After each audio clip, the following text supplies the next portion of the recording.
Hey, my name is Chris Brennan, and you're listening to the Astrology podcast. In this episode, astrologer Leisa Schaim is joining me, and we're going to be looking at the ruler of the fifth house in each of the 12 houses in astrology.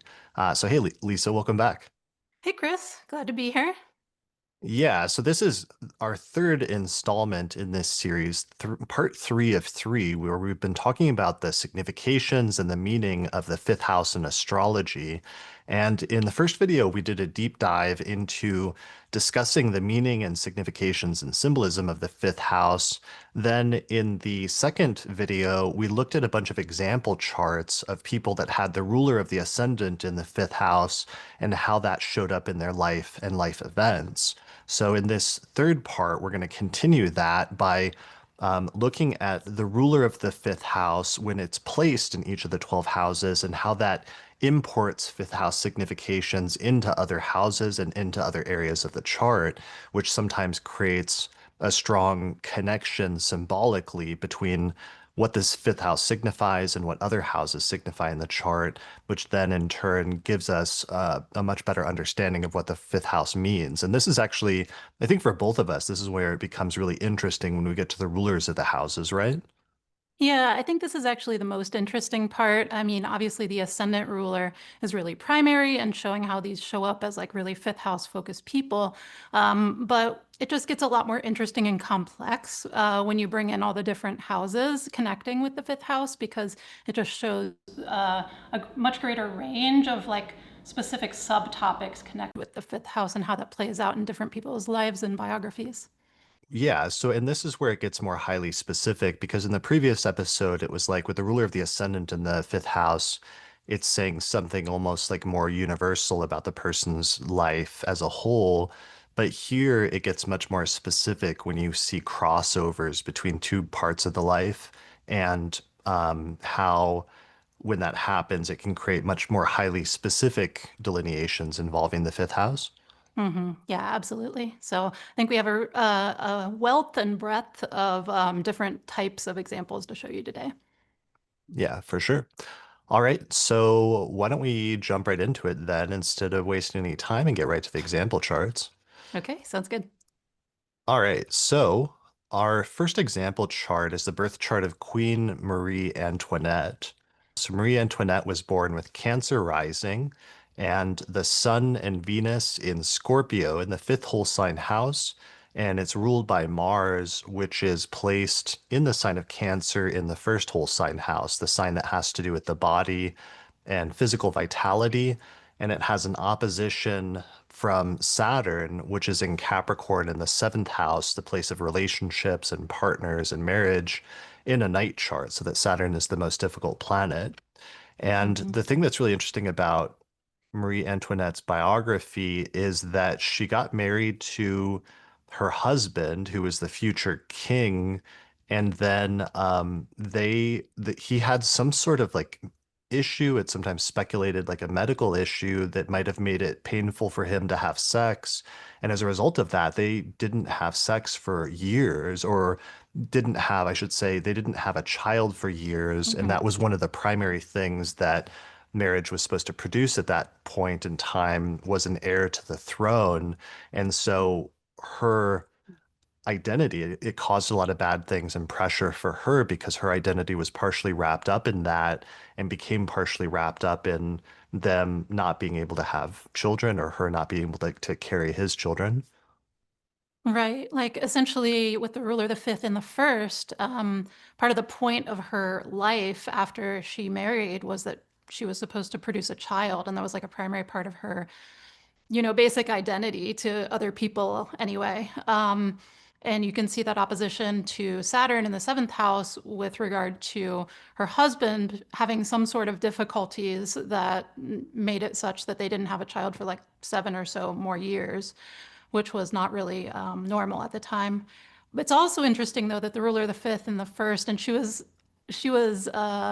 simultaneously known as someone who really loved pleasure, right? Right. And throwing parties. Throwing parties. So, and that was part of one of the things that she got in trouble with, eventually at the time in terms of the greater population was like she was seen as like, frivolously, wasting, the money. Sure. Yeah, yeah. And then yeah, that's a really good point, just in terms of that and the public perception of that. And then even when they did have children, eventually, I think after like 7 years, it took 7 years eventually, which is interesting because that's like a Saturn square for them to have their Mm, first child. She experienced two miscarriages and also the loss of two of her children in infancy due to childhood illness, as well as later a loss of another child who was imprisoned and died of tuberculosis probably much later. mm, So it's like there's just a lot of really challenging stuff here involving children, but because the ruler of the ascendant is wrapped up in the first house, it becomes part of her like identity in some sense. mhm. And yeah, so it's kind of tricky. Yeah. Yeah. Yeah. So I think that So one makes sense. yeah, so I think those are the main ones about that one. So to keep things moving, since we have more than like 50 chart examples today, we'll move on, even Yeah. though there's more that could be said. Hmm. All right. So the next birth chart example I want to use is for Dr. Ruth Westheimer, who was known in like popular culture as Dr. Ruth, as like she would give like sex advice, especially on like radio shows and other interviews and things like that. She was especially in like the 1990s when I grew up, she's just a really famous like sex oriented doctor, but it was funny because she was like a much older woman at that point in time. So she was Hmm. like an old lady, but she was Yeah. sometimes like talking. She had no reservations about talking about stuff, intimate stuff, and so sometimes it was Hmm. kind of wild seeing this old lady like talking about like different like sexual things like that, or like sex toys or Hmm. what have you. Right. So she had Gemini rising with the ruler of the fifth, which is Libra, Venus, in Gemini on the ascendant, pretty close to the ascendant in the first house, in what looks like to be a night chart, although the sun's getting close to the ascendant. But yeah, it's really perfect. She had a 1980 New York radio call-in show called Sexually Speaking, and it became nationally syndicated due to its popularity.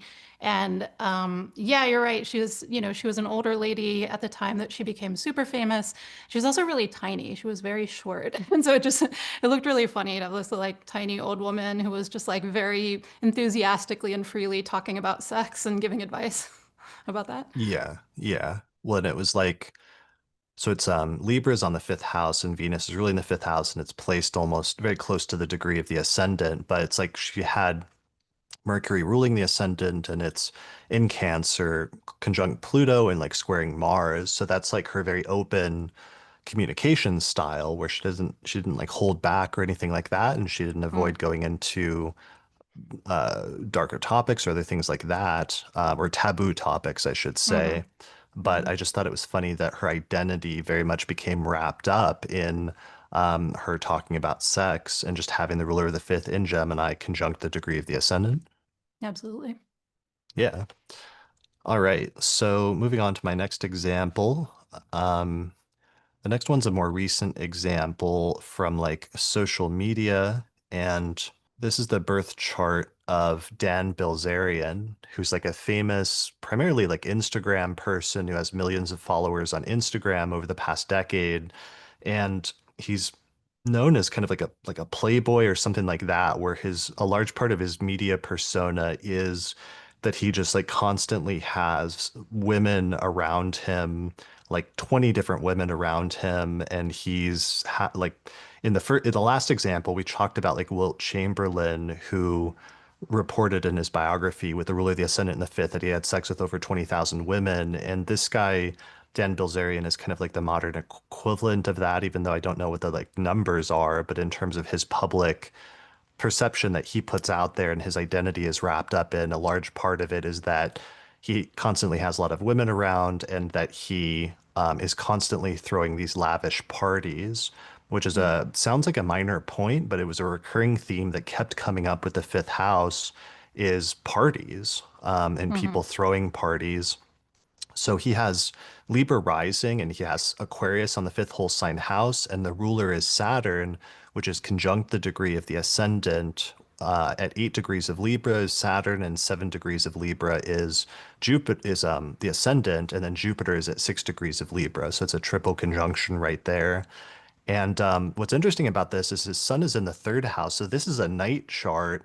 So Mm, Saturn is also his most challenging or his most difficult planet. And previously we talked about how he's reported to be worth like a lot of money, and he claimed to have won it from poker. And that's one of the major things that he does do is play poker against like very high stakes games, which is mm. interesting in terms of the fifth house. But then it's kind of tricky because we talked about in the fourth house episode how the ruler of the fifth is also the ruler of the fourth, and there were questions about what his father went to jail at one point for like financial crimes, and there were Mm. questions at one point whether his father had set aside a bunch of money for him and if he had inherited some of that at some point. But it's not really clear if that's the case or not, but it's been speculated on. But so that's a relevant piece. That there's a poker piece, there's a partying, very lavish, huge parties piece. And then the final piece is that with Saturn being contrary to the sect, conjunct the degree of the ascendant, as the most difficult planet, when he was in his 20s, he was partying so hard that he was also taking drugs. And then one night he was doing like cocaine and he was partying and having sex with many different people. And then he took Viagra and it caused him to have two different heart attacks, I think, in the same night or in the same 24-hour Oh, period or something like that. So he literally almost died, almost killed himself from like one partying too hard, and then mm. also from things related to sex, like nearly like dying while one was having sex. That's, I was gonna say that's hilarious. I mean, of course, not good for anyone to have a heart attack and die, but the circumstances are just very like ruler of the fifth and the on the ascendant as the malefic contrary to sect, even though it is exalted. So maybe that's part of him not, in fact, dying. But Yeah, that there's some mitigation. I actually looked for, when I was researching the fifth and eighth house connections, like people that died with sex, and I only found one of them. I'm sure there's many more out there, but if I wasn't able to find any time charts, so let me know if yeah, anybody knows any good time charts for that. But this person, came somewhat close, I guess, at that point. So that's the yeah. closest we got. We do have one in the eighth house section, I think. So, sort of. Okay. Yeah. So yeah, so that's the symbolism there. But with the ruler of the fifth in the first house is the body and the physical vitality that there could be a challenge to the vitality related to fifth house matters. And that was part of what came up with him. Hmm. Yeah. All right. So that is that example. And moving on to my next one, which is right, Jana Jensen. So now we move into a different sort of tone with things. So Hmm. Yeah. this is the birth chart of Gianna Jensen. And this is one that I found years ago on Astra Databank that I've always been fascinated by for multiple reasons in terms of the placements. But Gianna Jensen is an anti-abortion activist, and she was born during a failed late-term abortion attempt, basically. And as a result of that, she grew up and then became an anti-abortion activist, basically, and that's part of her identity is very much wrapped up in that. So there's several different things going on here in the chart. I mean, one of them that's really important is that the chart is Aries rising, and the ruler of the ascendant is Mars in the 12th house.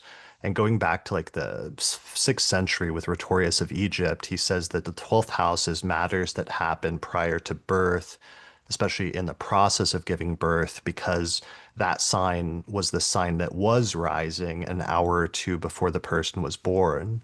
So it's really interesting that the ruler of the ascendant, the planet that says something about the native's overall focus and life direction, is like in the house that represents matters that were happening as you were being born or brought into the world, essentially. And it's like Mars in a day chart there in the 12th house. Hmm. So that's very relevant. But the other piece to this is she has Aries rising, and Leo is the fifth whole sign house, and Saturn is placed there. And then the ruler of the fifth house is the sun, which is at 16 degrees of Aries in the first whole sign house, conjunct to retrograde Venus, also at 16 degrees of Aries.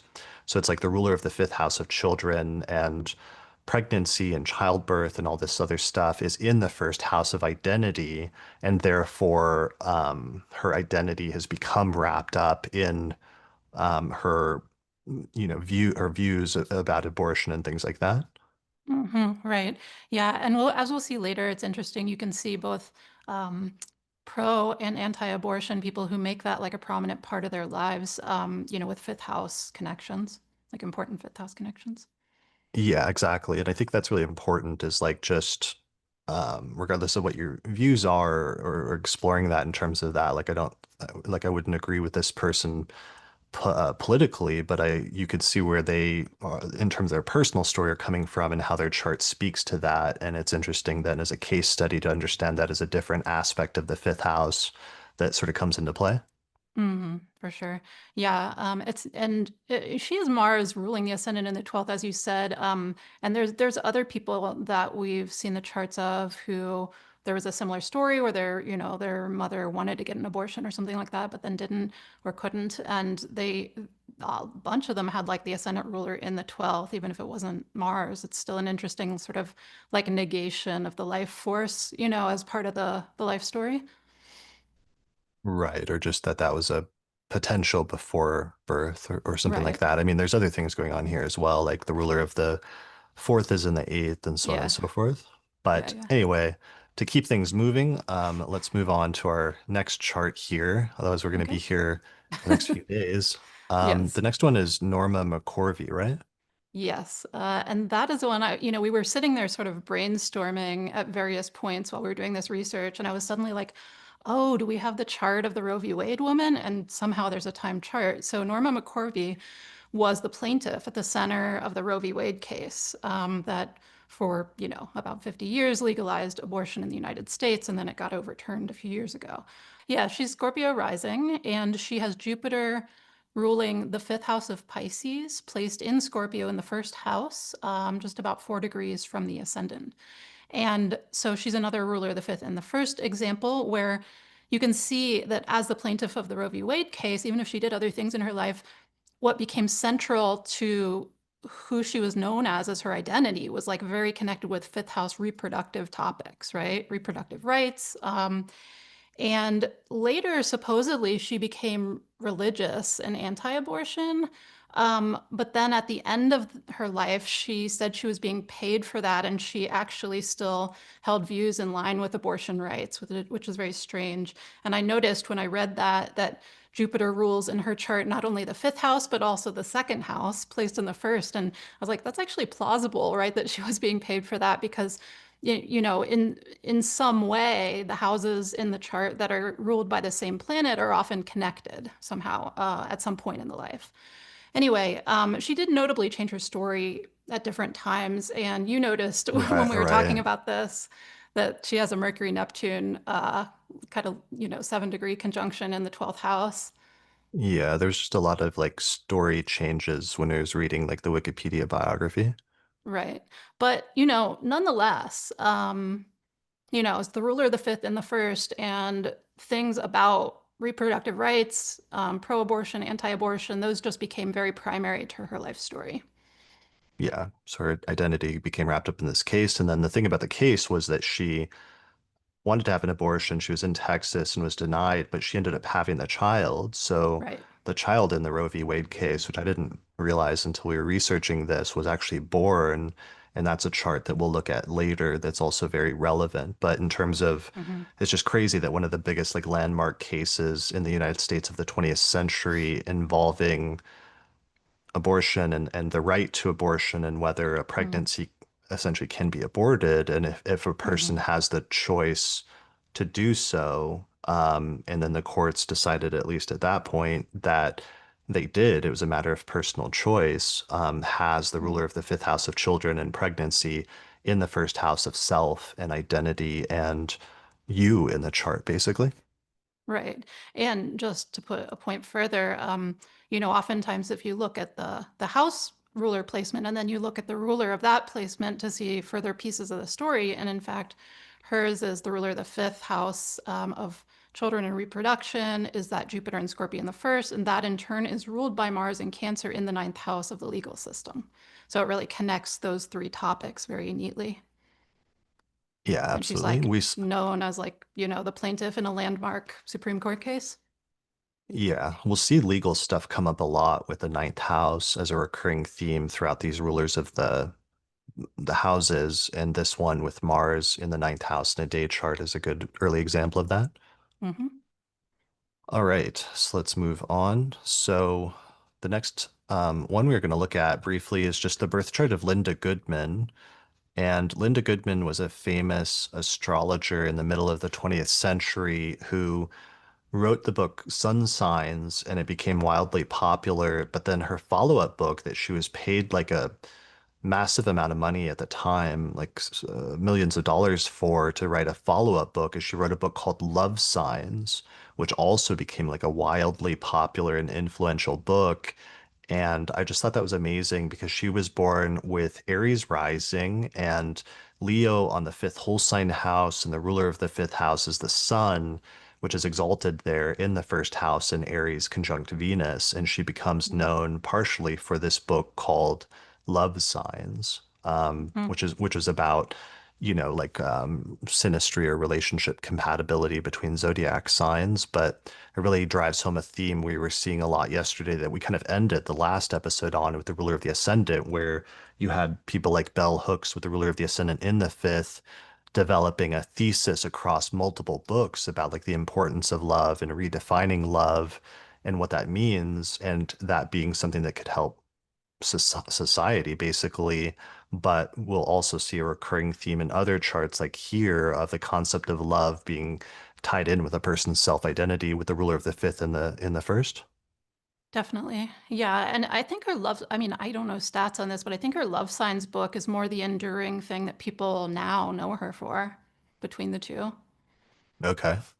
It seems like to me anyway, just casually talking to people. It's also really funny that the ruler of her fifth in the first is like closely applying to the ruler of the ninth house, which is astrology, in the 10th house of career. It's like Jupiter in a day chart.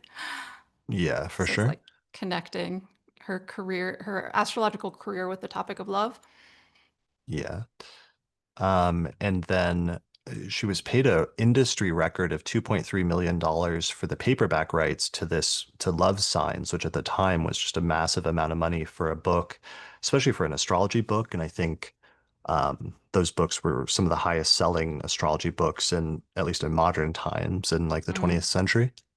Yeah, I want to say, I think we used her in either the second or third house episode because she is the ruler of the third and the second. Yeah, it was because she has the ruler of the ascendant in the third, and I often use her Mm-hmm. as an example of like a writer. But you're Mm-hmm. right, it might be the ruler of the second and the first as well. Yeah. Or yeah. Any of those.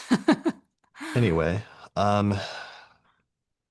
she'd have a difficult thing surrounding her child, but I think I'm going to skip that for now because this is sufficient for the main point of this example. Hmm. All right. The next example I wanted to talk about that I found recently was the birth chart of Chaz Bono. So Chaz Bono is an American writer, musician, and actor, and his parents are the entertainers Sonny Bono and Cher. And initially he became widely known in appearances as a child on their television show, the Sonny and Cher Comedy Hour. But for our purposes, and the chart I should describe real quickly is Sagittarius rising with a Venus Saturn conjunction in the same degree at 23 degrees of Aries in the fifth house. And the North Node is also in the fifth house. And then the ruler of the fifth house is Mars, which is placed in early Sagittarius in the first whole sign house. So it's like the ruler of like the planet that rules the fifth house of sex and sexuality is in the first house of self and identity. And Chaz Bono is a trans man, is a trans man, identifies as a trans man now, but in 1995, when still presenting as a woman, um, and in the earlier 1990s, actually it was in 1990, Chaz Bono, who was identifying as a woman at the time, was forcibly outed as a lesbian in 1990 by a tabloid. So it was a tabloid article in like the Star tabloid, basically like outed them as being into women and having same-sex relationships, which was much more taboo and um, potentially problematic to be outed like that forcibly at the time in 1990. And what was interesting, I noticed, is that there was a Venus-Saturn conjunction happening at that time, which is a recurrence transit for them. So it's like they were born on a Venus-Saturn conjunction, and then they were outed on a Venus-Saturn conjunction. And Mm, then what happened is that 5 years later, in April of 1995, Chaz Bono decided to come out as a lesbian at that time, like deliberately, after ignoring and not responding to those rumors for about 5 years. They did mm, a cover story in The Advocate, which is a famous like LGBT magazine at that point in time.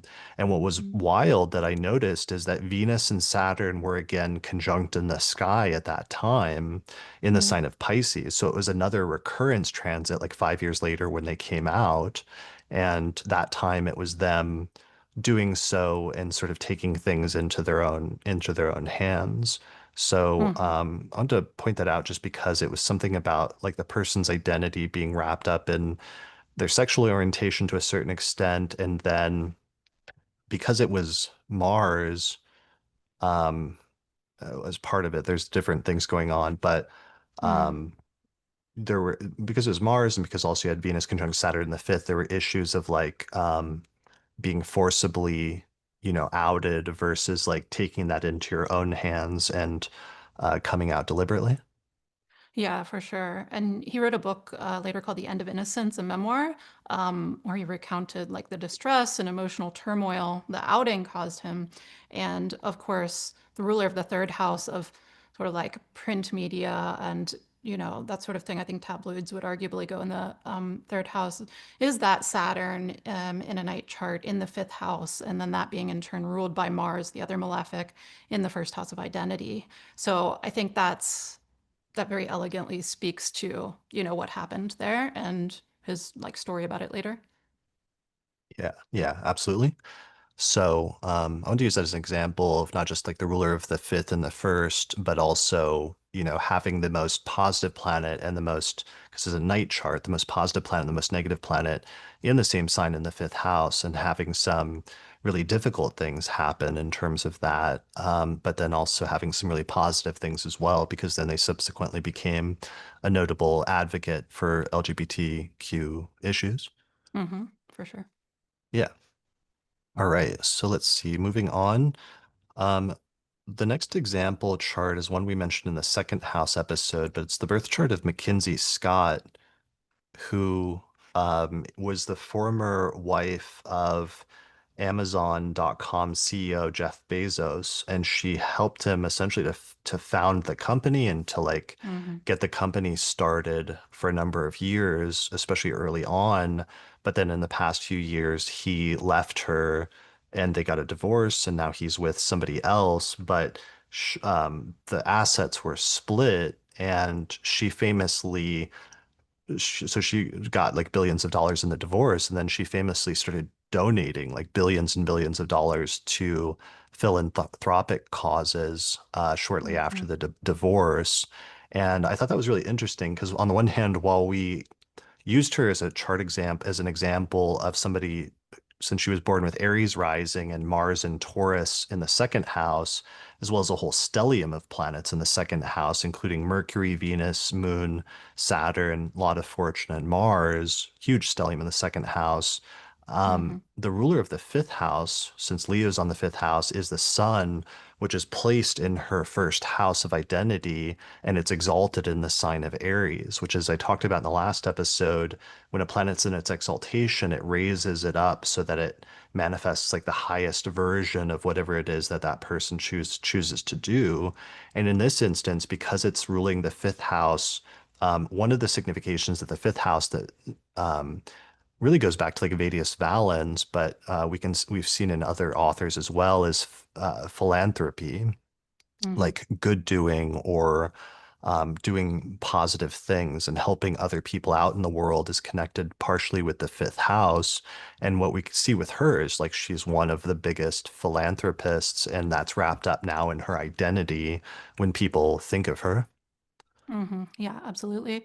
Yeah, and it's funny, I remembered when we did the second house episode that I noted, the Mars in the second is just like spending a lot, and usually that's more problematic, but she has a night, no, she has a date chart, but in her case, it's like spending a lot for, good purposes, which I think the ruler of the fifth, being exalted in the first, fills out that piece of like what part of why that is, at least. Yeah. It's also interesting. I looked up like the biggest recipients of her philanthropy, and one of them is the Girl Scouts of America. Oh, So it's like wow. a children piece as well. Nice. Yeah. Yeah, Donating to children's groups. That's great. yeah. Mm. So as of late 2024, she'd given a total of $19 billion to over 1,600 charitable organizations. So just to Mhm. give you some idea of the scope of things. Mhm. All right, so that's good. And then one last example I want to mention here is one I mentioned in the last episode, but this is the birth chart of Kevin Hart, who's one of the most famous comedians over the course of the past, I don't know, 10 or 15 years. And what we talked about was just how having Virgo rising and having Saturn ruling the fifth house of fun and games and comedy, he has the ruler of the fifth house in the first house, conjunct the degree of the ascendant, where Saturn is at 9 degrees of Virgo and the ascendant is at 7 degrees of Virgo. And he famously, major recurring theme is that his act often focuses on self-deprecating humor. So I just Mhm. wanted to bring this up again because that's one of the really interesting manifestations I discovered where sometimes the first house it represents self in the chart and it represents you, and sometimes that can be hard to figure out what that means when the ruler of another house is in the first house of self.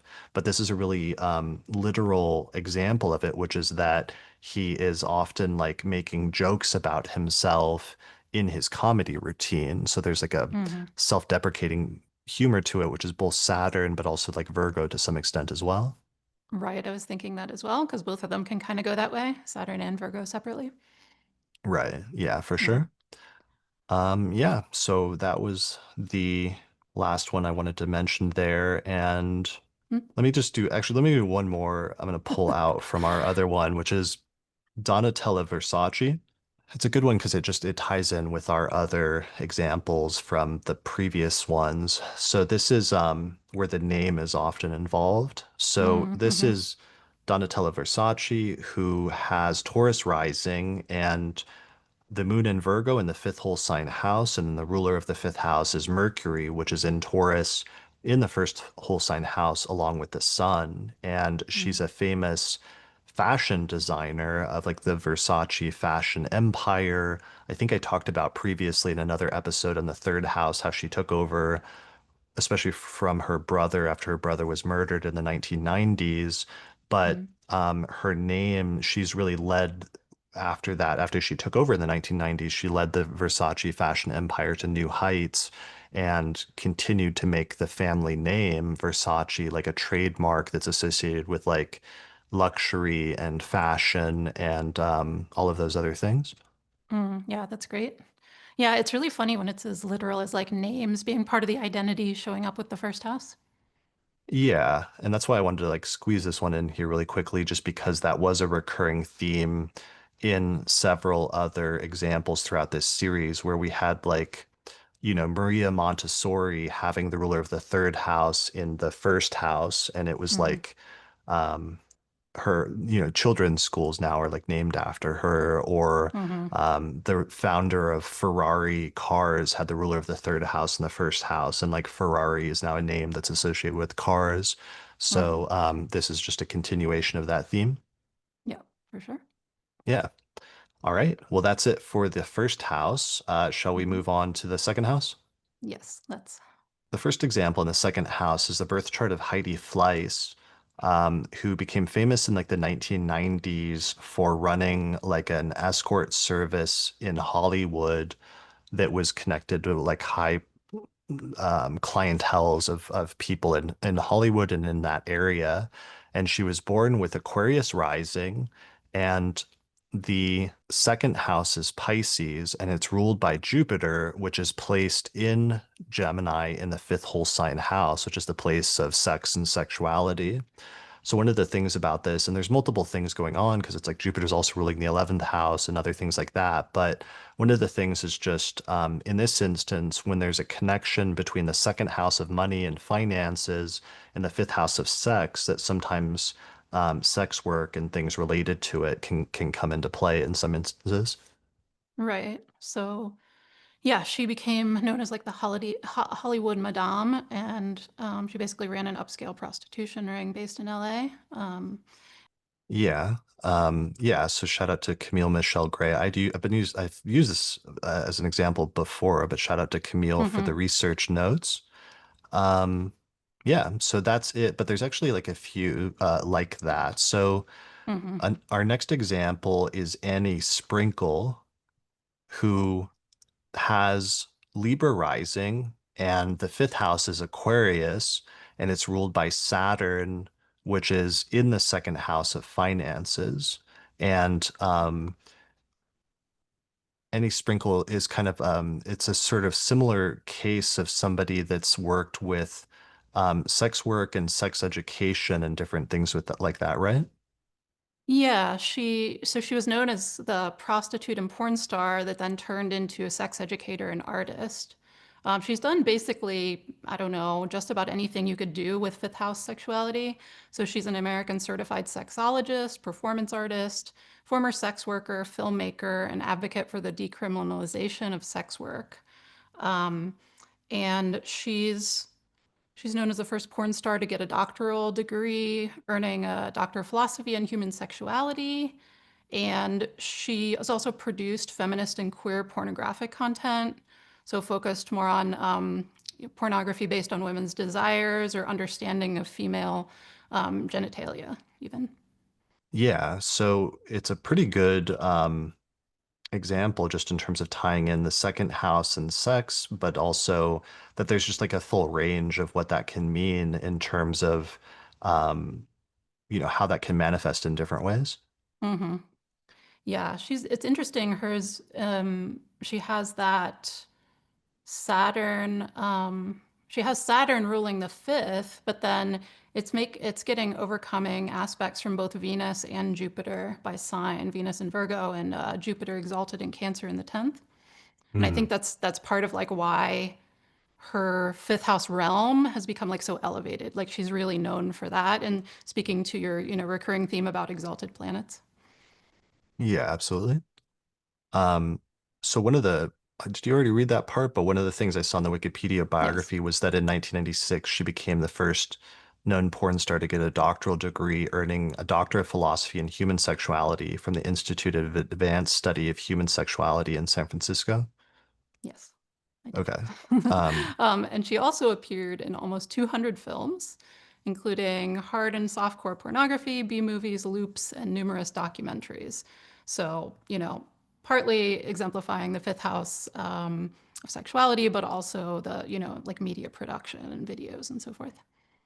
yeah. So anyway, so just example very straightforward of at least one piece of it that is just when your finances are tied in with sex and sexuality. Absolutely. All right. Moving on, the next one I found, which is in a similar vein, is the birth chart of John Holmes. And He was a prolific American porn star from the 1970s. Became famous enough to be the subject of the film Boogie Nights, some people may remember. So he has the ruler of the fifth house, sexuality in the second house of income and livelihood. Um, Saturn in the fifth. Do you have the chart yet? So Saturn's going to be in the fifth house in a night chart as well. And he did later die of AIDS related illness. And so that would be like even though he had the connection between the fifth house of sexuality and the second house of income or livelihood, he also had the malefic contrary sect in the fifth house, and eventually that was part of his life story as well, something very negative related to sex. Yeah, so here's the chart. It should be Pisces rising with Cancer on the fifth whole sign house, and the ruler is the moon, which is in the second house.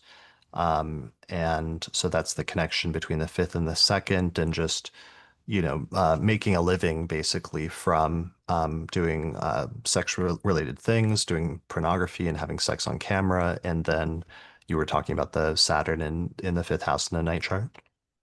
Right. And just, having a very negative outcome, at least at one point in the life with regard to sexuality. And so contracting HIV from sex. Right. Yeah. Yeah. All right. Let me see what our next example is. I think it's Rock Hudson. Yeah. So our next example is Rock Hudson, and this is the birth chart. He had Libra rising and Aquarius on the fifth whole sign house, and the ruler is Saturn, which is placed in Scorpio in the second house, along with the Sun and Mars. And Hudson was like a famous Hollywood actor who was gay in the 19 like 50s and that sort of like time frame, like really early on. But I wanted to use this example because what happened is that in the mid 1980s, he um, got AIDS and died, but he came out, I believe, and it became known that he was gay at that time. But earlier in his life, there were like fears basically where he was a big Hollywood actor, but he had to stay in the closet because if he didn't, like his livelihood would have been threatened, basically. Like he would have lost his livelihood and ability to make income as an actor if he had been outed at that time. So I wanted to bring Hmm. this up because, sometimes Saturn can represent fear, like in like modern psychological astrology. That's commonly talked about as like Saturn representing fears. And in this instance, like he would have had like major fears concerning sex and sexuality becoming known because it would have directly impacted his ability to make a living. And I think this is tied in with Saturn ruling the fifth house of sex and sexuality and placed in the second in a night chart. And it's interesting because Saturn is also very close to the sun, so it's under the beams, which brings traditionally like a hidden element to planets that are under the beams within 15 degrees of the sun. And that's part Hmm. of, I think, what was going on there in his chart. Yeah, for sure. And it was a well-founded fear. I mean, because at the height of his fame, it was in the 50s and 60s. Hollywood operated kind of like under an unwritten, the period was often called a lavender scare, sorry, which kind of paralleled the anti-communist Red Scare. Um, so in the film industry, people's actors' personas were kind of carefully cultivated and controlled to be sure that they exemplified like all American values, right? And that did not include being queer at the time. And so he was actually known as like this rugged heterosexual guy as his like film persona. Yeah, exactly. So, I was just going to say one more thing. It's interesting that it's the ruler of the fifth and the ruler of the fourth in the second, right? Because we've talked about the fourth house, previously as like hidden things. And so it was like kind of tying together those two things. And he also has Venus in the fourth. So just sort of echoes of the same issue. yeah, absolutely. With the ruler of the ascendant in the fourth, as well as Saturn ruling the fourth, because we talked extensively in the fourth house episode about hidden things, and the fourth being the most hidden part of the chart because it's directly below your feet under the earth. Right. So that can literally tie together those two topics of like sexuality and his acting with like hiddenness, something hidden. Yeah, definitely. All right. So let's keep moving.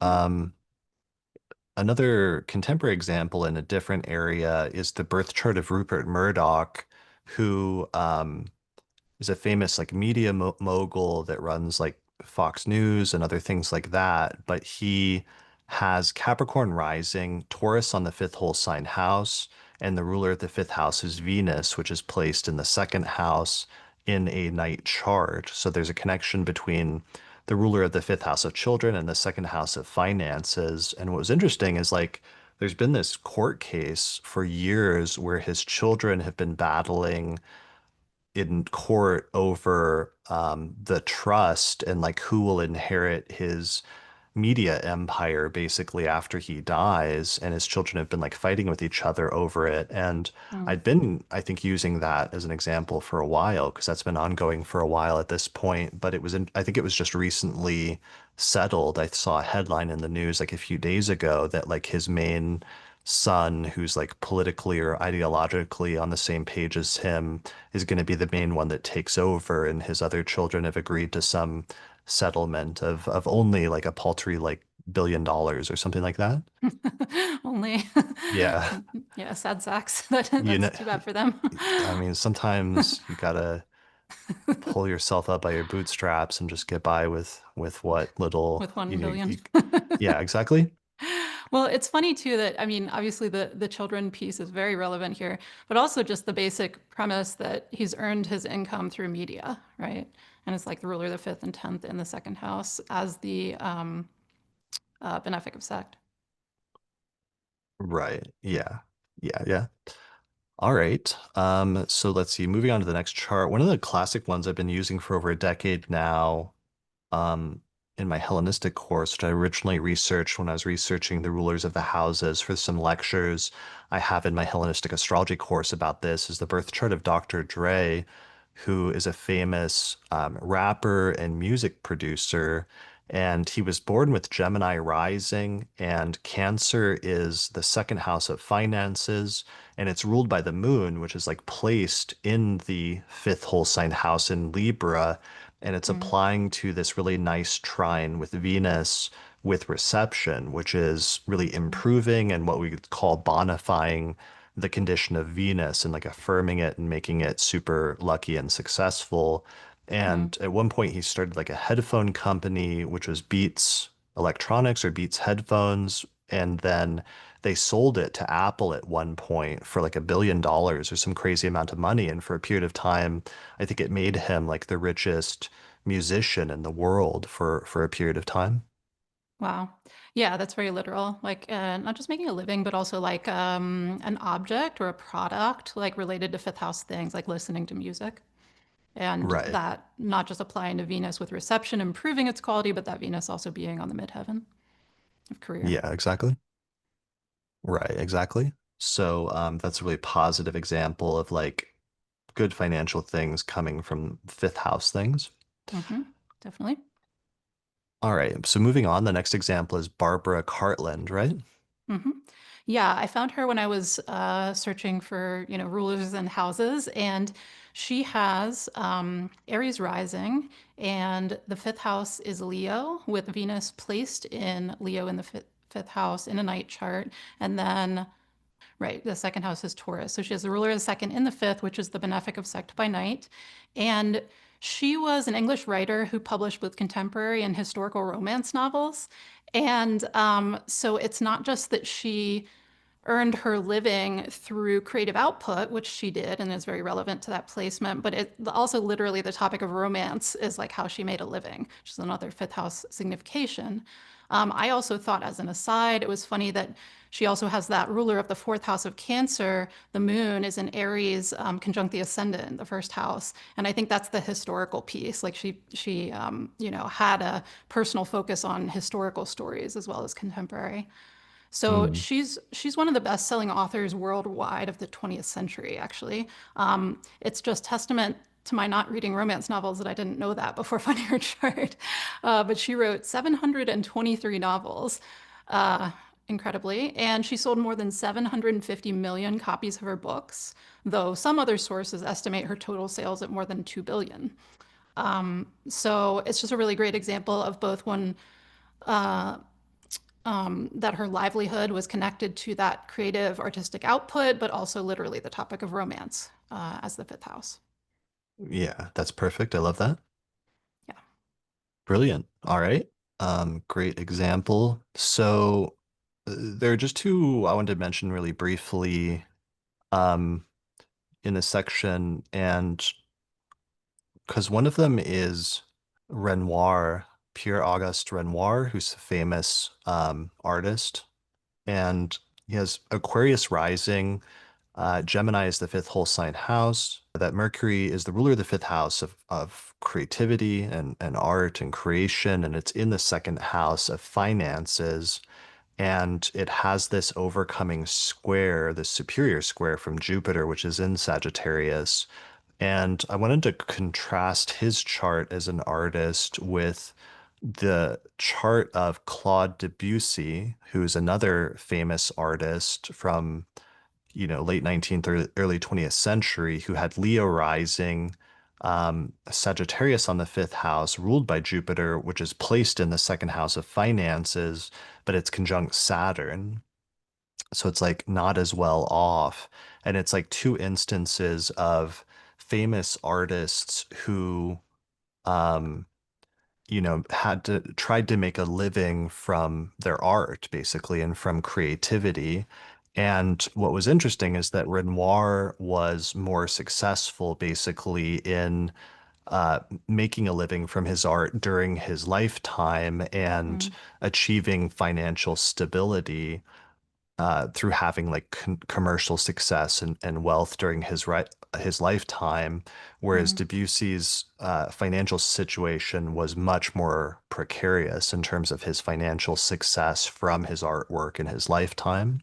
mhm, And it's partially reflected there just by the auspiciousness or inauspiciousness of certain placements that are having more affirming significations through the aspects or having mm, more challenging significations through the aspects.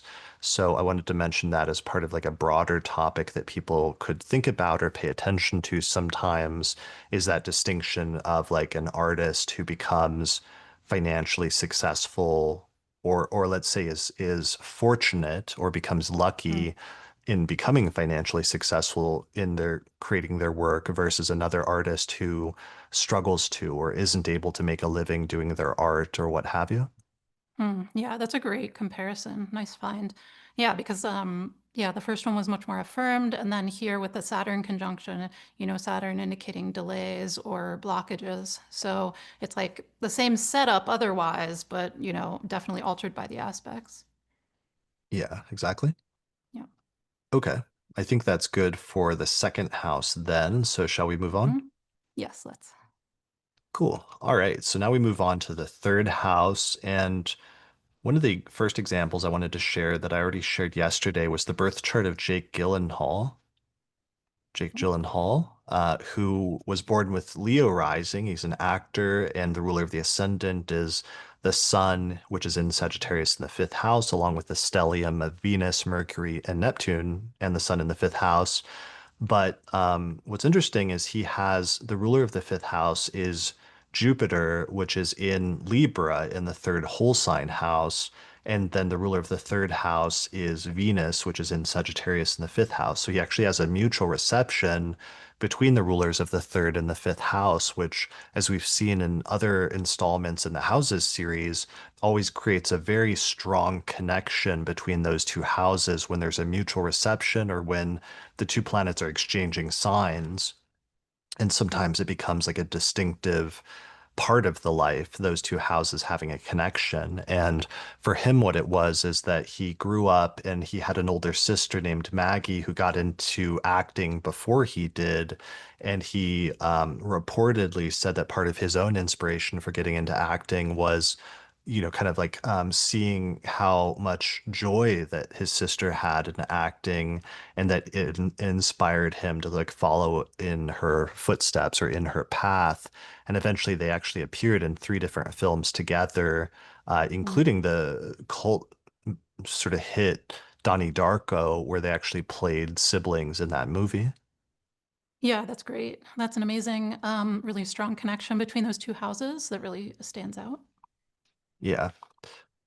All right. So that is that example. And then moving on, one of my favorite examples that I found during this research project, like just out of all of the rulers of the houses ones, is Serena Williams, Mm, who's a famous tennis player, like the leading tennis player in the world at one point in time, the number one tennis player. And she was born with Taurus rising, and the fifth house is Virgo. And the only planet we find in the fifth house is the moon there in the fifth house in a night chart. So it's actually the sect light, which makes it the more important luminary.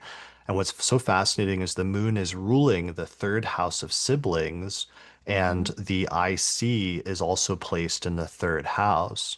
And what happened is that her parents, and especially her father, raised her and her sister, Serena and Venus Williams, to play tennis. And he had like this entire, what was it, like 78 page outline of like a plan to make them like the number one tennis players in the world. And so mm, the two parents trained the two siblings in tennis together, which is like the IC and the third house of siblings. So it's importing fourth house parents and family significations into the third house of siblings. And mhm, then the ruler of that is the moon, which is in the fifth house of games and sports and things like that. And then, of mhm, course, Serena Williams would go on to become the number one. Well, on the one hand, her older sister Venus was the one that got into the professional sport first, and mhm, Serena often talks about like following the path that her sister had already laid out for her, essentially, or had been a trailblazer in, and like making it possible and following in her footsteps. And then mm. eventually the two of them would go on to be like the number one and number two players so that they eventually would compete against each other. And I think in the final count, Serena ended up becoming the like number one player in the world and sort of winning out in the total number of matches. But I was just really impressed by how the third house of siblings and the IC representing parents was tied in with the fifth house of games and sports in a very literal way in this chart. Yeah, really perfect combination of chart factors. And there was this lovely quote by Serena that said, "There would be no Serena if there wasn't a Venus. She burst open that door and I ran through." And it's just such a perfect and literal illustration, right, of that ruler of the third in the fifth of, ruler of the third of siblings being the fifth house of games and sports, and that being the important sect light in the chart. So it's really just primary to her life story that her sister did this first. Right. Absolutely. Yeah, for sure. And you and I watched that Will Smith movie King Richard from a few years ago that was about this. So Hmm. you can kind of watch like a dramatization of their life story and centered on their father and mother being the ones raising them and to play tennis. And it's just Hmm. a very literal and vivid. It was actually a really good movie, Hmm. like demonstration of that chart placement. Right. And there was actually this interesting point that, we didn't know to what extent this happened in real life, but where Venus was kind of taken for coaching first, and they could only pay for one child for professional coaching after the father initially got them started.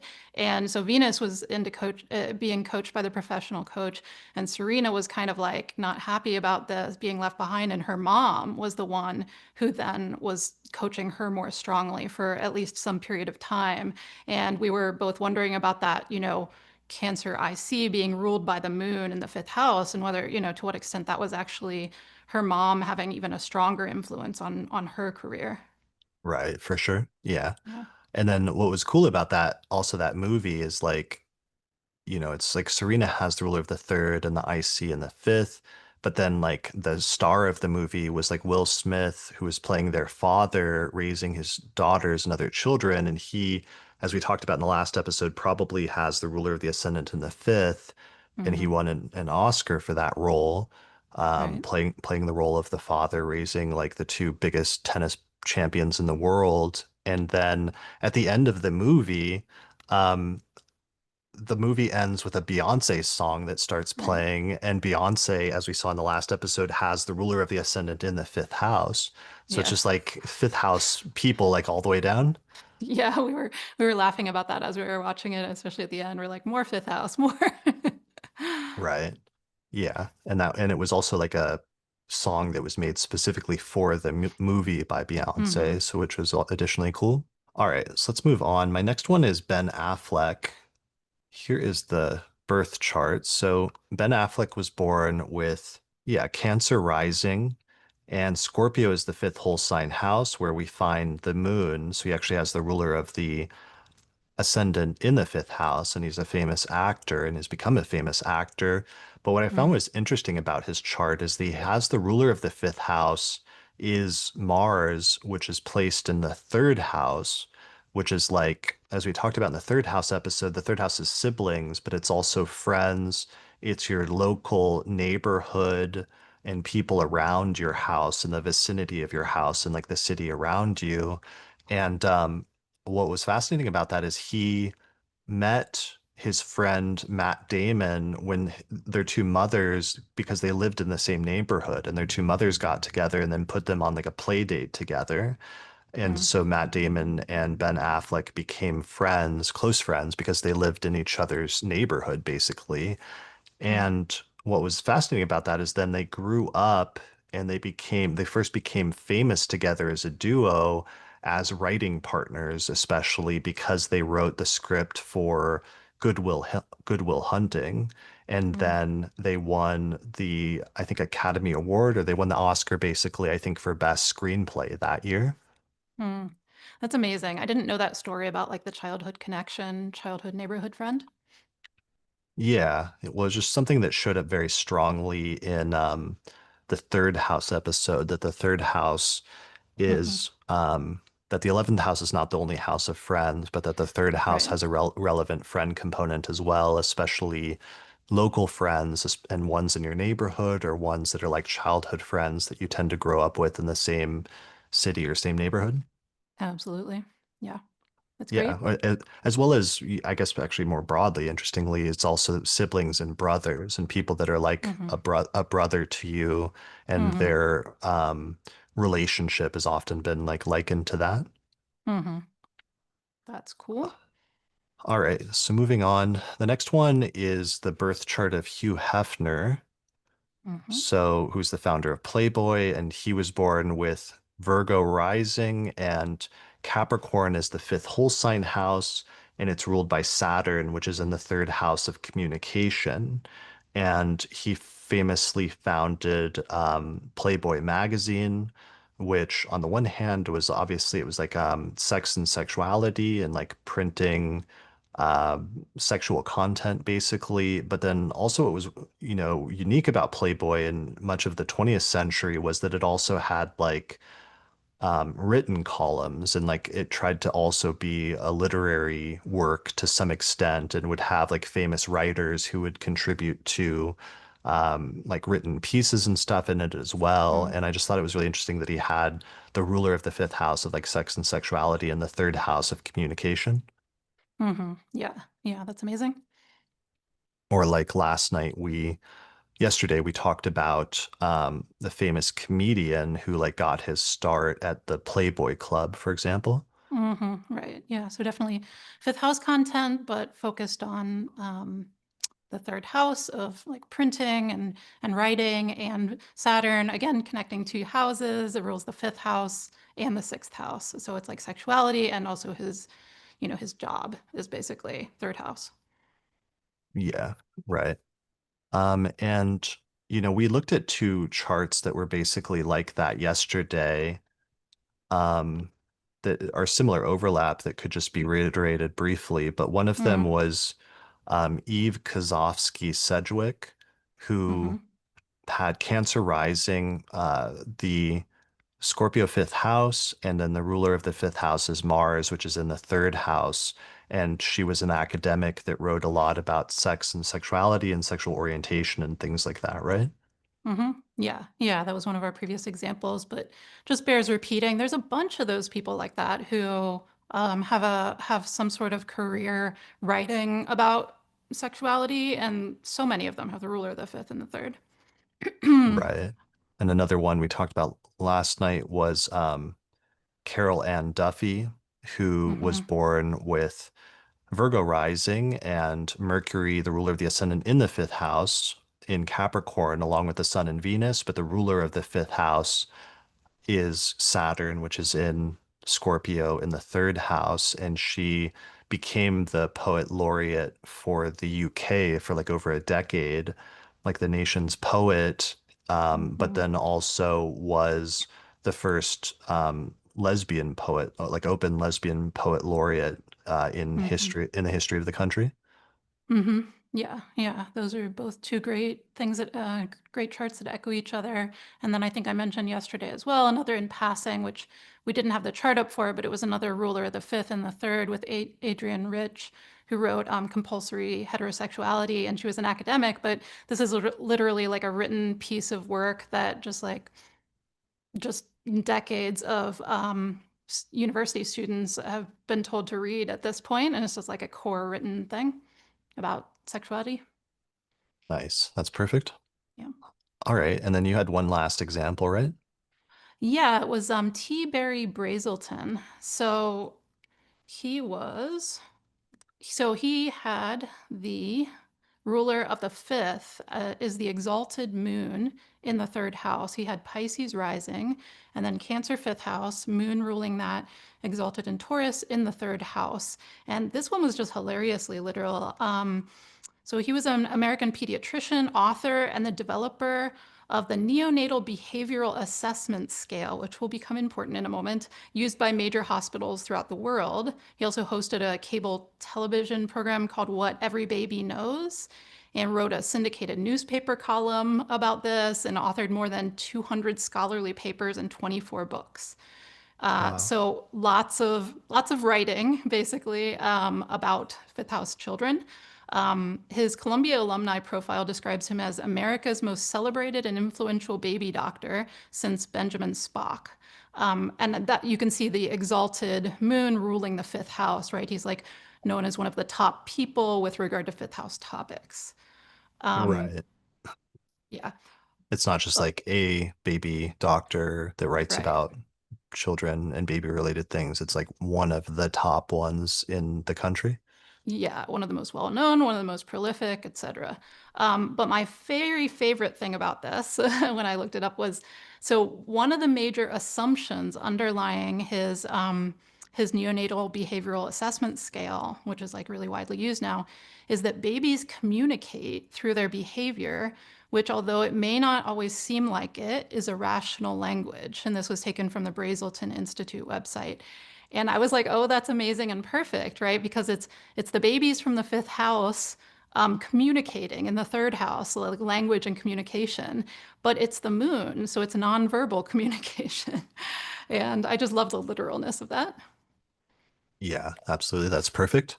So it's literally like you could make a really broad statement with this chart that like there may be some connection between the topic of children and the topic of communication, which are two literally like first significations for each of those houses.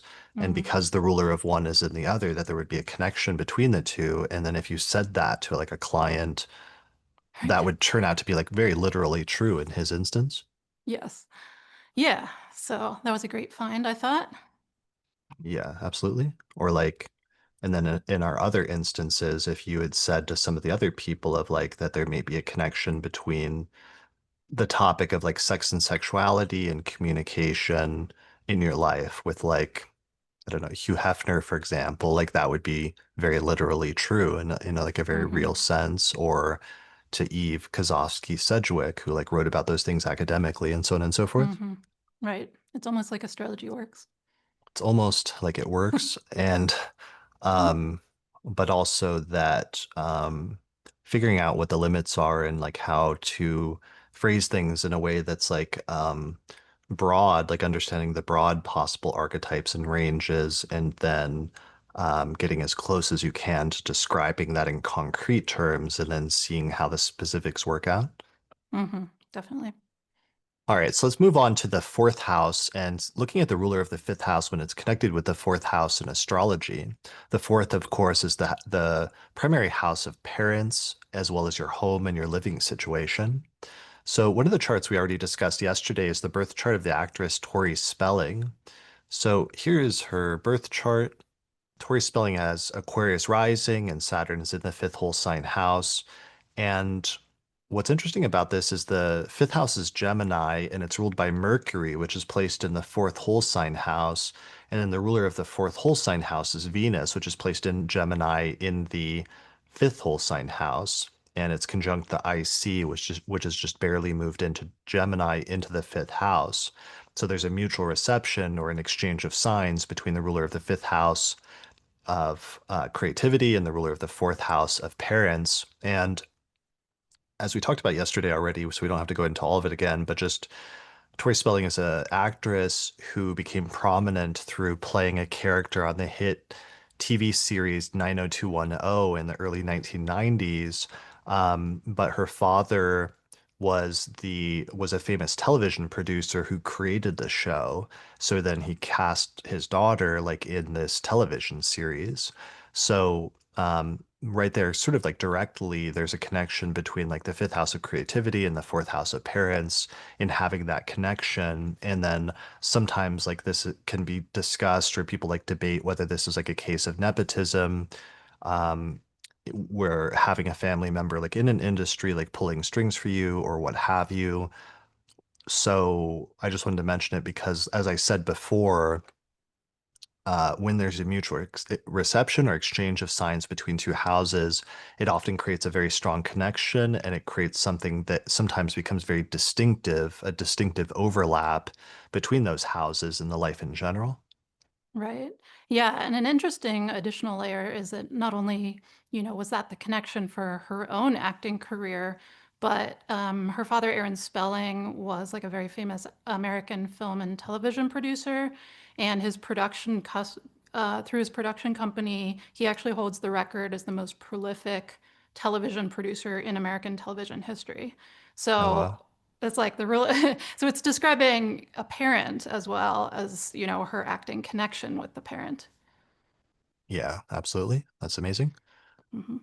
Okay, so that's all I wanted to say about that one. So moving on, another one that I found that's a more recent example is the birth chart of Margaret Qualley, who was born with Pisces rising and Cancer on the fifth whole sign house of like creativity and acting. And it's ruled by the moon, which is placed in Gemini in the fourth whole sign house in a close conjunction with the degree of the IC, with the IC at 21 Gemini and the moon at 18 Gemini.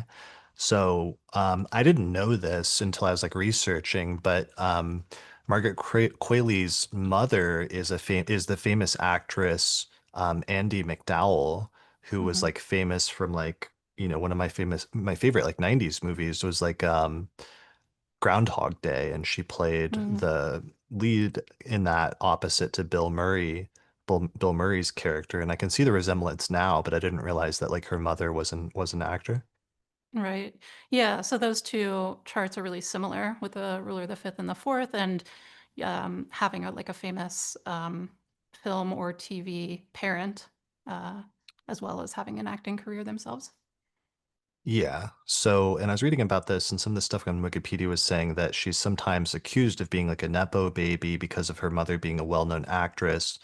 Um, and Quilly has acknowledged the sort of the label that people attempt to give her and say, you can call me a Nepo baby, though she prefers the term second generation actor and feels a strong internal drive to prove her own worth and deserve her place in the industry. And, um, I think she has. I mean, I think that's one of the differences here. And that's one of the things where it gets tricky sometimes when people make that, as we were saying yesterday, just like, there's that whole idea of like apprenticeship and like passing down knowledge sometimes from generation to generation, and that sometimes when a person has a parent that does a certain thing, they will follow in that parent's footsteps. And Hmm. that does sometimes give you an edge just simply as a result of like growing up in that environment and like starting to learn how to do what your parent does much earlier in life than most other people do if they come to it later on.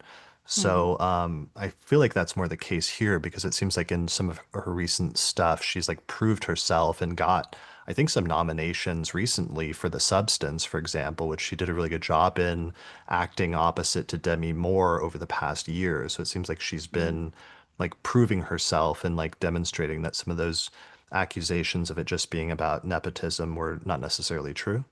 Hmm. Yeah, it seems like a significant both pro and con having a parent in the same industry because of, like you said, getting a leg up potentially earlier than someone else might, but then also like having that always hanging over you as like a you have to prove yourself and that it's not just only about that. And that just seems like a little bit of a burden as well. Right, that it would create like a pressure. And then it's like some actors will like change their name. Like I know Nicolas Mm. Cage changed his name because he's actually he's from the Coppola family, Oh, wow. but I think he changed his stage name partially in order to try to make it on his own without the family Hmm. name. Whereas we'll see another example here soon in the next section about like Sophia Coppola, who started has the Hmm. IC in the fifth house and started acting in her father's movies, but then eventually went on to be a successful actor on her own. Hmm. So yeah, I just think it's interesting where this topic can come up with those crossovers between the fifth and the fourth in terms of following in the parents' footsteps creatively, let's say. Definitely. Yeah. All right, so let's move on. One of the ones I talked about yesterday, not to go into all of it again, but it goes with two examples. I have two next to each other, which is like Joe Rogan and Jay Leno. And here is again the chart of Joe Rogan. And I want to mention it just because yesterday I talked about how he has Taurus rising and Virgo is on the fifth whole sign house, and the ruler of the fifth is in the fourth. And in Austin, he moved to Austin and then created a comedy club there called the Mothership. And so it's like you get the idea of like comedy, which is the fifth house, and then the fourth house, which is like usually like the home and living situation, but it can also be like creating a building or like a physical space for something. Hmm. And I wanted to mention that because I found a funny parallel with Jay Leno, the famous like host of the Tonight Show for many years and comedian as well, just like Rogan. So Jay Leno has Aquarius rising and Gemini on the fifth whole sign house with the IC there. And the ruler of the fifth house is Mercury, which is placed in Taurus in the fourth house. And one of the famous things about Leno is that his main hobby is collecting cars, like especially old vintage cars, and he's built these entire huge garages and like warehouses to house all of these cars, these old cars that he's collected, basically. That's funny. And I've seen some really funny like tours where he's done tours and interviews of like showing off his car garages and stuff. And so I thought it was a really Mm. interesting parallel of just like the ruler of the fifth house of fun and games and hobbies being in the fourth house and like creating a physical space for whatever your hobby is. And, Mm. now that I think about it, I'm sure there's probably some people like on YouTube. Sometimes I see these people that are really into like video games and they'll create like an entire like floor of their house or to dedicate like all the space to like collecting video games and like storing memorabilia, or other people that are super into movies and creating an entire space at home for like storing movie memorabilia or having like thousands of like physical movies or something like that. You'd probably see Mm. that with other examples, and that's what I'm picking up archetypally from those two examples. Absolutely. Yeah, that's funny. Yeah. All right, so moving on, my next example is Malala Yousafzai, and here is the birth chart with Cancer rising. The fifth house of children is Scorpio, and the ruler of the fifth house is Mars, which is in Libra in the fourth whole sign house. Mm. And Malala is famous because her and her father set up a school for teaching young girls in Afghanistan, where young girls don't always get in childhood education, and it can be like outlawed. So it was like a major thing, her and her father like putting this together, creating a school for children. Right. Yeah, for sure. And when I first learned about her, I was like, oh, that's so impressive. Someone being so strong-willed at such a young age and really advocating for, education early on. And that, and which was, of course, out of her own experience, right? Because she was actually shot. at one point because she was like a girl going to school, right? Well, yeah, and for creating these schools, and I should have said Mm-hmm. she's Pakistani, Mm-hmm. but the description from Google just says that she's a Pakistani female education activist and Mm-hmm. producer of film and television. She's the youngest Nobel Prize laureate in history, receiving the prize in 2014 at age 17, and the Mm-hmm. second Pakistani and the only Pashtun to receive a Nobel Prize. But she's known specifically as an education activist and a human Mm-hmm. rights advocate for the education of women and children, Right. due to, yeah, teaching in this area where the Pakistani Taliban had banned girls from attending school. Right. Yeah. So she's focused on children's rights and girls' education. But what I was going to say is, I remember when I first learned about her and I was like, wow, that's so impressive at such a young age. And it is. But then when I learned that her father, which was very uncharacteristic, for the time and place, was actually a strong advocate for girls' education as well. And I was like, oh, okay. So then she's like building on that foundation that she grew up with and then could go even further at a very young age. And it's interesting that she's Cancer rising, so the moon is in Libra in the fourth as well, applying very closely to that conjunction with Mars ruling the fifth house. So it's bringing the first and fifth together as well as the fourth and the fifth. Right, absolutely. Yeah. And that her father is also like an education activist, and that's like a huge part of her story. Hmm. Yeah. Yeah. All right. So that's a good example showing other types of connections between the fourth and the fifth that can be good with the education of children in connection with the parents. Hmm. All right. Another one I found when I was researching on Astra Data Bank is a French writer named Jean Genet. And um, the primary thing I found interesting was just a biographical thing where he was a famous French writer, has Leo rising and the sun in Sagittarius in the fifth house, and is a creative. But part of the biography that I saw is he has the ruler of the fifth house is Jupiter, which is placed in the fourth house of parents, along with Mars in the south node. And apparently he was given up for adoption as a when he was young, and part of his later narrative about that is he said that his mother was a prostitute who gave him up for adoption. And I was Mm. trying to find out later like how he found that out, or if he knew that and had confirmed it, and how exactly, because it seemed like the documentation was not super good on that. So I don't know if that's actually true or if that was just his um, narrative about what he thought was the case. But Mm. regardless of which is was actually the case, that was like his narrative surrounding his origins and his like Mm. parenthood. He didn't find out his exact parent, did he? Do you know? I don't Like, I think he yeah. did, or if he did, it was just like it was that she was like a single person that washed clothes. I forget the name or Mm. something like that. But then that was what was Mm. ambiguous to me, was like I was like, is that just an inference then of what Sure.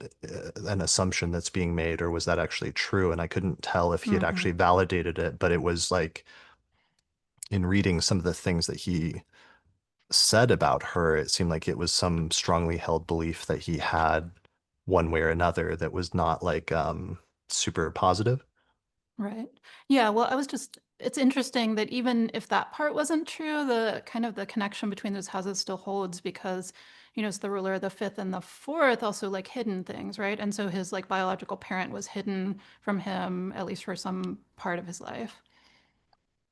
Yeah, right, exactly. Because he finds out later on. And so it's because it's tricky. Yeah. So here it is that some of the records just describe the mother as a seamstress or a maidservant, but it's like he had some kind of like negative conceptualization because he would often refer to his mother as a quote unquote whore. And one of the things I was reading was saying like this self-conceptualization as the offspring of a prostitute was central to his identity, and that he constructed this idea of himself being an outcast and a rebel against societal norms, so that the maternal lineage became a foundational element in his personal mythology that aligned Mm. him with like the marginalized and the criminal underclass that populated his novels and his plays. Mm. So, but then whether or Yeah, not that was true or not, like I don't really know. But anyways, that was like sure. a interesting thing I found in his biography.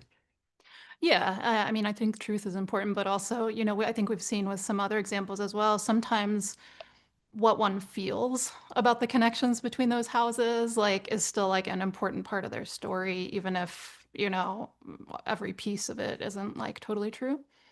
Yeah, for sure. Well, and that's one of the tricky things with, I don't know, even just with like parents and children, when you're looking at synastry between children and their parents, and sometimes like different children in a family having different chart placements related to the fourth house and having different experiences of the parents. And Hmm.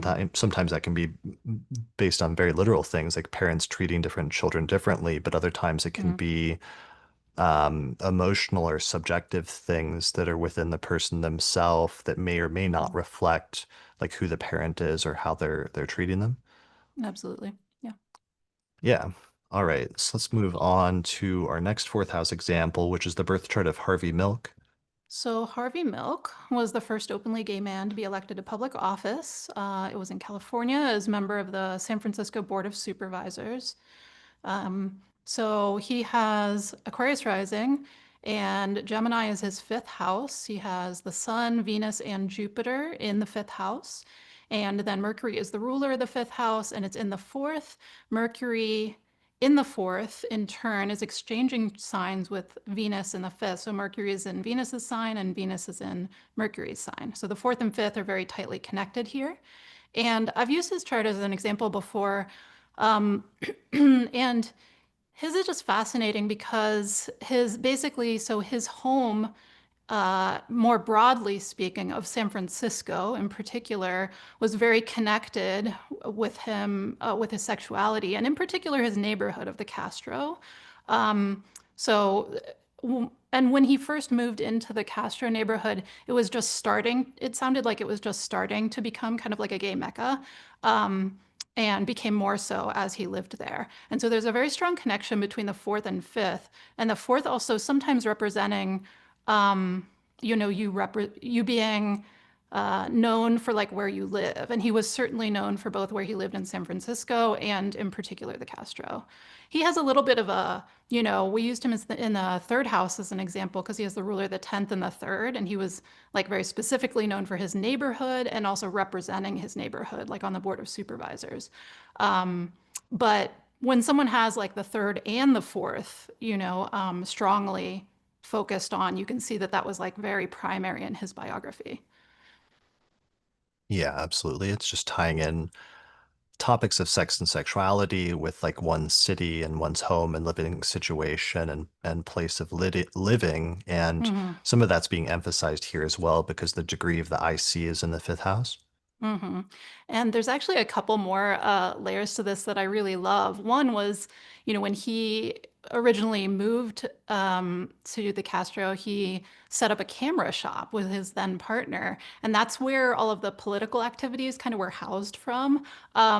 But it's really funny that they then lived like in the second floor of the camera shop. And so there was like an artistic component connected with the home, which is another great like layer of this fourth and fifth combination. And the Mm. fifth had to like, create, it was like people went there to like get their film developed and things like that. But then they also lived there. Um, and then now, which I love, I actually used him as quite like a deep dive example in a zodiacal releasing workshop this past year that will eventually become online when I get my store back up after I stop having emergencies. But the space where he lived, where he and his partner lived and had the camera shop, is now the site of a community arts space. It's called Queer AF, Queer Arts Featured, and it says it's been re-envisioned as a hub for queer creatives, hosting a variety of events and providing a platform for underrepresented artists. And so that just makes me really smile too, because, you know, um, the fourth house can be like posthumous stuff too, but it's also still, it was his home that's now being turned into like creative hub. Yeah, that's amazing. I like how that ties in not just the home, but also some of those themes we talked about in the last episode of like death and what happens after a person dies or Hmm. things relating to their legacy and things like that. Exactly. So that made me very pleased when I found that. Nice. That's brilliant. Okay, I think that's good then for the fourth house. And why don't we go ahead and move on? And in the next section, I want to talk about the degree of the IC because that's kind of a continuation of some of the things that we've seen, for example, with the last one with Harvey Milk or with Tori Mhm, Spelling of, what happens in whole sign houses where the degree of the IC can float back and forth, and it usually in most latitudes will fall either in the fourth whole sign house or the third whole sign house or the fifth whole sign house, and that the IC, the degree of the IC will import fourth house significations of like home or parents into whatever whole sign house it falls, and then it will double up the significations of like fourth house significations and other significations. mhm, So we've already seen, um, for example, like Serena Williams having the IC in the third house, and her parents trained her in tennis together with her with her mhm, sibling, Venus Williams. But let's look at some examples of the IC in the fifth house. So one of them that we already talked about was Tori Spelling, just having a famous father who was in television that cast her in a hit television show. And most of that is probably coming from the mutual reception or the exchange of the ruler of the fifth and the fourth, but the IC was also there. We also just talked about like Harvey Milk, who, in mhm, addition to having a mutual reception between the fifth and the fourth, also had the degree of the IC there, importing those fourth house significations into the fifth house. mhm, Um, but some other ones that I thought were really interesting. One famous one is Sophia Coppola. So this is the birth chart of Sophia Coppola, who has Aquarius rising, and Gemini is the fifth whole sign house of like acting and creativity. And the degree of the IC is also there in the fifth whole sign house. So she has a lot of stuff going on in her chart, of course, because it's like she's also Aquarius rising with Saturn in Taurus in the fourth whole sign house, the place of parents, along with the sun. And just like mhm, her father, who also had the ruler of the ascendant in the fourth house. So I talked about her, especially in the last episode, as like a major fourth house person where the parents are very important in the life and family is. But she also has the degree of the IC in the fifth house of creativity, and she was involved in like working with her father in terms of making movies from very early on in her life. And like really early on, he cast her, I think, when she was a teenager in The Godfather 3. But it was usually like not regarded as like a super great performance as like an actress, and the movie was kind of panned, and her acting was kind of panned in particular in that movie. mhm, But then as she grew up, like she started getting into directing more, and then eventually like set herself apart from her father through her own unique directing style, which eventually became like nominated for a number of awards. And she went on to do a bunch of really famous movies like Lost in Translation or Marie Antoinette, who we were using as an example before, she mhm, directed famously as well. mhm. Yeah. I love that she has the IC in the fifth, and then it's like either way you get from the fourth or the IC, you get to the benefic of sect. So Venus is ruling the fourth in a night chart, and the IC is in the fifth. It's already importing artistic things to parents, but the ruler of the IC and the fifth is then that Mercury, which is closely conjunct Venus in a night chart. So you really get this doubling up or tripling up of just like positive artistic parenthood. Yeah, absolutely. Um, okay, so the next one I want to look at is the birth chart of Billie Jean King. So this is the birth chart of Billie Jean King, who is a famous tennis player who has Capricorn rising and Taurus on the fifth whole sign house with the degree of the IC there in the fifth house at 16 degrees of Taurus. And those are ruled by Venus, which is placed in the 10th house of career and reputation. It's placed in Libra in its own sign, along with the moon and Neptune. Mm, And this is a great example, on the one hand, of like the ruler of the fifth and the 10th, because Billie Jean King became like a tennis champion basically at a certain mm, point in time and set different records as being an extremely prominent tennis player. mhm, So let me see, I'm just pulling up the stuff. She was formerly the number one tennis player in the world, basically. But Camille Michelle Gray, who found this chart, pointed out that it's a great example, in addition with the ruler with the IC in the fifth house, because both of her parents were athletic and came from a highly athletic family. mm, So, where it's like her mother was excelled at swimming and her father played basketball and baseball and ran track. So as a result of that, it's like both of her parents were highly athletic and really encouraged her to be athletic as well. And they also were very supportive in like a positive way. Um, so in her autobiography, for example, I found a quote that says, and in various interviews, she shared how her parents' questions were never about the final score when she would come back from like playing a sports game, but she said that when they picked her up from tournaments, they would always ask, they wouldn't ask, did you win? But instead they would ask, did you have fun? And did you try your best? mm, So it's like, they were supportive in the sense of like not just supporting whatever she wanted to do, but also encouraging her to have fun with it and have a good time and having like a loving relationship with sports that provided a strong foundation. And that was something that I found across a number of examples with the IC and the fifth when it was well placed, was just like having a supportive family that supports your creative or athletic interests of fifth house things. yeah, that's great. And, you can really hear that coming through too, that the ruler of the fifth and the ruler of the IC together is so well placed, not just in the 10th, but Venus in its own sign. Right, exactly. That it's like a super well placed, auspicious one rather than something that's like afflicted or what have you. Right, because there are many parents of, younger sports people who do not go, did you have fun? Was it good?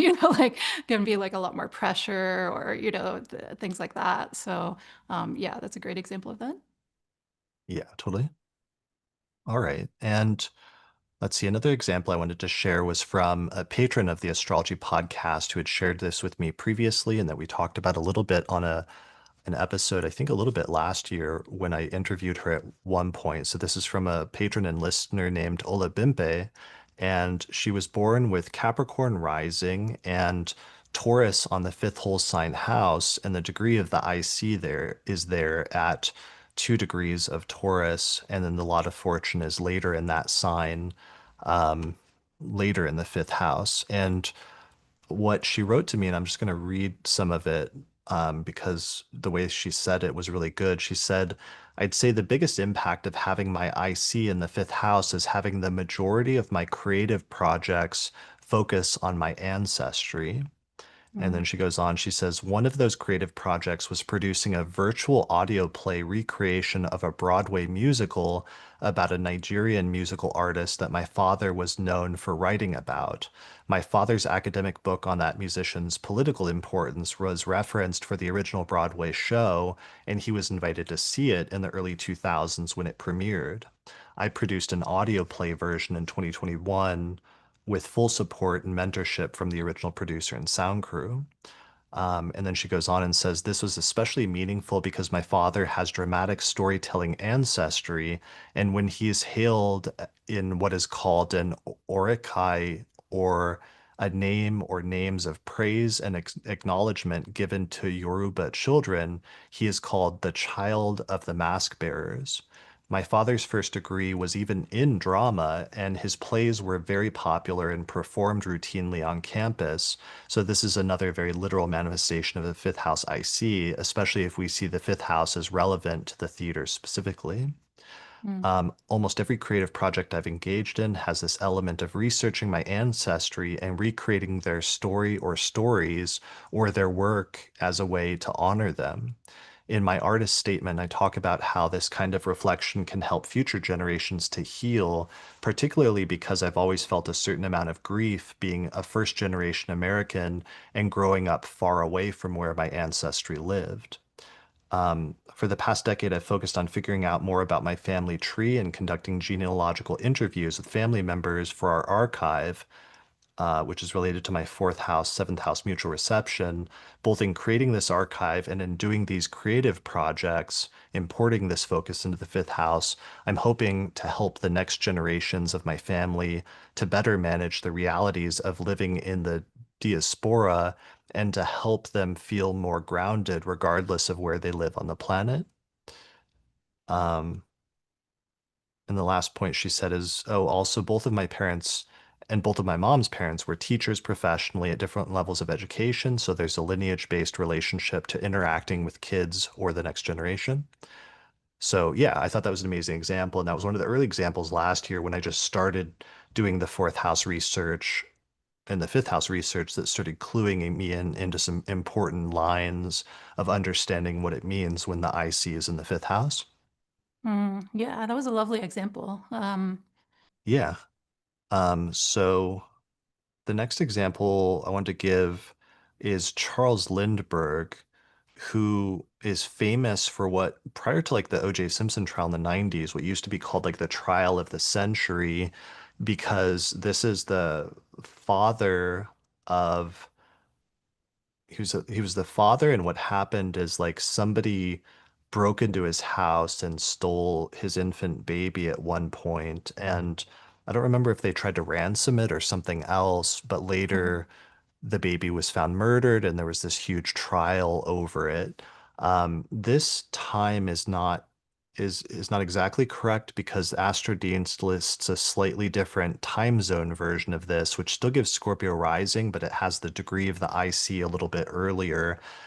mm, But one of the things I noticed in that chart is that if you use the astro.com version of the chart, which uses local mean time for the IC, that transiting Mars was exactly conjunct the local mean time IC in the fifth house when the baby was stolen from his home and then murdered, basically. So mm, I thought that was an incredibly striking example then of a darker manifestation of that, but having the degree of the IC representing the home, and then it being in the fifth house of children, and then having transiting Mars conjoin that and having your baby literally like abducted from your home. yeah, definitely. Wow, that's striking. Yeah. He also has the ruler of the fifth and the IC conjunct Saturn in a night chart natally. Ruler of the fifth and the IC conjunct Saturn natally. Yeah, in the Mm-hmm. third house. Mm, Yeah, definitely.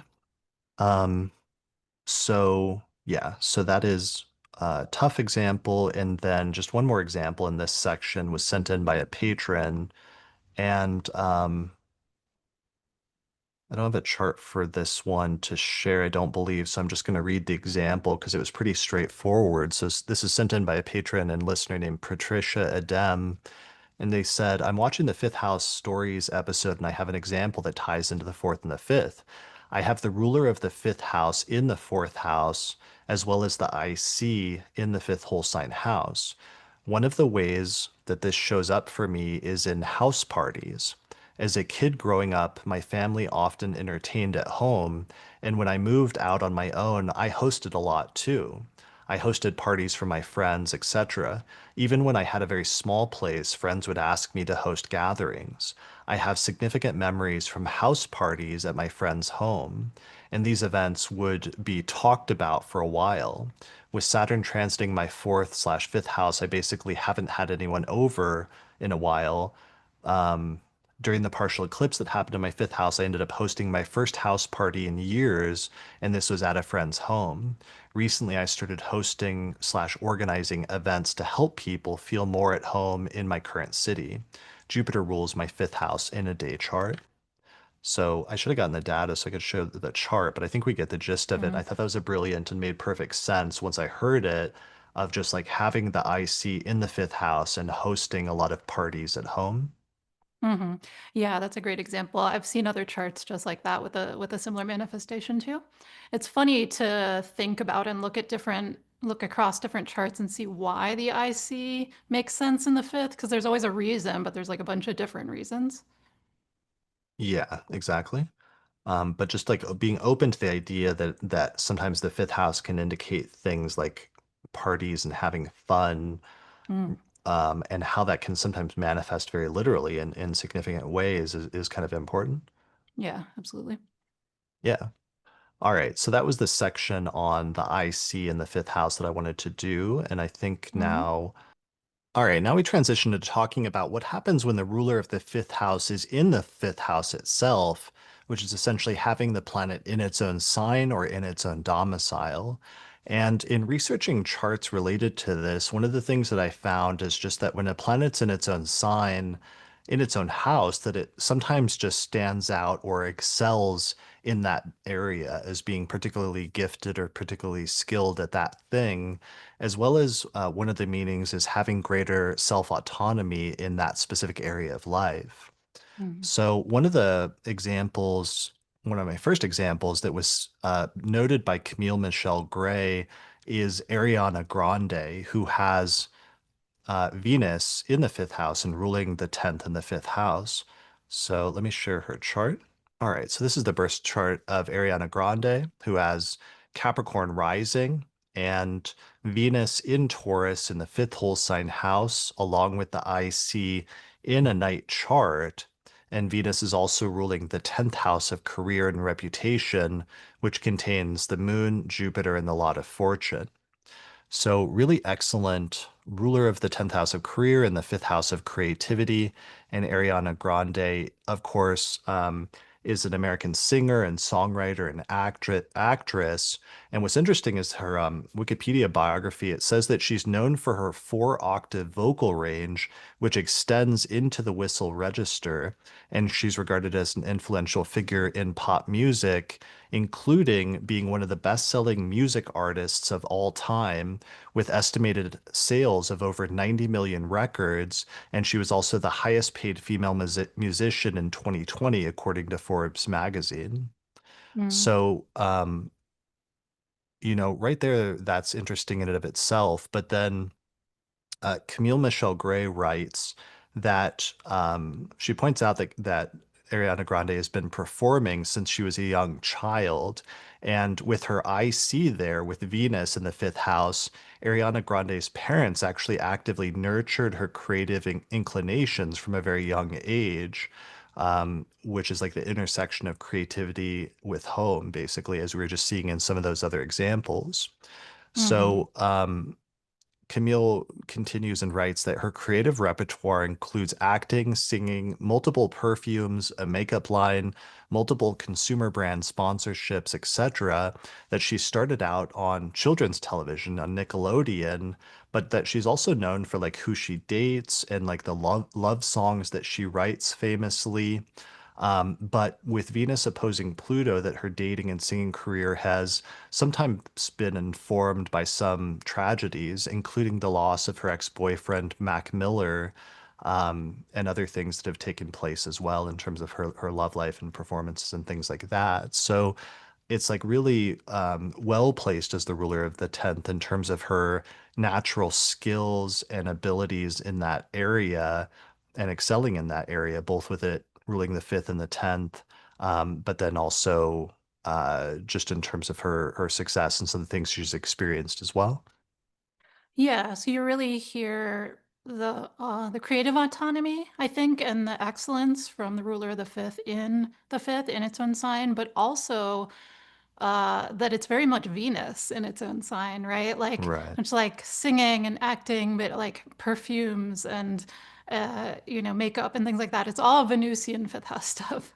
So it's like Yeah, almost like the purest like fifth house kind of archetype you could get, with the joy of Venus being in the fifth house and her having like Venus in its own sign in a night chart in the fifth. yeah, exactly. And like perfumes and like sweet smelling things was a signification of Venus that goes back to Valens, I believe, and is interesting because that shows up in one of the other people that we'll talk about at some point as well, I think. Mm-hmm. Camille also noted that she started out on children's television, Nickelodeon, which is another fifth house signification. Right. Yeah. Yeah. Yeah. All right. So that was that example. And then the next example that I wanted to talk about in this area was Diana Ross. Hmm. So let me pull up her chart. Here's the chart of Diana Ross with Scorpio rising, and Venus is exalted in Pisces in the fifth house. And So she's known as the Queen of Motown Records. She's an American singer and actress who rose to fame in the 1960s as the lead singer of the Supremes. The Supremes became Motown's most successful act and one of the world's best-selling girl groups, which is interesting with the Exalted Venus in the fifth.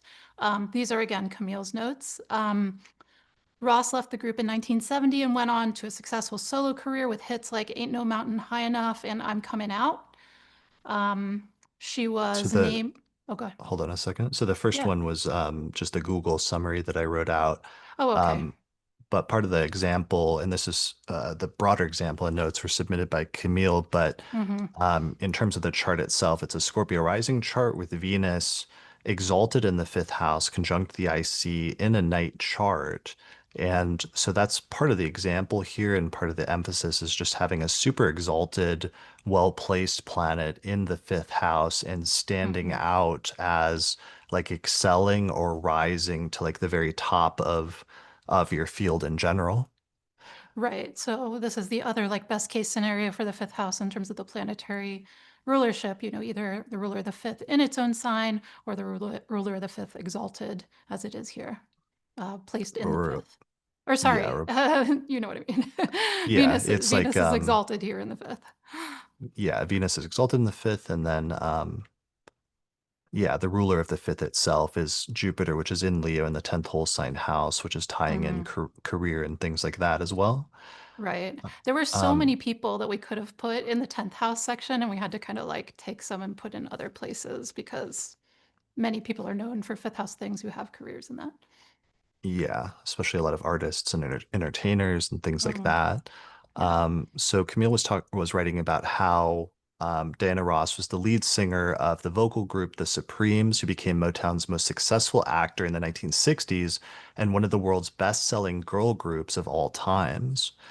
She then went on to have a successful solo career and also saw success as an actress.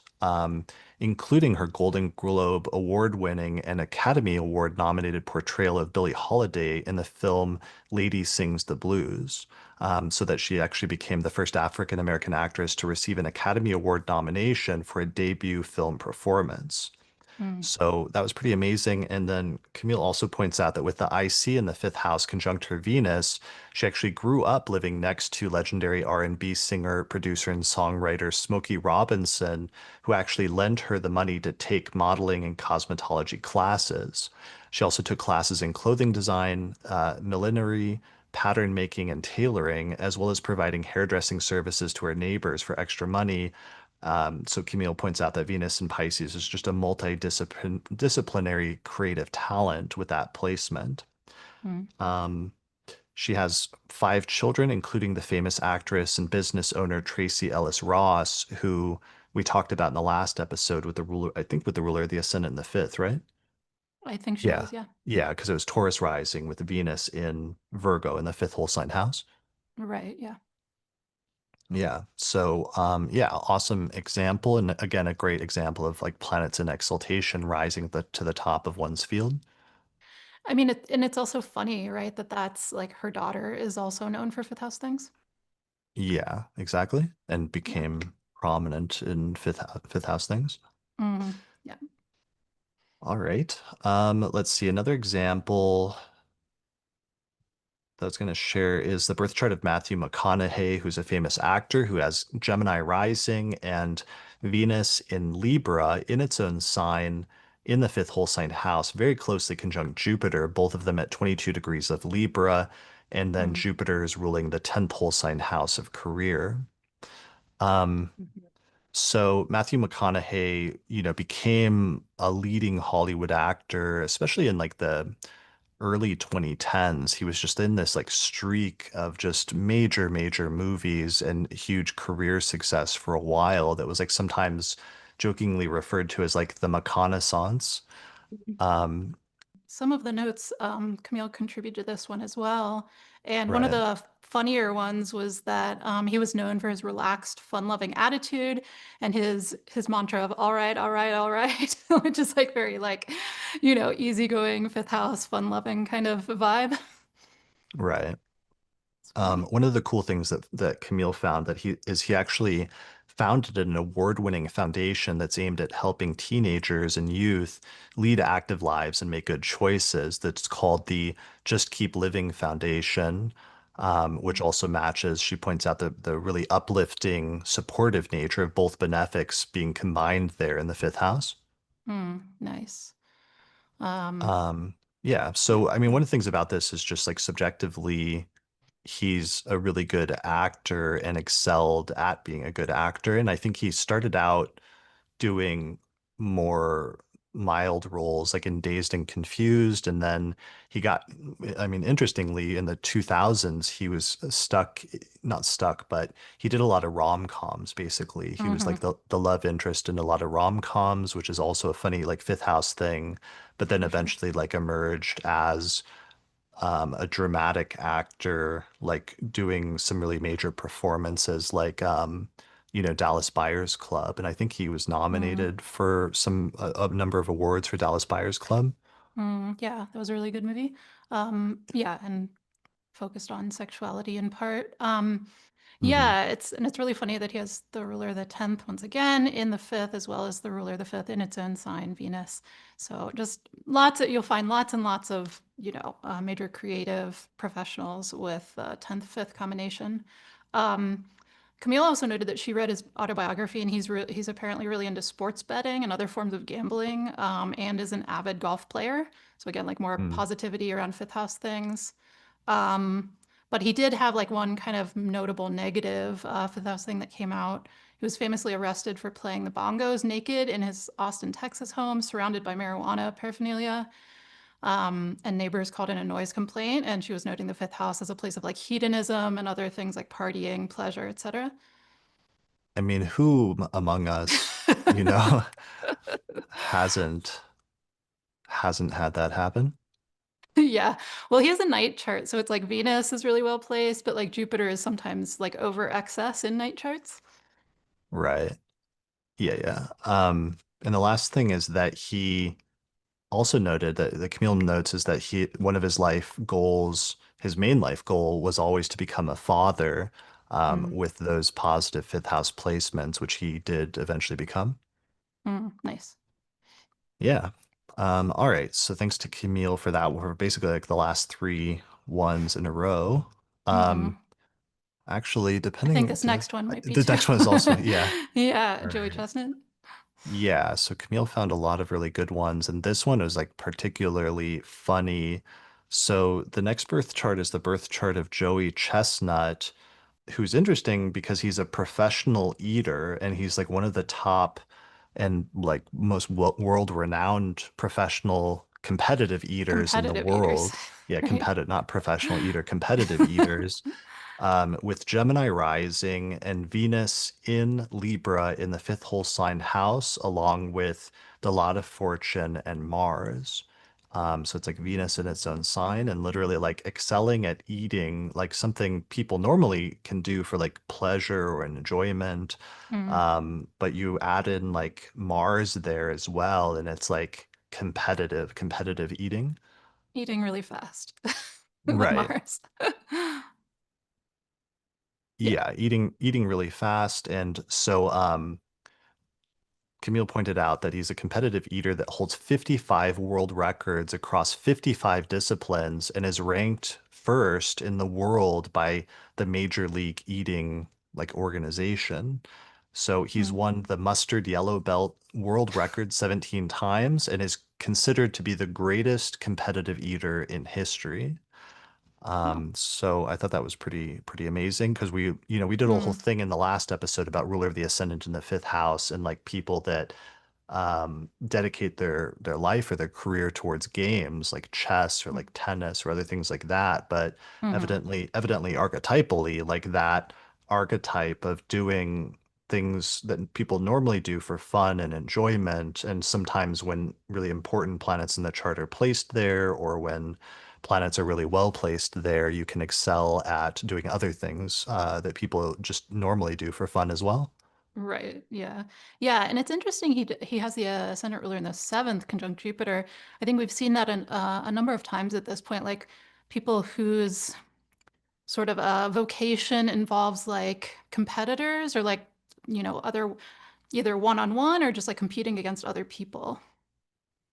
Yeah, competing and as well as just like the ruler of the ascendant is the body and like Hmm. he's literally able to expand like his body Right. cavity where like one of the Yeah. competitive eating things is like eating the most hot dogs as Right. fast as possible to beat like the other people.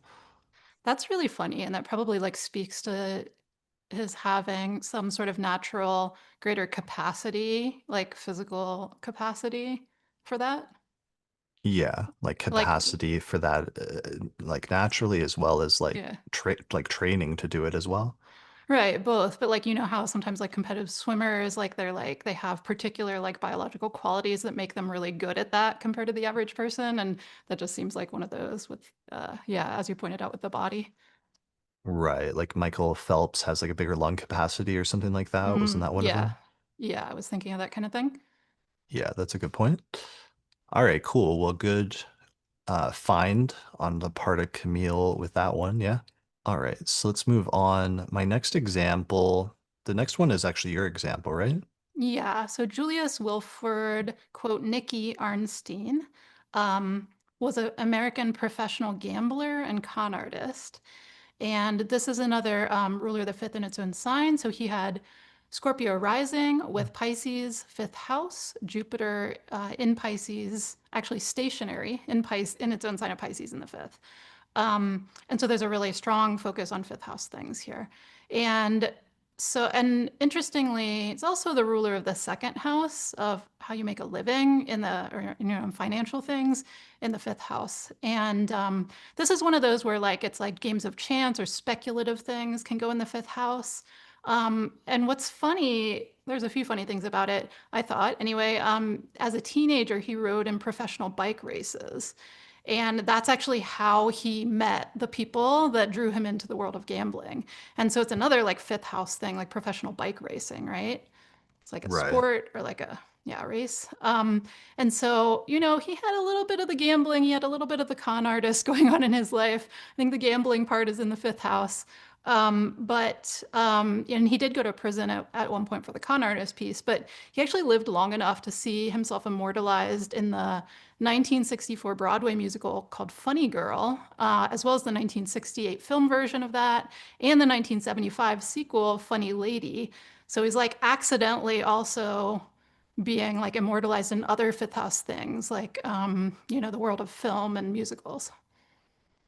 Brilliant. I love it. Yeah. Yeah, so I thought that was a great one. I'm also really happy whenever I find like people born in the 1800s that have an exact birth time. I guess this is rounded, but it was like they were keeping records. This was Germany. Yeah, and having a birth time at all. Yeah. Definitely. All right. The next example was sent in by a patron and listener of the Astrology podcast, and um, this is for a native named Paul Germain. And let me see. So, Paul is a successful children's television writer and director, and he was one of the creators of the Nickelodeon animated series Rugrats, which is like actually about like babies or children, basically. And Mm. his chart has Aquarius rising, and the sun and Mercury and the moon all in Gemini in the fifth whole sign house. So it's like Mercury is in its own sign, like dignified and like excelling at the fifth house topic, not just of creativity, but evidently also of children in this instance as well, like coming up in a very literal way in the native's life. Mm. Um, so his son was the inspiration of basically the main character in Rugrats, which was Tommy Pickles, who's like a baby, basically like in the series. I was a big actually like Rugrats fan, like in the 1990s. It was like a great cartoon. And one of the things that's funny um, about this was that they were saying that Jupiter was in or trine the fifth house when each of his three shows plus the movie premiered. So it kept having like trines to those fifth house placements. And then the Mm. final thing is that he has three kids who all write professionally, which is another Nice. really brilliant, like Mercury and Gemini in the fifth house of children's signification. Mm, yeah, definitely. I mean, it's funny too that it was children's television because while the fifth house already represents children, Mercury as a general significating planet because it can also be related with youth, right? Right. Yeah, so it's kind of like doubling up and reinforcing that. Yeah, absolutely. So yeah, so that was a amazing example. So shout out to his daughter for sending that in, who is a student of mine. I appreciate it. Nice. All right. Um, let's see, moving on, there's just a few more. One of them that's actually like that, that's an interesting parallel, is Nadia Suleiman, who was Hmm. sometimes like famously known as like Octomom in like the press in the Right. late what 2000s and early 2010s because she became pregnant with was it eight children at the same time? It was eight children at the same time, but she's also had other groups of multiples, and so she has actually 14 children in total. Hold on a sec, the audio cut out for a second. Oh, Oh wait, now it's back. Okay, well, let's see. Let's keep going and see how it yeah. goes. Okay. So she was born with Aquarius rising and Mercury in Gemini in the fifth whole sign house, co-present with the IC, which is earlier in the sign at 8 degrees of Gemini. And that Mercury has an overcoming sextile from Jupiter, which is at 22 degrees of Aries, sextiling Mercury. And then Mercury is also trining Uranus very closely at 28 degrees of Libra in the ninth house. Mm. So she became famous, but because of like being pregnant with eight babies at the same time. Yeah, and this is another funny one where it's funny that it's Mercury in the fifth house and not just the fifth house ruler in its own sign, because Mercury is also related to multiples, right? Like things Hmm. that are more than one. And she had not just the eight babies at one time, but several sets of multiple children. Right. That was the most famous group, but she had other ones too. Okay. Yeah. And what were the circumstances surrounding that again? So the doctor implanted more embryos than he was supposed to, like 12 instead of the typical three. And by the way, some of these additional notes are from Lindsay. Yeah. Um, Lindsay Turner submitted this one. yeah.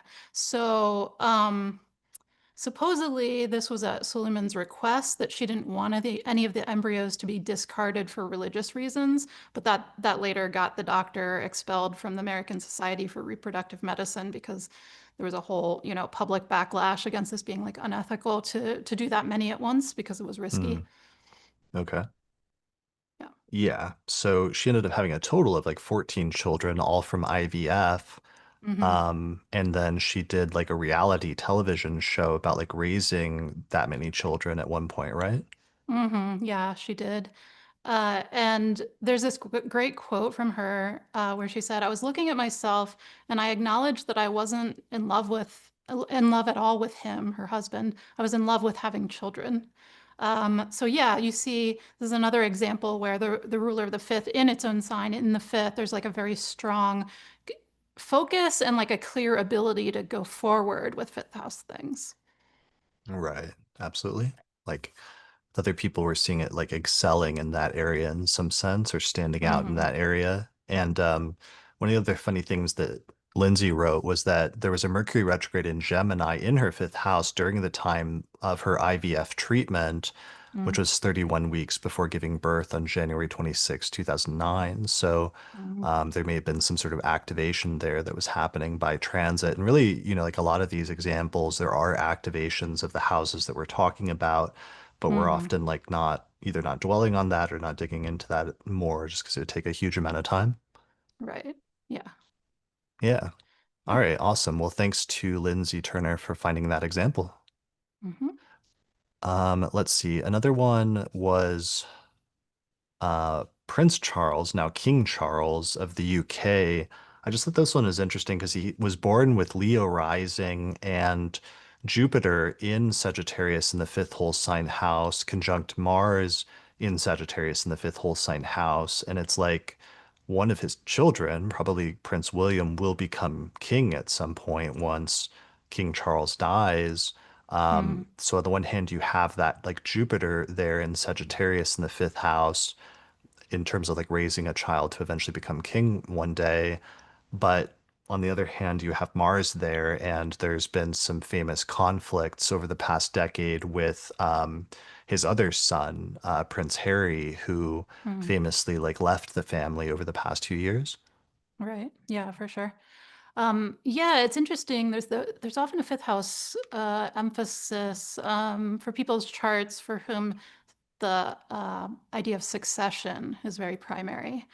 Like Mm, we saw with Marie Antoinette's with the ruler of the fifth and the first. So here's a similar emphasis in a different way with Jupiter in its own sign uh, in um, in Sagittarius. And it's kind of funny because Jupiter is like associated with royalty, you know?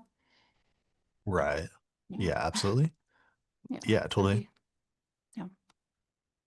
Okay, so let's see, other ones. This one is a little different, but one of the ones I found of a planet in its own sign, this is the birth chart of Tony Wolff, who was famously like the mistress of Carl Gustav Jung, of the Mm, famous like psychologist. And she was born with like Leo rising and like Jupiter in Sagittarius in the fifth whole sign house, conjunct Mars. And they had like this long-term relationship that spanned many years. And Jung himself had a wife that he lived together and stayed with, but then he also like spent time with this woman, Tony Wolff, and like some of that mhm, relationship I think was dramatized in some like different movies and stuff like that.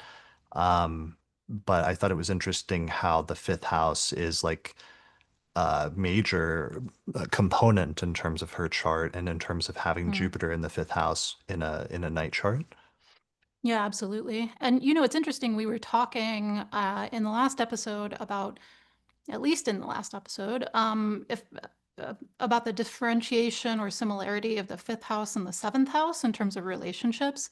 And we both agree that there's frequently lots of overlap between the two, and they're not always like just very distinct from each other. But I do think this kind of situation is sometimes where you see more of a pure fifth house thing going on, where it's like a very clearly um, it's a relationship that's like not legitimized, not like formalized, and it's really like clearly focused on pleasure, but there's no plans to make one like a legal partner. I think that is Mhm. sometimes more when you see the fifth house show up more distinctly.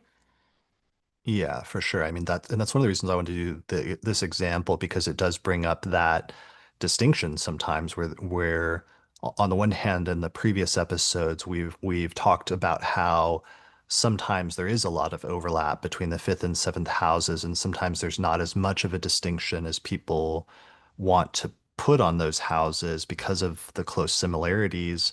But then on the other hand, sometimes you do run into cases like this where there is a clear distinction and you can start to see how the fifth and seventh houses can be differentiated sometimes. Yeah, sometimes. Yeah, so I think this is like from Wikipedia, but it was said, quote, it is widely acknowledged by historians and scholars that Tony Wolff had a deep and enduring intimate relationship with the Swiss psychiatrist Carl Jung, a connection that has often been characterized as that of a mistress. Their bond, however, extended far beyond a simple affair, deeply influencing Jung's personal and professional life for several decades. Let's see. It was an unconventional. The relationship was complex. It was known to Young's wife Emma, and Wolf was a regular presence in the Young household, often joining the family for Sunday meals. This arrangement, while reportedly causing strain, was maintained throughout their lives. Mm. So, anyway, just different things and different dynamics that can come up sometimes, and in terms of being able to articulate some of those things when looking at the chart. Right, interesting. And you know what's really interesting also about this chart is the fifth house is so much stronger than the seventh, right? It's like Right. the fifth house is like Jupiter in its own sign. The seventh house is ruled by Saturn in a night chart, closely conjunct the ascendant, like 5 degrees off the ascendant or so. Um, so it's like there's almost like a I don't know if she married at any point, but it's at least with her relationship with Young, it's almost like a focal point of like the lack of formalized partnership, whereas the fifth house is really strong. Yeah, for sure. And there's probably some like nuances or details that could be worked out there for people that are more familiar with the biographies, or even Hmm. obviously like the people themselves probably would understand some of the nuances there even better than we can ever attempt to understand. But it's Mm. clear that there's some things going on there for sure. Yeah. Yeah.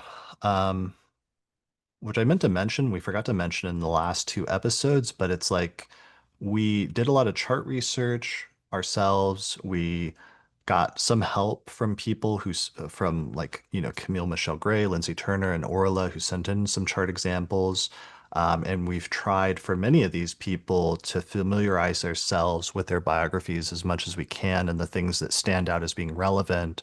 But I'm sure there's going to be things that we miss from different biographies that people who are more familiar with the individual biographies or people that we're talking about. And so we would love for people not to yell at us, but to like, if you notice something, some additional piece that is relevant that you want to point out, then post a comment on YouTube and let us know if you see something in the chart that about from their biography that sheds additional light on some of the themes that we're looking at here in terms of the fifth house or what have you. Then this can become more of like a community project to fill out our understanding and deepen our understanding, because that's one of the fun things about doing these research projects is that you'll see a birth chart that'll come up and you'll cast the chart, and it's like you'll see the placement, but you don't really know fully how that works out except for broadly. But then the more and more you read a person's biography, the more you realize it like speaks to that in very Mm. specific ways. And so it's fun to learn more and more about the person and find out more about that placement as you go. But obviously, there's like a limit point in terms of time as far as we could go into some of these biographies.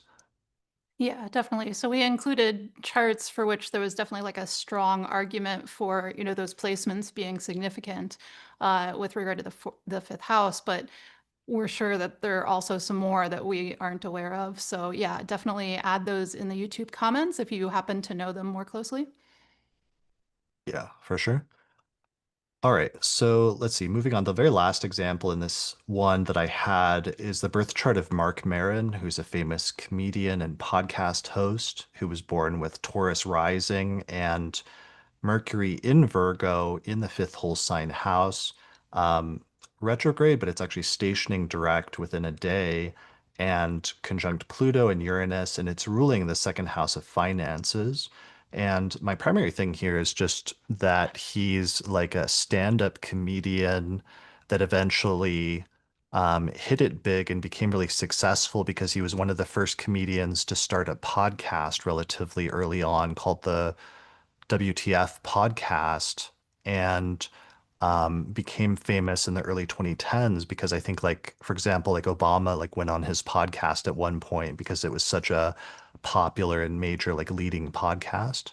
Hmm, interesting. That's actually also really interesting with not just the ruler of the fifth in its own sign, but it's like trine the midheaven in the ninth, which politics is often assigned to. Yeah, exactly. And he's also known for being very political, and like he's doing a whole um like media blitz right now, going on different podcasts to promote his latest special. And yeah, and in the special, like he's being very open about sometimes like criticizing other comedians or other people for promoting like negative political things and things like that. So his Mm, political openness is very open. right. Yeah. Yeah, for sure. But I mainly wanted to point it out just as like the connection with the planet being dignified and excelling or standing out in that area of comedy, in this instance, like stand-up comedy, and then also with Mercury ruling the second house, like becoming successful and being able to be successful as a comedian financially and have that supportive person, as opposed to, let's say, some of the other artists we looked at earlier Mm, with the second house who like maybe did art and were good at it, but maybe like struggled to have it support them or to make a living doing what they love doing. right. Yeah. So in this case, Mercury in its own sign is really well supporting not only the fifth, but also the second house. Yeah, exactly. And doing it as stand up, but then also eventually like talking and doing podcasts as well and being kind of a trailblazer in that sense. Mm, All right. I think that's good for that set. Why don't we move on to the sixth house? All right. So my first example in the sixth house and the connection with the fifth and sixth house is Maria Montessori, who's famous at this point for nowadays we are familiar with that name of like Montessori schools, which is like a mm, specific type of school for children that outlines an educational program that goes back to her. And she was born with Leo rising and Sagittarius is the fifth whole sign house, and it contains Saturn in a night chart, and Saturn is ruling the sixth house. And one of the things that's interesting about her life story is that originally in developing some of her educational programs, she wanted to create a school program for children with learning disabilities, or created her program after working with children with disabilities, and then starting to get a better sense of what she felt like would be a good educational program for children.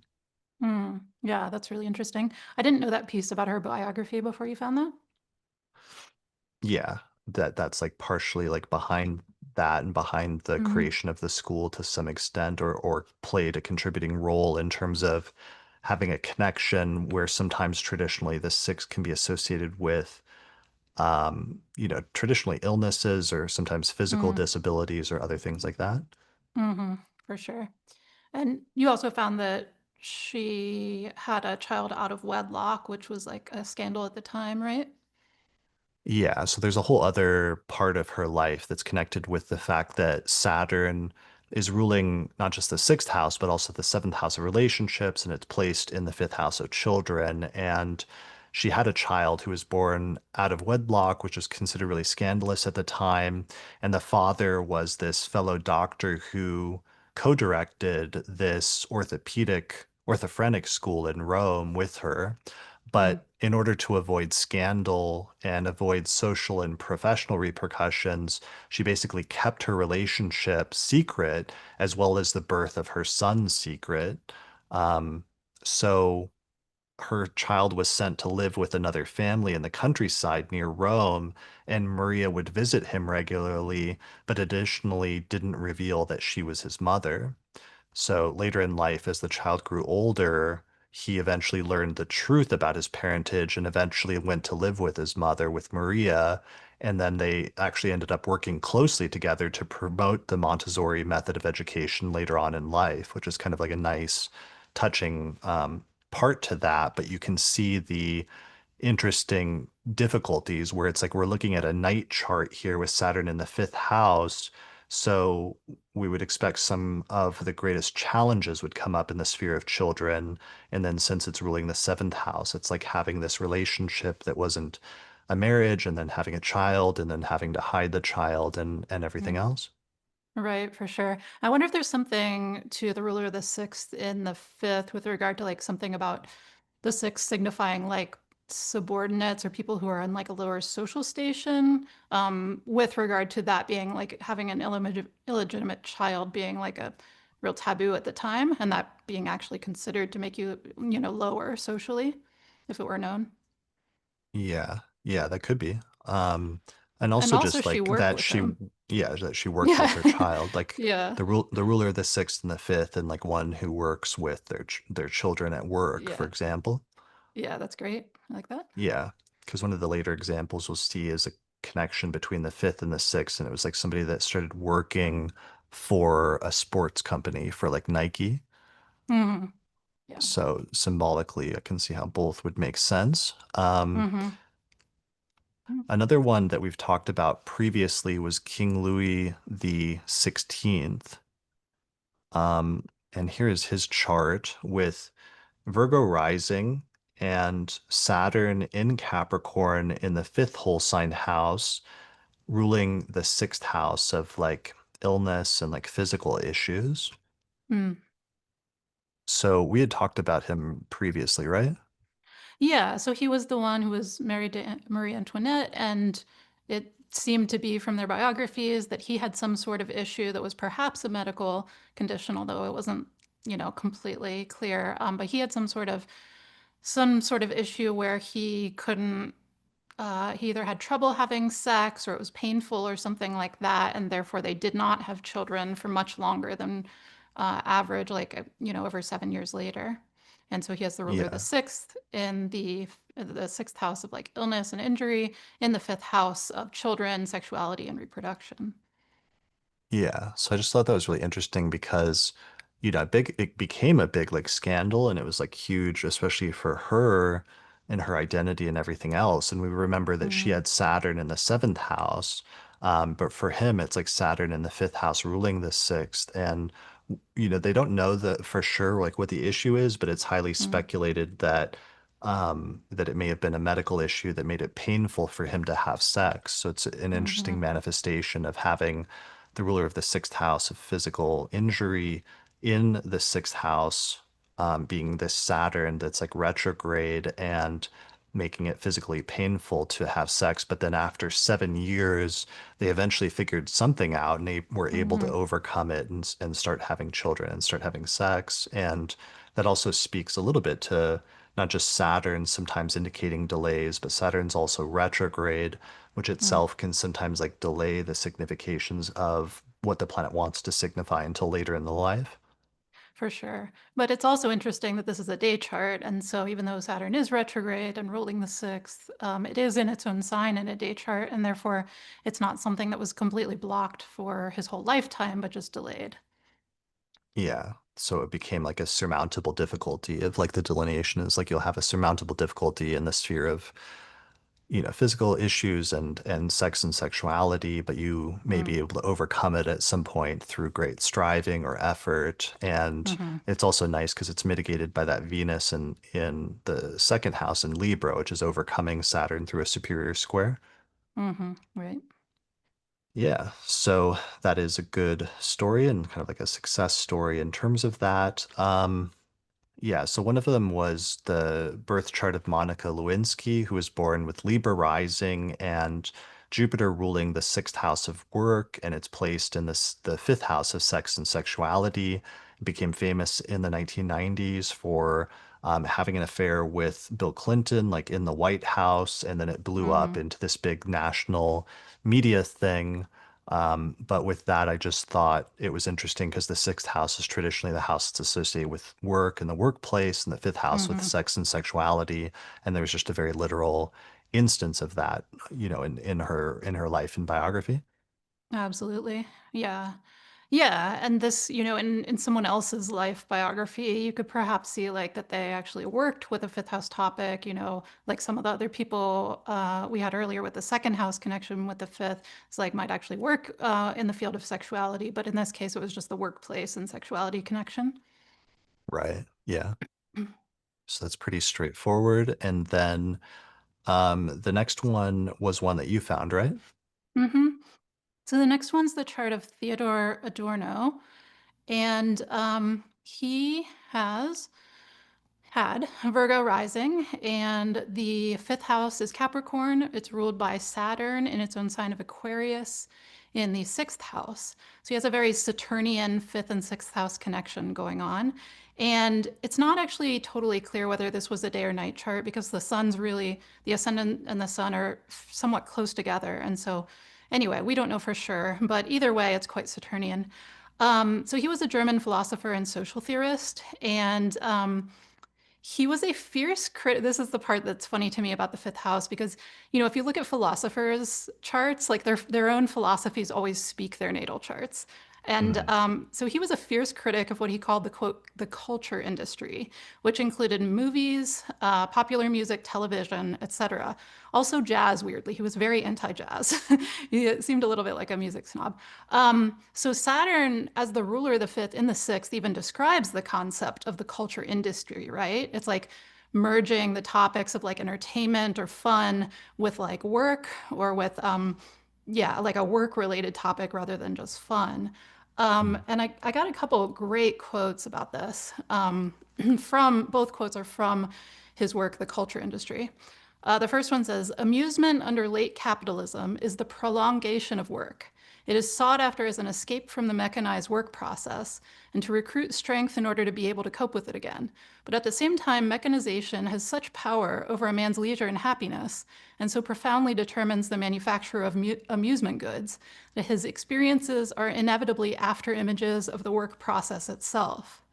And I thought that was an amazing quote because it mm, just so clearly speaks the combination of the fifth and the sixth and how he's mm. kind of not just like writing about conceptions, like theoretical conceptions of like culture industry, but saying it's like it's not even separate from work. They're like connected. Right. Yeah, for So, sure. That's pretty brilliant. mhm. And the second one was just about the topic of hobbies with the fifth house. You can look at this chart and imagine this person maybe either doesn't have strong hobbies or is like serious hobbies with the Saturn. He wrote, I have no hobby. As far as my activities beyond the bounds of my recognized profession are concerned, I take them all, without exception, very seriously. So much so that I should be horrified by the idea that they had anything to do with hobbies, preoccupations in which I had become mindlessly infatuated in order to kill the time, had I not become hardened by experience to such examples of this now widespread barbarous mentality. And so he was like pretty down on like fifth house things. Yeah, he does not sound like a fun guy to have a party with. No, he was like part of the this group of philosophers in Germany, and I saw someone write that he was perhaps the most pessimistic of the entire group. Oh well. Okay. But I just love that he was like known for conceptualizing things about the culture industry, but he was also like very the sixth house piece is also that he thought that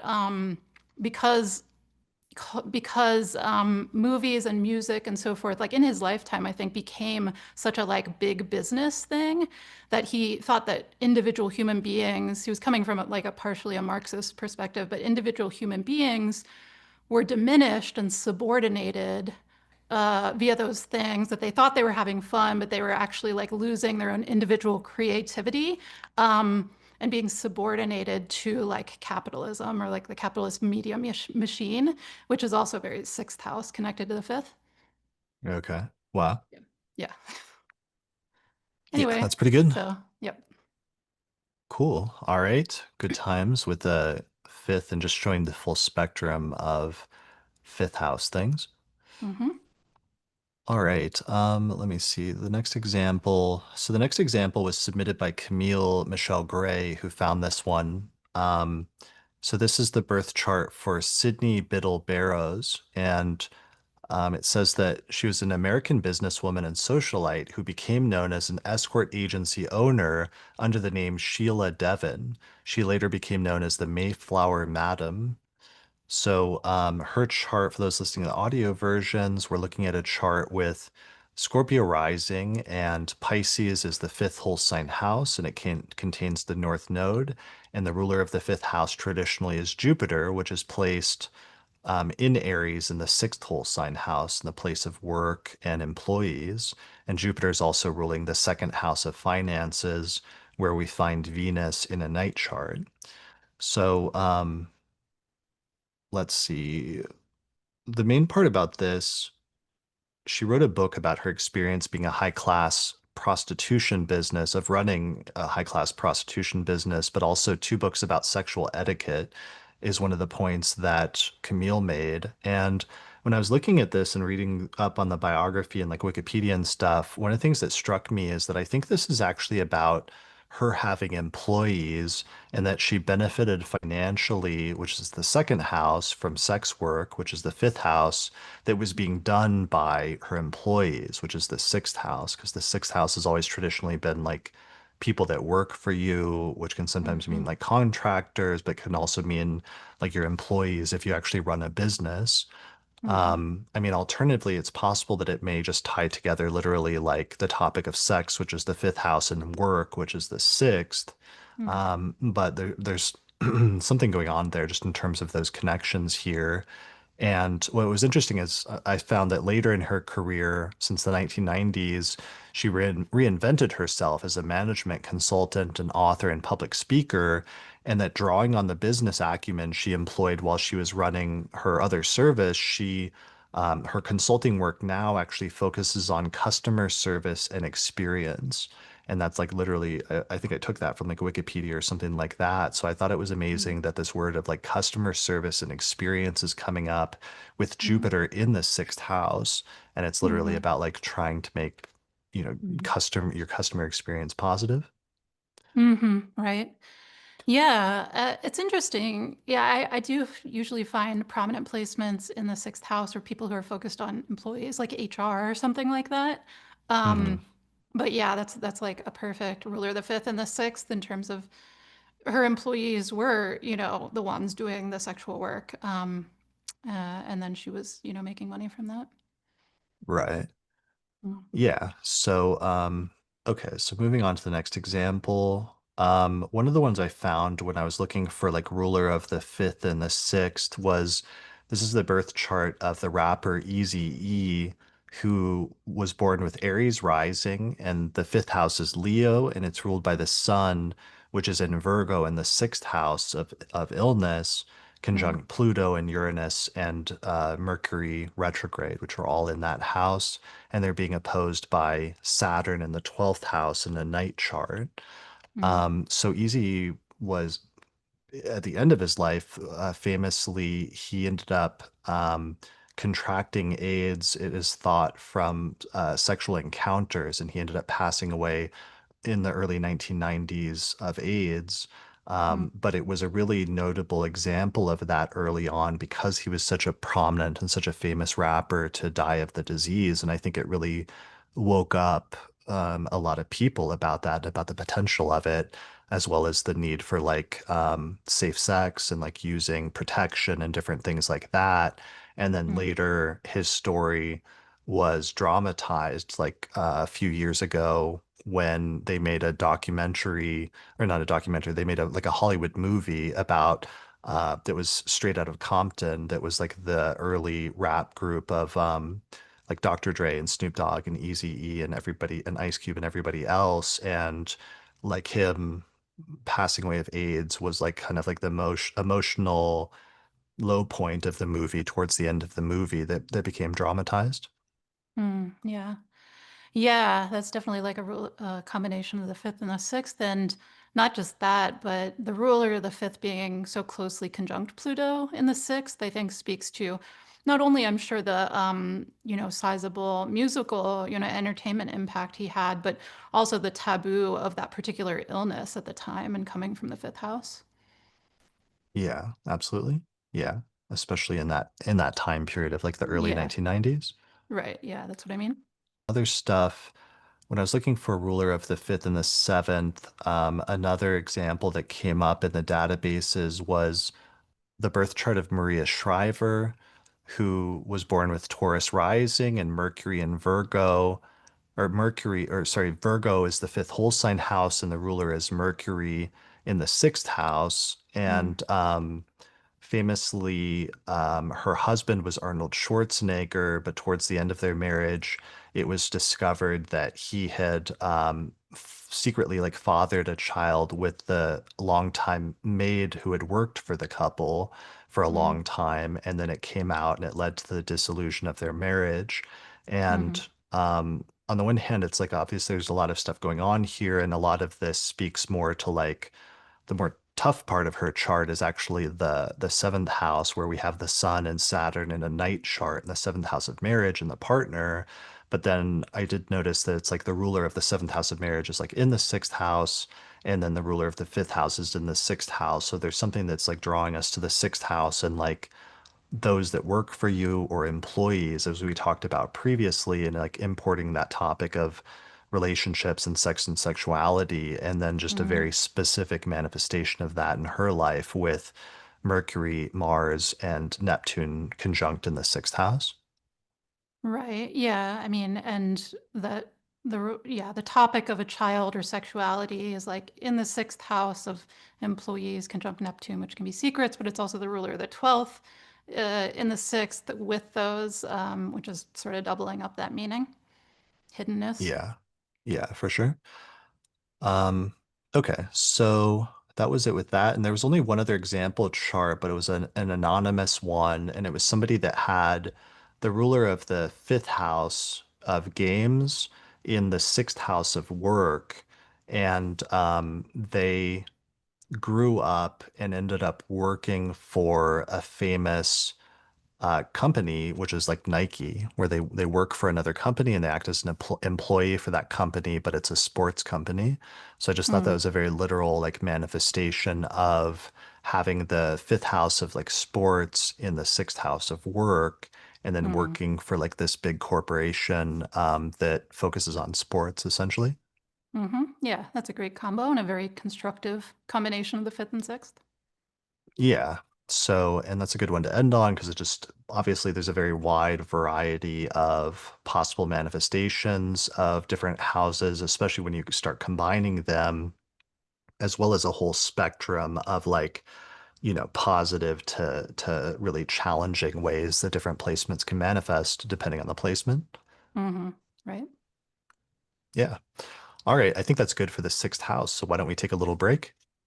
If you're really looking to deepen your studies of astrology, then I would recommend signing up for my Hellenistic Astrology course, which is an online course in ancient astrology where I take people from basic concepts up through intermediate and advanced techniques for reading birth charts. There's over 100 hours of video lectures, plus monthly webinars and Q&A sessions, and then at the end of the course you get a certificate of completion saying that you studied with me if you pass the final written test. Find out more information at theastrologyschool.com. All right, we're back from break, and we are going to resume by talking about the seventh house when it's connected with the ruler of the fifth house in different ways. So, the seventh house is like relationships, partnership, and other people in general, especially direct one on one interactions and relationships. So, our first example chart in the seventh house is one we talked about yesterday already in the previous episode, which is Jill Biden. So, we talked about her previously having the ruler of the ascendant in the fifth house of children and being a lifelong educator and promoter of education. But then the ruler of the fifth house itself is in the seventh house of relationships. And she was the second wife of Joe Biden because his first wife was killed in a car accident. And then they ended up getting together. And so then she became a stepmother to his other children. And so that sometimes you see when, as we talked about, when there's a connection between the fifth and the seventh, because otherwise that sounds abstract. Like of course children would be connected with relationships, but sometimes it can mean the topic of relationships is imported into your life from somewhere else or from someone else. Right, definitely. Yeah, and it's mostly coming from that ruler of the fifth and the seventh for sure. Additional layers that the ruler of the eighth, which is the moon, is also in the seventh. So that kind of combines the idea of one's partner having a loss and therefore her having sort of like new stepchildren. Yeah. So, and in fact, a friend of ours, friend of the show, Patrick Watson, has a similar placement where Patrick has Leo rising and Aquarius is the seventh house, and it's ruled by Saturn, which is in the fifth house of children. So the ruler of the seventh house of marriage and relationships is in the fifth house of children. And when he met his future wife, she already had a child, and so Patrick ended up becoming a stepfather, and then they had more children together and have had a long and happy family. But it was like, again, just one of those instances where becoming a father to somebody else's child essentially is part of the initial delineation. And that also ties back a little bit in this instance with Saturn as well, which we talked about yesterday, where Valens gives one of those weird significations for Saturn of like the fathers of other people's children, which I always thought Mm. was very abstract, but sometimes it can be very literally true.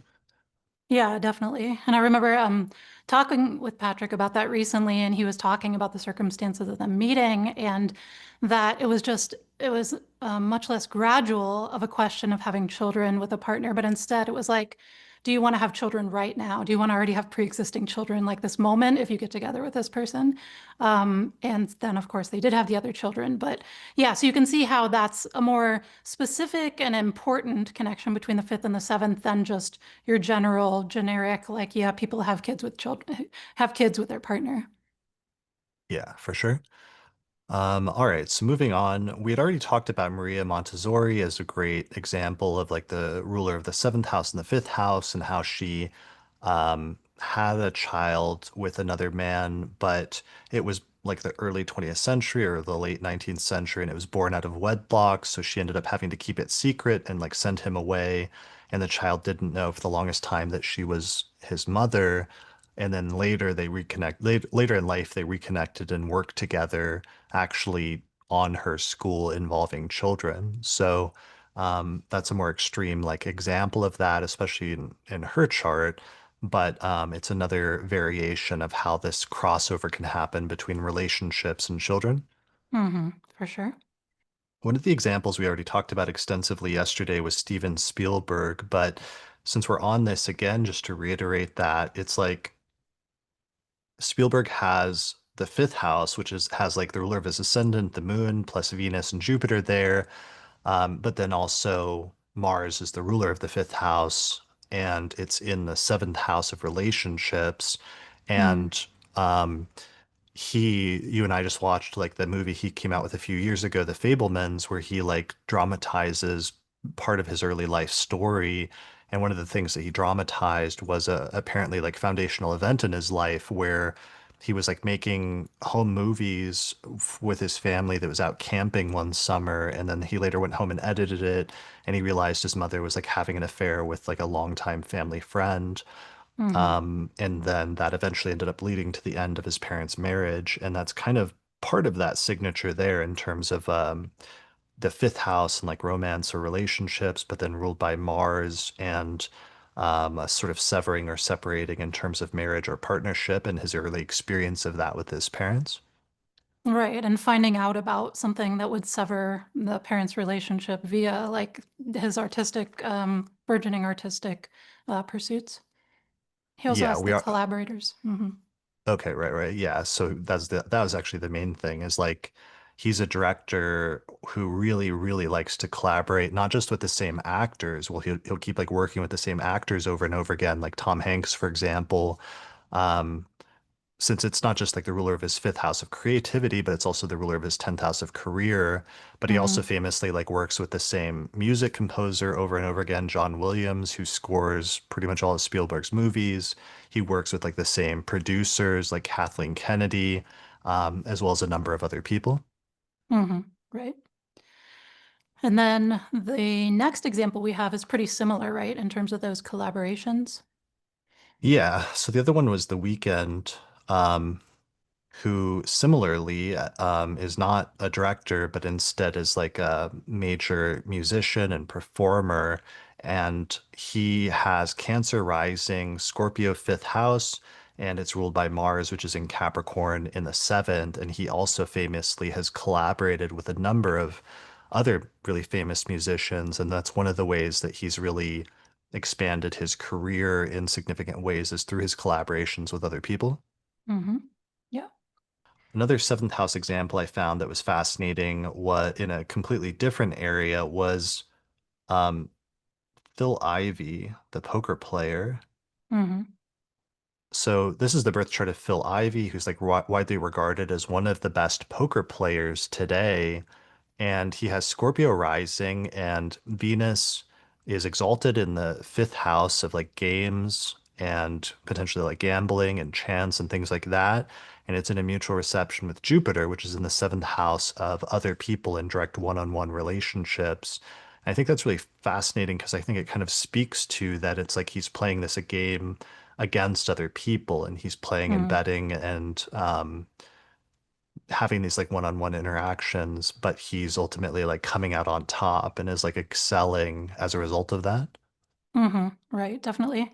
Yeah, and I was talking about that in some previous section where you do sometimes see opponents in the seventh, but like it can be like friendly opponents, like in games, especially with the fifth and seventh connected.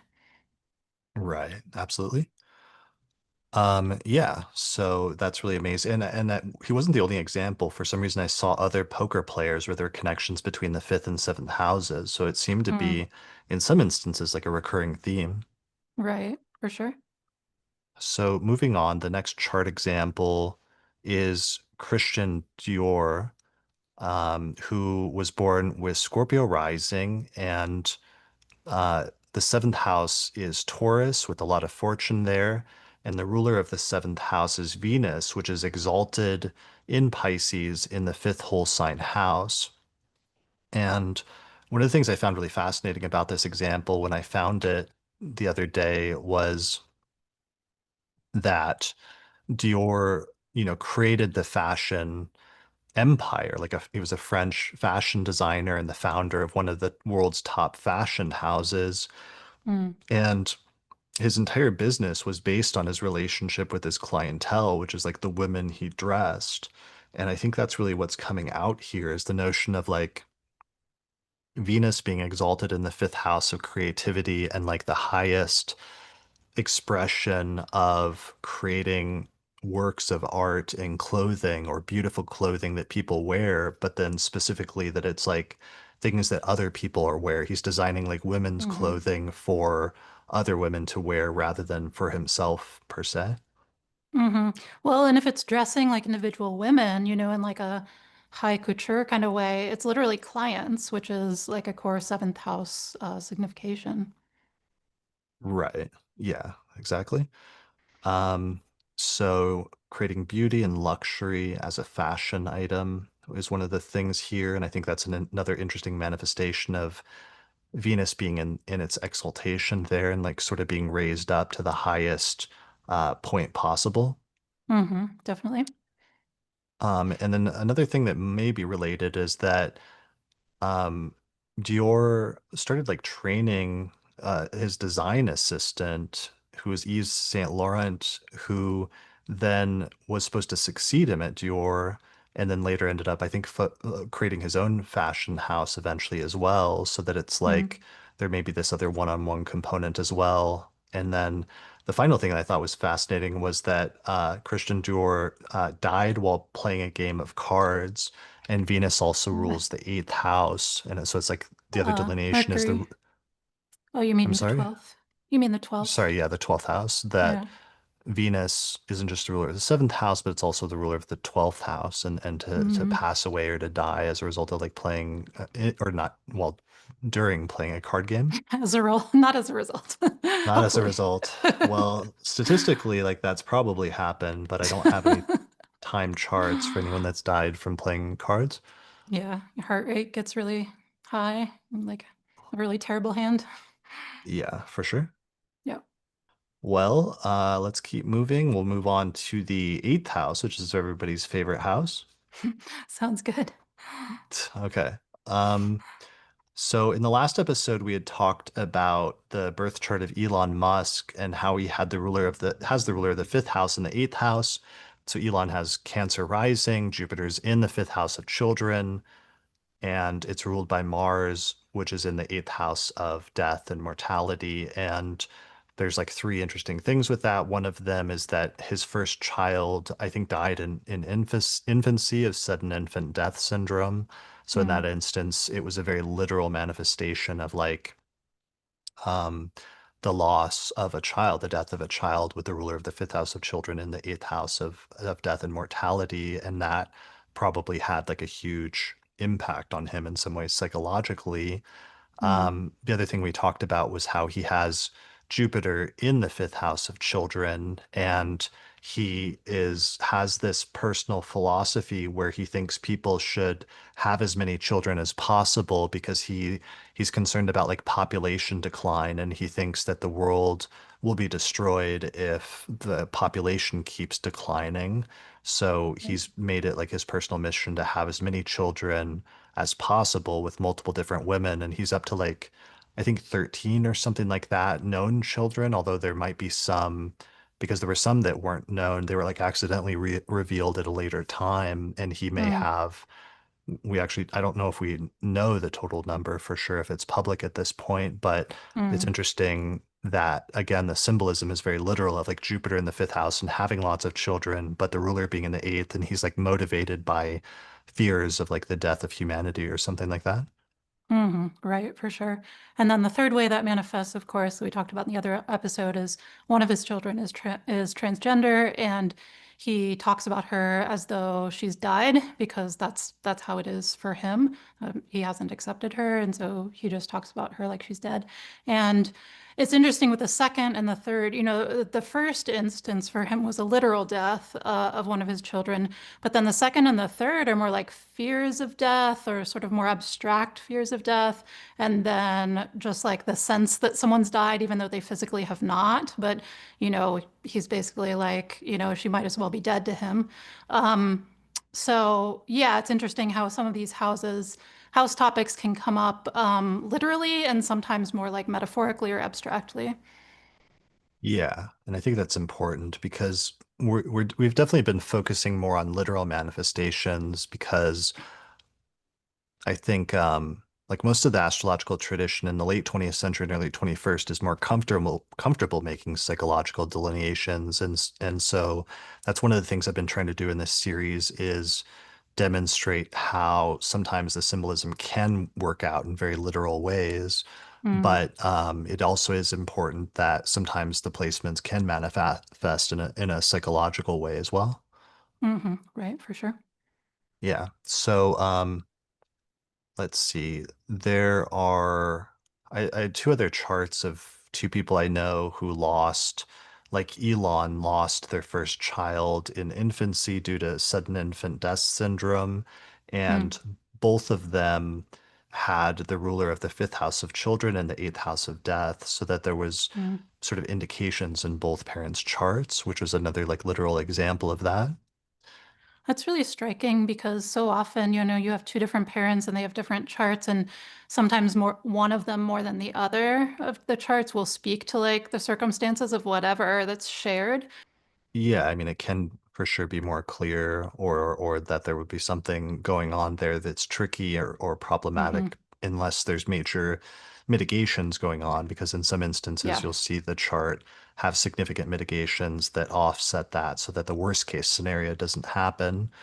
for sure. Um, yeah, but for sure sometimes that can happen and it can have a major impact in the life, and it's important to be able to talk about that sometimes and be able to identify that what that looks like in a chart, because sometimes that after it's happened like people look Mm, for answers, so I feel like it's right. less of a predictive thing and more of just an understanding what a person's chart indicates type thing that can sometimes be helpful Hmm. in healing.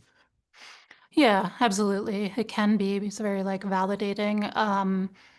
And if you're someone who does have the ruler, the fifth and the eighth, it does not always mean like a literal death of a child. Like sometimes it can be more, like you said, mitigated, but also can point to other eighth house topics, even especially if the condition is better. Like, your child is like a banker or something. So I just want to put that out there since we do have a number of ones where, there's like a literal child's death, that that's not the only way that that combination can work out.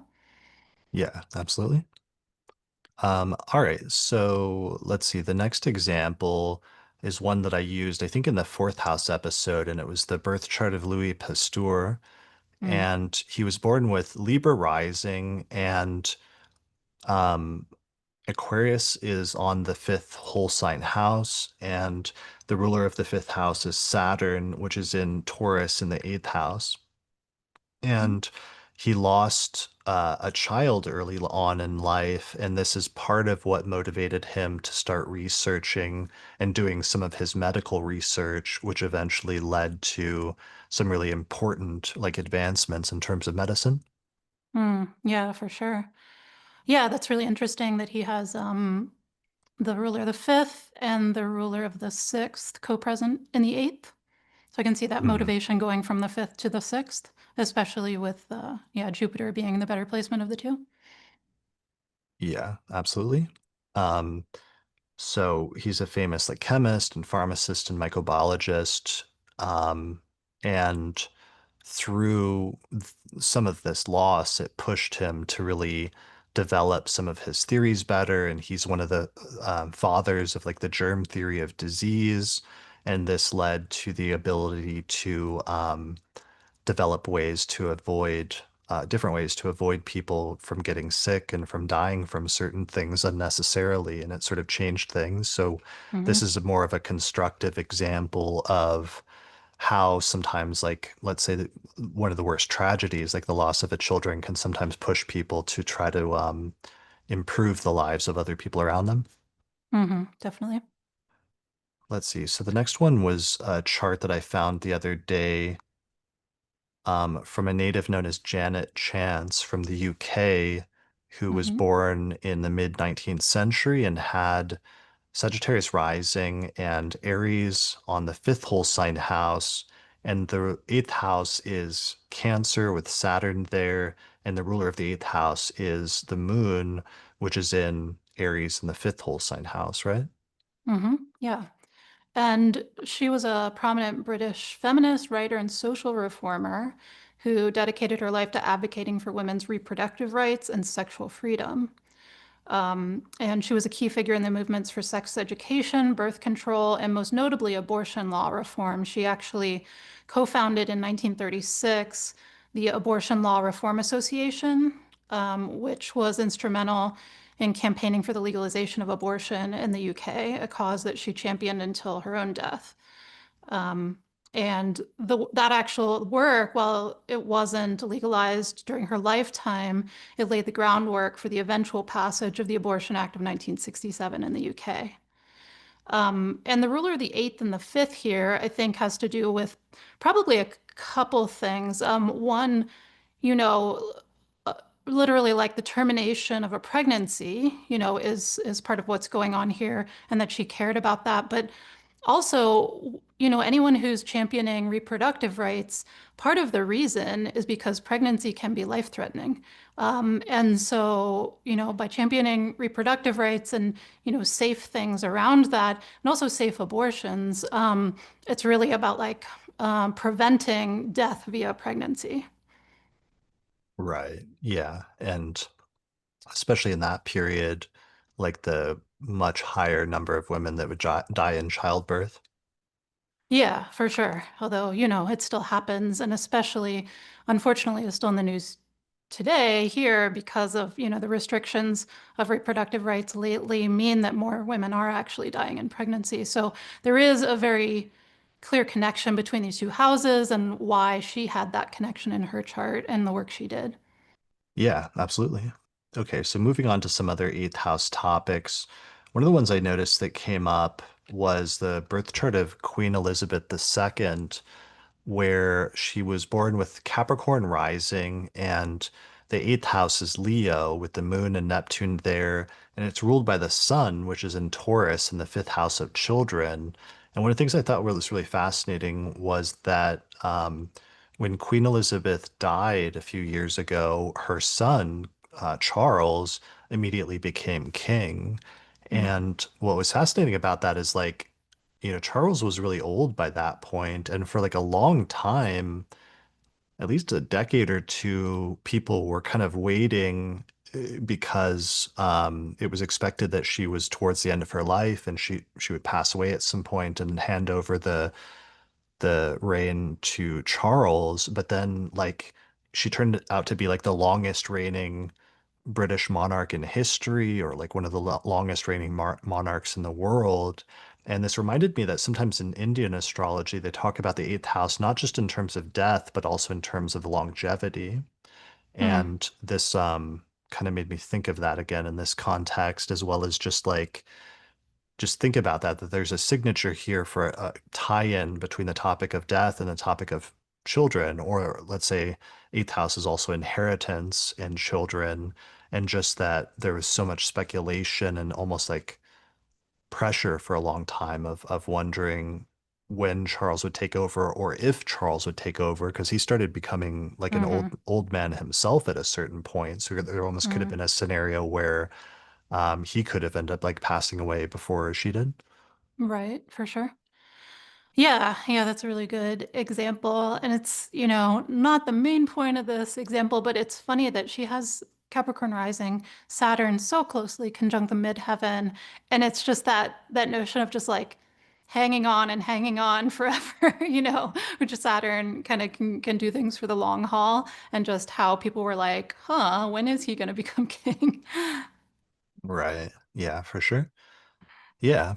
All right. So moving on to the next example. The next example I found was the birth chart of David Carradine, because one of the questions I was having when I was like thinking about what symbolically could be a connection between the eighth house of death and the fifth house of not just children, but also sex and sexuality was like I was trying to look for some time charts of like anybody who died during sex, which I have to imagine has happened like a lot, but you'd be surprised at how few timed birth charts I was able to find, and there weren't as many. Sometimes there's like a lot of ambiguity about like whether a person had died from that or if it would be listed as other causes or something like that. So one of the charts that I did find that was a really memorable one. It's like a noon chart, so you don't want to trust that, but Hmm. noon is actually listed as the birth time, and that does happen. So David Carradine was like a famous actor, but then he like died tragically in this like freak incident that happened like what was it, a decade or two ago, where the cause of death was reportedly said to be autoerotic asphyxiation, where some people they like to like choke themselves or to be out of breath in connection with like having an orgasm, and he must have been trying to do that, but then actually accidentally passed away or passed out and died. Mm. So he was born with Pisces rising, and Cancer is the fifth whole sign house with Pluto, the only planet in that sign. And then the ruler of the fifth house of sex and sexuality is the moon, which is in Libra in the eighth house of death and mortality, conjunct Mars. So yeah, it's like just a very literal instance of, at least in this instance, of like the end of his life coming about in connection with sex and sexuality, in this Hmm. instance. Hmm. And it's really further reinforced by the moon, after hitting two more planets, it is applying by square to that Pluto in the fifth house, and the moon is ruling Pluto while applying to Pluto in the fifth house. So from the eighth. So I think it's just like strengthening that connection further. Okay. Yeah, definitely. So that's a tough one, but that was one of the ones I found in terms of just ways that, again, sometimes the symbolism can be very, very literal. Yeah. And we should note that this is also a day chart. So the moon being co-present with Mars in the eighth is like notable compared to like otherwise. Yeah, just because then Mars is the most difficult planet. Hmm. Yeah. All right.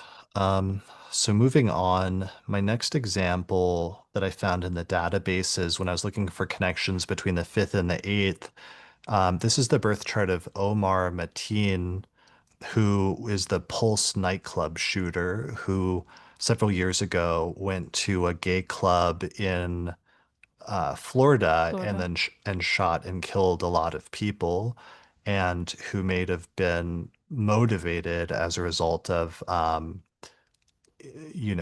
prejudices against homosexuality and things like that. Although there's various like speculations about what his motivation is, and there's actually a lot of like murkiness surrounding it, but Mm. it ended up becoming like the largest incident of something like this in the US history up to that point. And he was born with Cancer rising and a stellium of four planets in Scorpio in the fifth house, which is Venus, which is retrograde, conjunct Pluto, and then Mercury, which is retrograde, and then the Sun, all in Scorpio.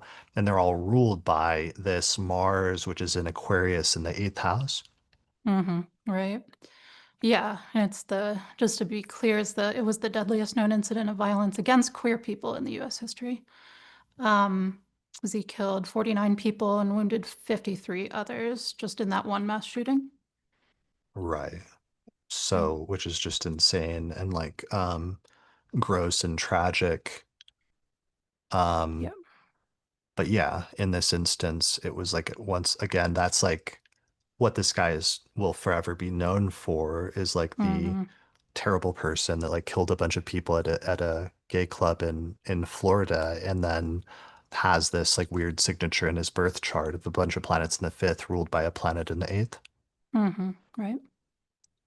All right, so let's see, moving on to other ones that are less depressing, that are the eighth house. I was looking for an uplifting one, especially one connected with other things that actually come up in the eighth house more commonly, because there are good significations that come up in the eighth house. And one of them is that the eighth house can have to do with other people's money. Hmm. You know, the second house is like your money, and the eighth house is sometimes other people's money. And one of the charts that I found is for a person named Reed Erickson. And the chart has Scorpio rising. Pisces is on the fifth whole sign house and it contains the IC. And then the ruler is Jupiter, which is in Gemini in the eighth whole sign house in a day chart. Hmm. So, one of the things about Reed Erickson is that um, there's a bunch of things about Reed Erickson. One of them is that Reed was a trans man and philanthropist who became one of the most significant financial benefactors of the LGBTQ movement in the 20th century, like from a Mm. very early point in time. So, sort of it's tied up in a bunch of different things, but in 1964, he launched the Erickson Educational Foundation, which is a nonprofit philanthropic organization funded and controlled entirely by Erickson. And through that organization, Erickson contributed millions of dollars to the early development of the lesbian, gay, bisexual, transgender, and queer movements between 1964 and 1984. And it ended up influencing like a surprising amount of different things related to LGBTQ movement, where Mm. um, they were using their immense wealth and channeling it through that foundation in order to provide foundational funding that helped to legitimize and advance the study of transgender identities, of early gay and lesbian rights organizations, and things like that.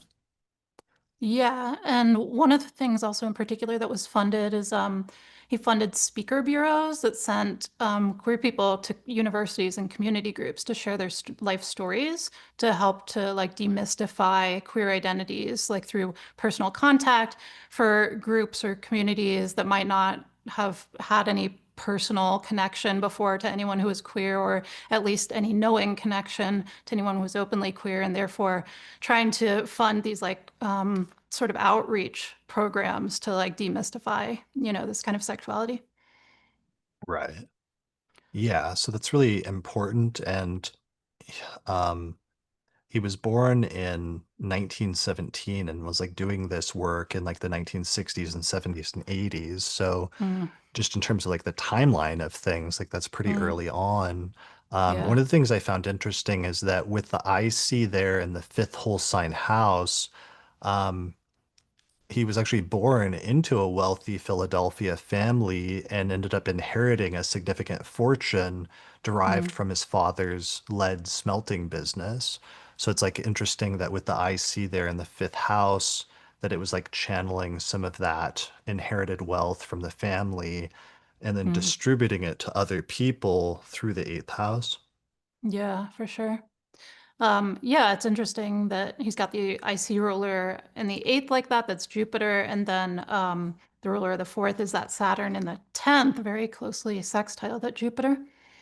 So it's like Right. part of his like life's work was like, tied into like the family fortune. Yeah, exactly. And it's like Jupiter in a day chart, and then also this is another one besides the previous chart we looked at of one of the co-founders of Amazon, just where that idea of the fifth house and philanthropy comes up. And Mm-hmm. it's partially coming up here in a concrete way through the eighth house, which is like other people's Mm-hmm. money, but it's also partially a fifth house thing here and that idea of like good doing. Like generosity. Yeah, exactly. Yeah. Yep. All Good. right. So that was one I found. And then only have one more chart in this section for the eighth house, which was Doyle Brunson. Mm-hmm. So Doyle Brunson is the eighth house ruler of the eighth house and the fifth. So he's got Sagittarius rising. The fifth house is Aries with the moon and Uranus in Aries. And then the Cancer is the eighth house, and the moon is ruling the eighth and placed in the fifth. And he's a poker player, and he basically won money from playing other people. So it's essentially like other people's money are coming to him through a game, through a professional game. So he played professionally for over 60 years. He was a two-time World Series of Poker main event champion, a Poker Hall of Fame inductee, and the author of several books on poker. And most notably, for our example here, he was the first player to win $1 million in poker tournaments. So you can clearly see the connection of the topic of other people's money and games in his instance. Yeah. So I found that when because I was trying to do research, where I was trying to research the fifth house things of people associating with like games of chance and speculation and gambling and things like that. And this was one of the Mm, charts that came up that it did show some sort of interesting connection with the fifth house, although it's like tricky because it's like the fifth house is clearly coming up in terms of games and potentially gambling, but in this mm, instance, it's like channeling other people's money like into from the eighth house like into mm, the fifth house of games and in this instance gambling. right. Yeah. So that is the last one to sort of round that out a little bit, where sometimes it's like financial things are coming up when it comes to the eighth house, and it's not always death or mortality or longevity or some of those other things, but oftentimes in the eighth Hmm. house you'll see a lot of financial things happening. Right. Yeah, for sure. Other people's money, shared resources, etc. Yeah, for sure.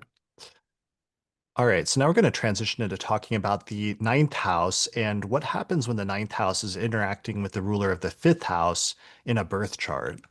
So the first chart I wanted to share is the birth chart of Gwen Stefani that I already talked about in a previous episode, I think yesterday in part two. And it's not a very involved example, but basically um, she has the ruler of the ascendant in the fifth house of children, and the ruler of the fifth house of children is in the ninth house of foreign travel and foreign places. And she had three children with Gavin Rossdale, who was the lead singer of the band Bush, and she was the lead singer of No Doubt. And because Gavin Rossdale's from the UK, her three children have dual US UK citizenship. So that's just like a Nice. very basic way that things can work out, that somehow the topic of children is partially operating in a ninth house context for her, and that's how it worked out in her life. Hmm. Good. All right. And did you want to talk about that example? Yeah. So the next one is going to be an anonymous example. You have the chart for it, yeah? Okay. Yeah, so the next chart we talked about abstractly, I think, previously, but it was someone who had the ruler of the fifth house of children in the ninth house of education, foreign places, religion, and belief systems. And this person had three children. And as they grew up, one of them, who had had a longstanding interest in other cultures and other countries, eventually moved across the world to to a very different country and culture, and actually renounced their U.S. citizenship eventually. And then the second child grew up not in a super religious family, but became very much more religious as an adult, to the extent that that was like a primary motivating factor in their life decisions and where they lived and things like that. And then the third child, became a teacher. And while higher education is more specifically associated with the ninth house, education more broadly can cross the third and ninth houses. And so you see in that particular example, it's another really simple one, but literally the ruler of the fifth house of children in the ninth house, each of three of the person's children basically took up one of the ninth house major themes, and like it's like a major part of each of their lives. Yeah, that's really good. It shows you the range of how things can manifest in different ways in a person's life, using different significations of that house. Exactly. All right. So moving on, the next example of a ninth house one that I have is a famous YouTuber named Natalie Wynn, who runs the YouTube channel ContraPoints. And I think it's really interesting because it's about like philosophy and about ethics and politics and things like that. But they Mm, have Scorpio rising and Cancer is on the ninth whole sign house, which is usually like religion and philosophy and politics. And the ruler is in the fifth house in Pisces, along with the North Node and with the lot of fortune. And even though it's mm, like a philosophy and politics channel, they always do a very elaborate like presentation and like theatrical style in presentation of outlining these sort of like video essays of like of whatever their topic is. And mm. you can look up like ContraPoints just to see what I'm talking about and to see the like visual flair and theatrical style of it. But it was interesting to me that there's this strong connection between the ninth house of philosophy and the fifth house of creativity. Definitely. Yeah, that's a great one. Yeah. All right, moving on. Our next one is Judith Butler, and this is one you've looked into, right? hmm So Judith Butler is an American feminist philosopher and gender studies scholar whose work has influenced political philosophy, ethics, and the fields of third wave feminism, queer theory, and literary theory.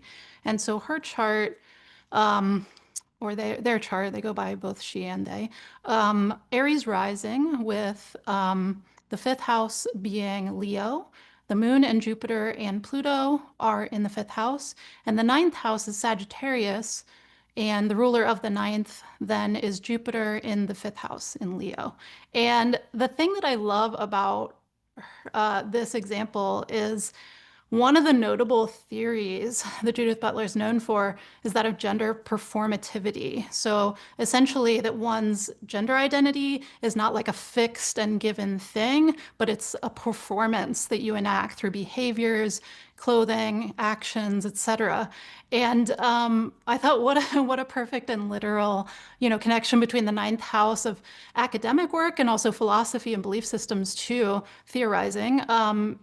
Put in not only in the fifth house, but Jupiter in the fifth house in the sign of Leo. Like, arguably, it's most performative placement, right? It's like Leo and the fifth house. And just to take it one step further, with Aries rising, the ascendant ruler is Mars in the ninth house in Sagittarius, and then that is ruled by that Jupiter. And so it really neatly connects the topics of personal identity, philosophy and theories, and performance. And it's just like such an elegant example.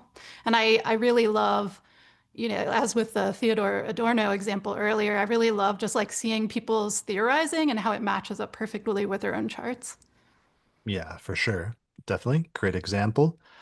There's just one more thing about that. So amusingly, I suddenly wondered with those fifth house placements, had Judith Butler ever acted in a show, any acting experience? So amusingly, in February 2020, she performed in an experimental stage show called Fragments, Lists, and Lacuna, in which they played a character based on their own academic profession, a comparative literature professor. So it's like Mm, the one or like the major acting thing they did was like as a ninth house figure. nice. Very Yep. good. Yep. So speaking of that, like here's the chart of Anita Bryant, who was born with Leo rising and the sun, the ruler of the ascendant, in the ninth house of religion and philosophy. And it's co-present with Jupiter, which is the ruler of the fifth house of sex and sexuality, which is in the ninth house in Aries, along with the South Node. And um, Anita Bryant was famous for a lot of activism basically against gay people in the 19 she was like an anti-gay crusader in the what Mm. like 1960s and 1970s. 70s. And particularly in the 1970s, most famously, um, she was in Florida. She was connected with helping to pass and publicize like a law prohibiting, like striking down protections against gay people in the workplace. And she was the leader of a group called Save Our Children. So it was like it was a, sorry, I need a moment. Yeah. Yeah, she was involved in that and like there was a law because we had talked about this earlier this year in the episode about Venus retrograde in Aries because a lot of Mm, it started with her in 1977, which was one of the Venus retrogrades in Aries, which is so important as turning points in queer history. hmm And that sometimes there's these major setbacks or periods of like fierce opposition and attempts to basically to like discriminate against or revoke the rights of gay and queer people, like the hmm Venus retrograde we were experiencing that happened in Aries earlier this year, or that hmm was a repetition of 1977 when she was starting some of her campaigns to do some of that. Right, for sure. Yeah. So, and interestingly, because she's got a day chart, it's like this, the ruler of the fifth in the ninth is like she's both crusading against like protections for queer people legally, which is a ninth house topic and based on her belief systems, but it's a day chart. So that in turn is ruled by Mars in the 10th, and apparently she got a lot of public backlash for it. So even though she helped win get this temporary win against like protections for queer people, her professional life took a hit. Right. Yeah. So, and some of it was being done. So, on the one hand, we're talking about like the ruler of the fifth house of like sex and sexuality and the ninth house of religion. And she's basically like discriminating against gay people and queer people due to her religious beliefs. And it's kind of simple as a Mm, delineation like that. There's other elements as well where she was using children as a pretext for it and right. trying to argue that gay people were preying on children or something dumb like that. hmm So you can kind of see multiple ways in which the symbolism is working out. But the take-home lesson is just that sometimes when there's a connection between the fifth and the ninth, it can connect the person's religion or philosophy with topics of sex and sexuality or topics of children for hmm some reason in the life. Right. Yeah. And we'll see another one of those in a few charts. Yeah. All right, so moving on, I don't want to focus on this too much, but I did find a really interesting one with like Siskel and Ebert, the two media critics who famously for years um, would rate movies and came up with like a thumbs up or thumbs down system, a two thumbs up or two thumbs down system. Both of them have like the ruler of the fifth in the ninth and having it connected with Saturn or something closely parallel that. So this is the chart of Roger Ebert with Libra rising, Aquarius on the fifth house, and Saturn in the ninth house. And I thought that was really interesting, that connection, just because with Saturn, the fifth house is like creativity, and Saturn can be very critical of things. And they were almost like approaching it in this like quasi-academic context, in addition to like writing newspaper articles and hosting a show about it. But they became like the authorities or like the figures that people would go to for their like sort of like wisdom on whether or not you should go see a movie because of their critical analysis of it, which is very much like a ninth house type thing. And Mm-hmm. I was just fascinated how that symbolism ended up working out for both of them. Yeah, that's a really unique example. So with Siskel, we'll look at his chart again later, but it's like Mars Saturn conjunction in the fifth, and it's ruled by the moon, which is in Scorpio in the ninth. And I thought that like Saturn and Mars connection was really interesting just because critics can be sometimes tearing apart. You think about the process that they're like tearing apart somebody else's artistic creation and like Mm, judging it or criticizing it. And you have, at least in his instance, the two malefics there. right. Yeah, that's a really interesting, like, metaphorical way that's playing out. Right. Mm. Let's move on. So the next one is Robert Mapplethorpe. hmm Yeah, so he had Scorpio rising with Jupiter, Sun, Mars in Scorpio in the first, and then Cancer was the ninth house, the lot of fortunes there. It's ruled by the moon, which is in Pisces in the fifth house. So it's the ruler of the ninth and the fifth. He was an American photographer, best known for his black and white photographs, often of nudes.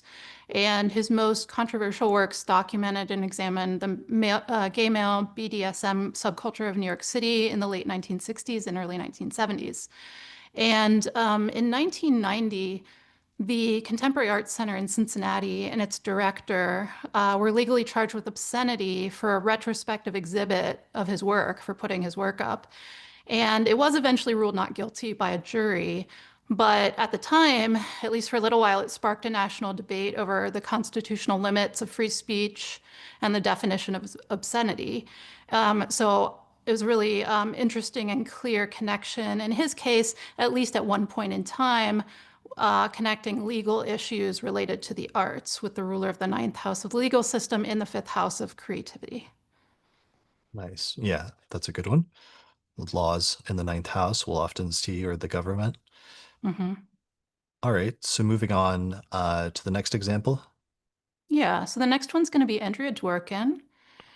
And she was, got her chart, Aquarius rising. The ninth house is Libra with the Sun, Neptune, Mercury, and the Moon there in Libra in the ninth. And Mercury is ruling the fifth house, Gemini, placed in the ninth house in that stellium. And she was kind of a famous anti-pornography feminist. Like she was one of a bunch of famous feminist figures at that same time. But she was like known as the anti-porn one. She was like, and she was very hardcore about it. Um, and we were looking at this example. She's also got the ascendant ruler is Saturn and Leo in the seventh, conjunct Pluto. And it seemed like her views about pornography were very much based on like it's all about domination and power and control and really unhealthy dynamics. And I think that was coming from, the Saturn Pluto ruling her ascendant in the seventh house and some, personal experiences in relationship as well. But this one, we were talking about this one, kind of like brainstorming different chart possibilities. And this one seemed to be like her belief system was very strongly linked to the topic of sex and sexuality. And that's why she was known for that. Right. I mean, it provides a similar counterpoint with like the Anita Bryant chart, where her negative views on like sex and sexuality and homosexuality were being fueled by her religious beliefs. And here we Mm. have, again, somebody that has a connection with the fifth house of sex and sexuality, and their philosophical beliefs are strongly informing them or making them feel very strongly about certain things related to that. And I meant to note that the Saturn Pluto is not just in the seventh, but it's in an overcoming square to Venus as a general significator of like love and relationships, and desire. So there's just something that is bound to feel very difficult for this person, but it's also that this person has a strong belief around sex and sexuality that maybe the next person just wouldn't feel as strongly about one way or the other. Right. Yeah. All right. So moving forward, the next chart example is Etienne Emile Baliou, and they were known as a French biochemist and endocrinologist who was known for working in the field of like steroid hormones and reproduction and aging. And he's been nicknamed the father of the abortion pill, mainly as a result of his abortion-inducing drug RU486. So basically, he was one of the researchers that helped to come up with one of the primary abortion pills that was used as opposed to as a non-surgical option as opposed to like a surgical option, which is what was more available up to that point. Mm, So with his chart, he has Scorpio rising, and Cancer is the ninth house where we find Pluto and the North Node, and the ruler of the ninth house is the moon, which is placed in the fifth house in Pisces with Uranus and the IC. And so the primary thing I just picked up on this one is just there's like this education and this research component with the ninth house, and it's being directed towards something in the fifth house. In this instance, it ended up affecting, pregnancy and other things related to that. And mm, he became an advocate for that pill even when the company withdrew the product, and it ended up like propelling him into the limelight of the entire like abortion debate in general. yeah, that's a good one. Yeah.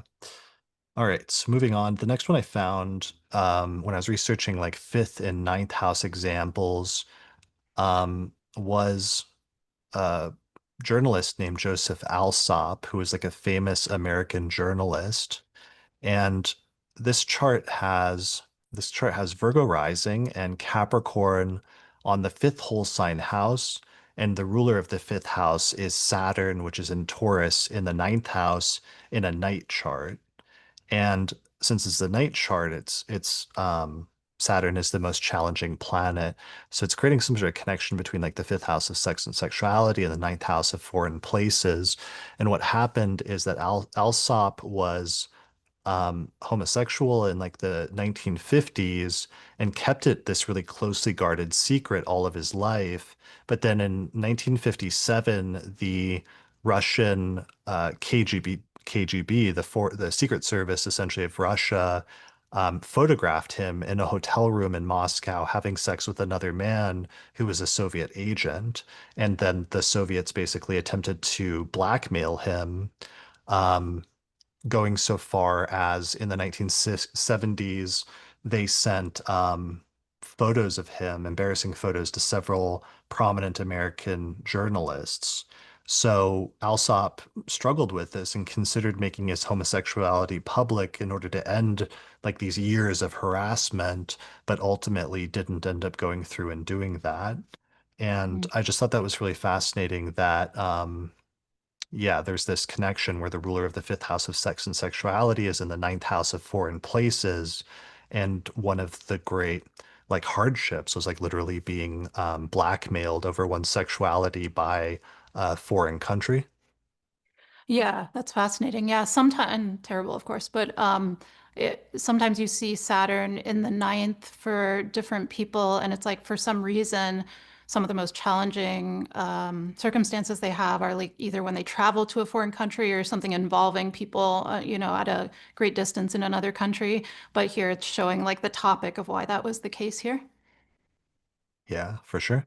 Okay, so moving on, we mentioned Lucille Ball yesterday and had a discussion Hmm. about her with the ruler of the ascendant in the fifth and I Love Lucy and stuff, but she also Hmm. had the ruler of the fifth house of like love and romance and like the ninth house of foreign places. And one of the Hmm. things I don't think we mentioned in connection with her major hit TV show was also her connection, her romance with Desi Arnaz, who was famous as like a Cuban, who was Cuban and had a heavy Cuban accent, and that played like a major role as part of their, not just their interactions, but also that television show. Yeah, that's a great additional example here of the fifth and the ninth. And then also, as we talked about previously, the ruler of the fifth and the ninth here played out when Lucille Ball was younger and her mother tried to get her away from like a romance she didn't approve of by sending her off to school for performance. And so the ruler of the fifth and the ninth is like with the malefics in the fifth is like, going away to school because of that.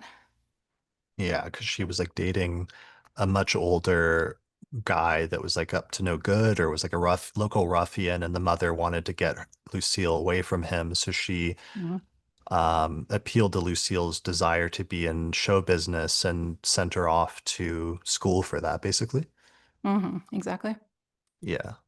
So a similar case is Robin Williams, who was born with Scorpio rising and Pisces. The ruler of the ascendant is Mars, which is in Cancer in the ninth whole sign house, along with Uranus and the Sun. And the ruler of the ninth house of education is in Pisces in the fifth house of creativity and expression and things like that. And one of the things I was reading about in his biography is that he initially was like going to school for something else. After Mm, high school, he enrolled in Claremont Men's College and was going to started studying political science, but then he ended up actually dropping out to pursue acting and then got a mm, scholarship to go to the Juilliard School, which is a private performing arts conservatory in New York City.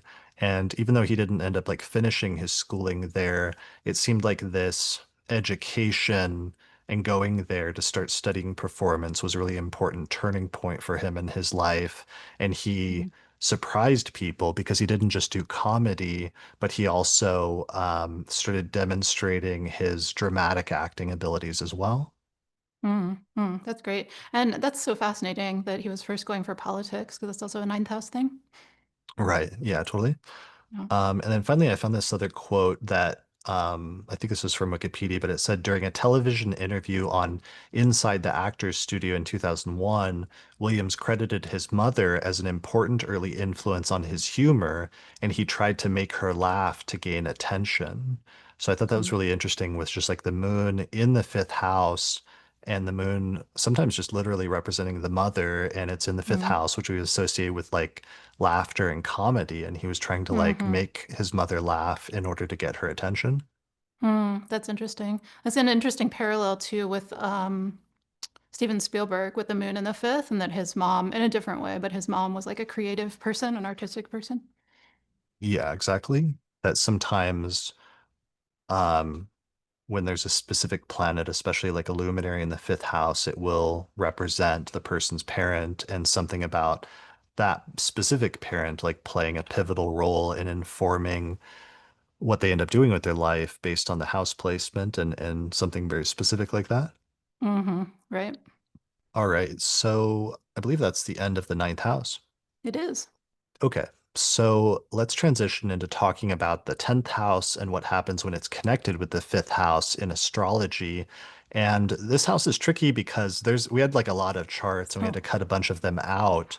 Mm, But when you're talking about the ruler of the 10th house of career and connecting it with the fifth house, you end up finding a lot of people that, as part of their career or their public reputation, end up being involved in um, either work with children or the arts and creativity and other fifth house topics like that. So it's mm, almost could be as long as the list of like the ascendant ruler in the fifth house, because like the ascendant ruler, sometimes when the ruler of the 10th is in the fifth, it can direct something about the person's overall career and life direction towards fifth house topics. right. Like these are the people who are known for having creative careers. So you find a lot of those. Yeah, exactly. Yeah. So, my first example of that is Beverly Cleary, who's a famous children's book author. Mm. So, Beverly Cleary was born with Libra rising and Aquarius on the fifth whole sign house, and the ruler is Saturn, which is placed in Cancer in the 10th whole sign house. And she was one of the most famous children's book authors. Yeah, so she was one of America's most successful authors too. 91 million copies of her books have been sold worldwide since her first book was published in 1950. Um, and some of her best known characters are, some of the books are named for them too: Ramona Quimby, Beezus Quimby, Henry Huggins, and his dog Ribsy, and Ralph S. Mouse. Um, so yeah, and she was historically known for attention to the daily minutia, the daily details of childhood, specifically the experience of children growing up in middle class families. And Hmm. so, yeah, it wasn't just that her creative output is there, of course, with the fifth house ruler in the 10th, um, but it was also about childhood. And it was books for children and about childhood. Yeah. One of the things I thought was funny is that Saturn is also ruling the fourth house of home and living situation. And Hmm. her Wikipedia biography says that the majority of her books are set in the Grant Park neighborhood of Northeast Portland, Oregon, where she was raised. So it's like she's incorporating this element into a lot of her children's books of like where she's from, and where her origins are, her like living situation. So it's like the ruler of the fourth house of home and living situation, the fifth house of children in the 10th house of career. Hmm. Absolutely. Yeah. And interestingly, she started out before that as a children's librarian. So it was still like connecting career and children and books. Nice. Yeah. So moving on to the next one. This one I had already mentioned, but just to reiterate, this is the chart of Billie Jean King, who has the ruler of the fifth house of games and sports and the 10th house of career. And she was the number one tennis player in the world at one point in time. Hmm. All right. Another example, I don't know if we mentioned her, but we mentioned Steven Spielberg recently and how he has like the ruler of the ascendant and the fifth, and he often featured different child actors in his movies. And this is like probably the most prominent example, which is this is the birth chart of Drew Barrymore, who was one of the child actors featured in Steven Spielberg's movie E.T., and how she became super famous very early in life as a child actor as a result of that and other roles. And she was born with Gemini rising and Libra on the fifth whole sign house. And the ruler is Venus, which is exalted in Pisces, conjunct Jupiter in the 10th whole sign house in a day chart. Mm. Yeah, I love that double signification, bringing to the 10th house both just the creative work in general, as well as her being known as, specifically as a child actor for a while. Yeah, absolutely. So she's obviously she has gone on to do another number of other things as an actress, a producer, a director, and especially more recently, like a talk show host. Mm, But it's just interesting that she first rose to prominence at basically at the age of 11 for her role in that Steven Spielberg film E.T. Um, and then actually Spielberg became her godfather as a result of that, I think. She was 11. Yeah. Did you already say the timing? Because I'm No. noticing the timing of that. That's a 12th house perfection year, which activates that Venus also ruling the fifth. And so sometimes, um, yeah, two houses ruled by the same planet, even if it's a 12th house perfection year, it's activating the fifth house and the 10th. Right. Yeah. All right. So moving on, the next one I found is the famous painter Henri Matisse was born with Leo rising. Sagittarius is the fifth house, and the ruler is Jupiter, which is up in Taurus in the 10th whole sign house, conjunct the midheaven and Pluto. And Henri Matisse became one of the most famous painters of the 20th century. Yeah, that's really good. Um, yeah, especially, yeah. It's interesting though, the moon Saturn. I think you noted something about um, later in life. Yeah, just that I was reading some of the biography and it said when he was in ill health in his final years, it actually prevented him from painting. So there's like a blockage of like doing his favorite thing. So he ended Mm, up switching to and created a whole important body of work in the medium of cut paper collages. And that mm, became like this whole other era in terms of his creative output of just still wanting to create despite the inability to do what, one of his more primary things. right. Yeah, that's interesting. Huh. Yeah, he was really a well-known painter, although he did other printmaking and sculpting. Yeah. Yeah.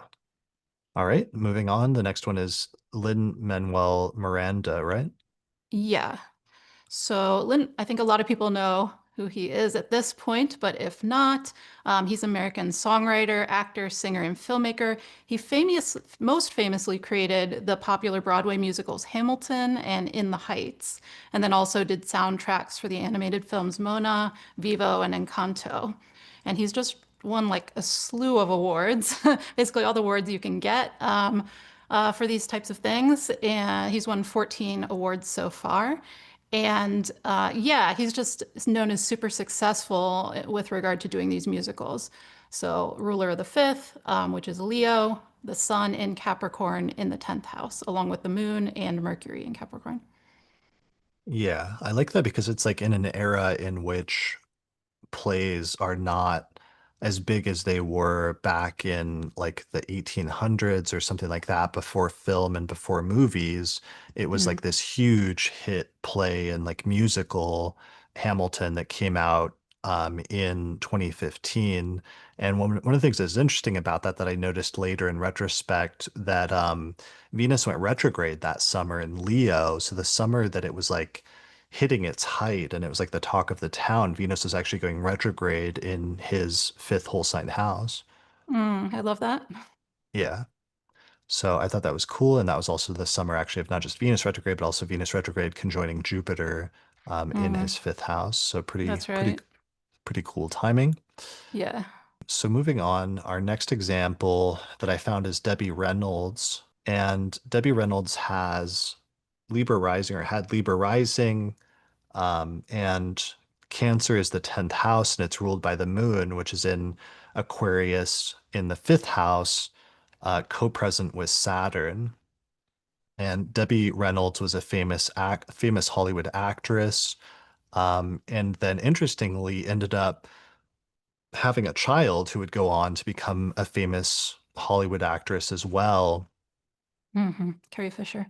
later on in life, which is Carrie Fisher, who Hmm. famously played Princess Leia in Star Wars and became like mega well known for that, as well as later for other roles and doing script writing and other things like that. So it was just an interesting instance of somebody who was a very prominent actress and singer whose career spanned almost 70 years in both television and film, but then would go on to then have a child who also like followed in the same profession. Yeah. I just love these charts where it's expressing the combination of houses is expressing like more than one notable thing. Right. Yeah. And that's what's important is like sometimes at one part of your life, it could be expressing like one version of that placement. And then at another part in your life, it could express a completely different version of that placement. Absolutely. Yeah. All right. So moving on, another one I found when I was looking for examples was Leonardo DiCaprio, who's born with Libra rising. Aquarius is the fifth house, and the ruler is Saturn, which is placed in Cancer in the 10th house. And Leonardo DiCaprio was famously a child actor early on, and then has grown up and become, one of the leading actors of his generation. Right. So, very prominent example of an actor with the ruler of the fifth and the 10th. One of the things I was thinking of, though, when I was researching this, is I always struggled for a long time because I've used his chart as an example since like the early 2010s. And there was this period for a while where it was like, he had tried to, and he'd been a standout actor for years, but he hadn't won an Oscar, and Mm, he kept like it kept just like not happening. And there was this period of time in his career where it was like he hadn't won an Oscar, and it seemed like he was never going to, or that like he was having bad luck of just being against people that were edging him out every single year. mm, And that was kind of the Saturn in the 10th house and the night chart placement that otherwise hmm didn't make sense because he was very successful in terms of his career. But I could see that it was mitigated by that very close degree-based trine with Venus at 19 Scorpio, trining Saturn at 18 degrees of Cancer. But then it was like mm, he won an Oscar finally for I think it was for the movie The Revenant, and then that issue sort of disappeared. But one I was thinking about recently is like the only sort of blemish on his career at this point is like he's become kind of like notorious for dating younger women who are like under the age of like 26 or something like that. And so it's almost become like a running joke at this point that hmm he gets like a new girlfriend once they hit a certain age or something like that. And I don't know all the details obviously behind that, but it was striking to me that with the ruler of the fifth house in the 10th house in a night chart, that that could be part of that symbolism in terms of some issues in terms of his reputation, just in terms of his mm. love life or his dating life and things like that. Yeah. Yeah, I bet that's the case. I mean, I know the phenomenon of, the running joke at this point. I mean, it's interesting that the ruler of the 10th is that moon in Libra in the first house. And so career is very front and center in his life. But it's like the ruler of the fifth is like making an overcoming square to that, even though there's reception. So I think you're definitely onto something with that manifestation.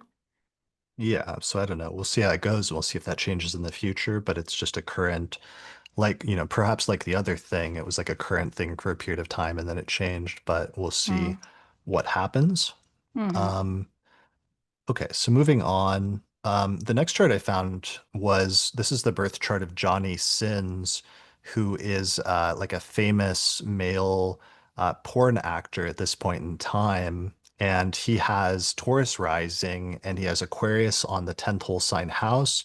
And the ruler of the 10th house of career is Saturn in Virgo in the fifth whole sign house. mm. And that's his thing. He's just like a famous male, contemporary male porn actor Mm. who's done like hundreds of movies and other things like that. Do you happen to know if that's his given name or if he changed it as a stage name? I don't know, but I'm pretty sure that's a stage name. That's pretty funny. Yeah. Yeah, yeah, I think you pick a stage name. Um, Mm, all right, so let's see. So moving on. The next one is T. Corrine. I had found her because she was like a famous photographer, an author, an editor, but she's really notable for her portrayals of sexuality in her artwork. And according to, there's a book titled Completely Queer, The Gay and Lesbian Encyclopedia. It says that Corrine is one of the most visible and accessible lesbian artists in the world, where she often focuses on creating these really beautiful images that are focused on lesbian sexuality. mm. So her chart is Scorpio rising. Pisces is the fifth whole sign house, and the ruler is Jupiter, which is up there in Leo in the 10th house, co-present with the midheaven, the north node, and Pluto.